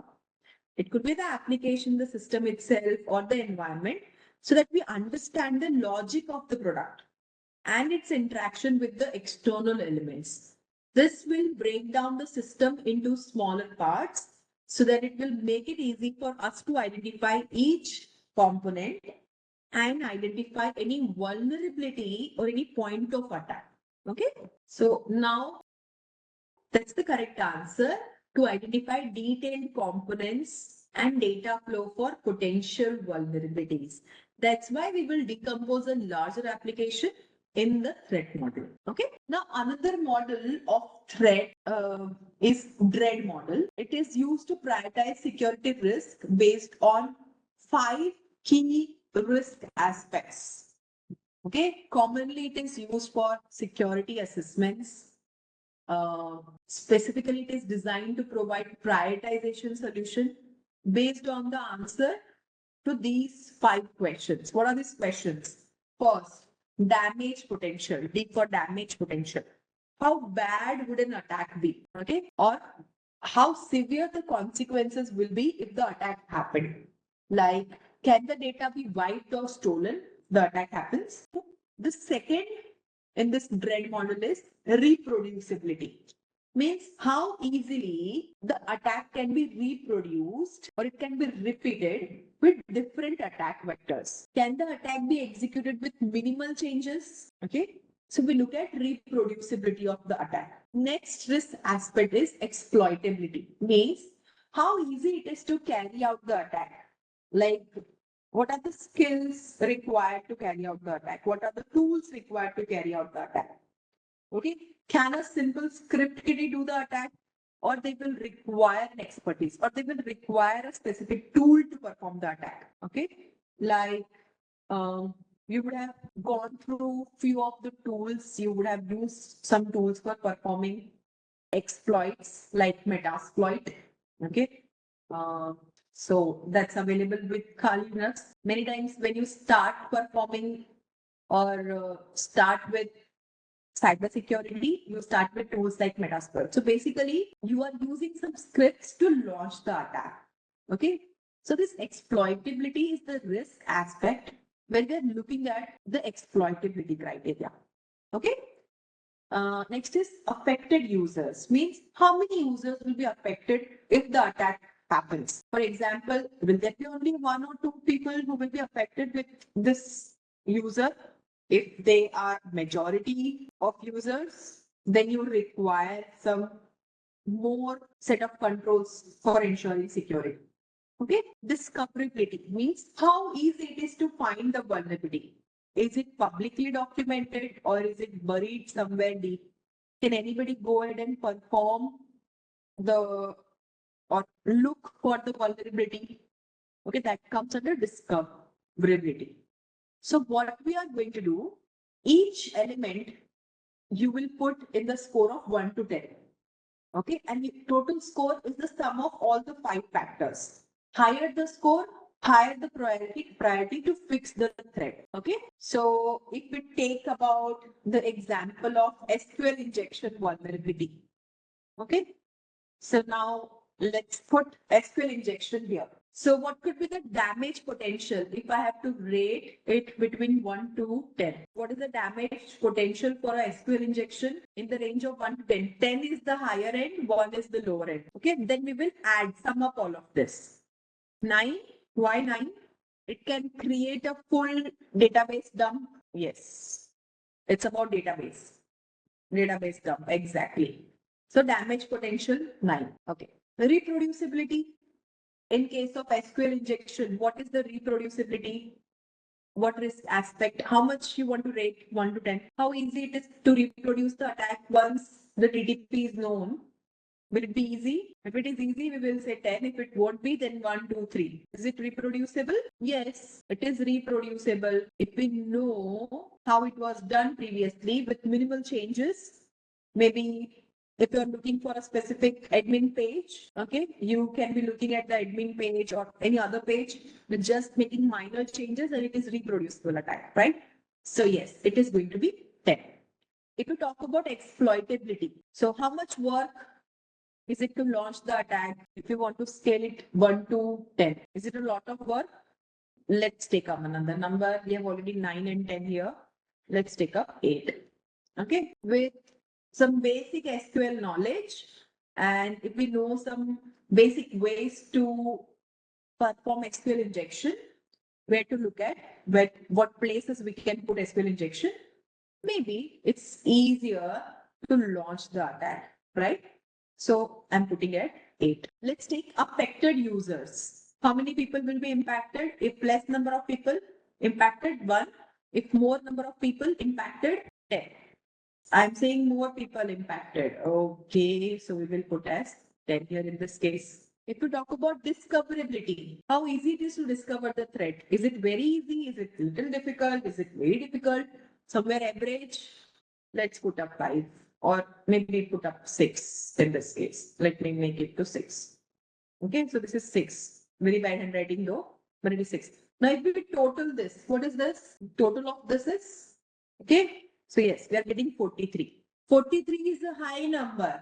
So it is a critical risk, right?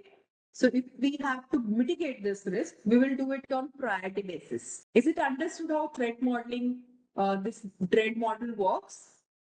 Let's take up this question. What does the threat model help to assess in the threat modeling? In the correct answer, risk severity of threats. So it is based on the risk severity. Okay. Just a quick info, guys. Intellipaat offers cybersecurity course in collaboration with iHub IIT Roorkee and EC Council. Through this course, you will master tools and techniques of cybersecurity such as IAM, network security, cryptography, Linux, SQL injection, SOC, ethical hacking, cloud security, and much more from the top IIT faculty and industry experts. With this course, we have already helped thousands of professionals in successful career transition.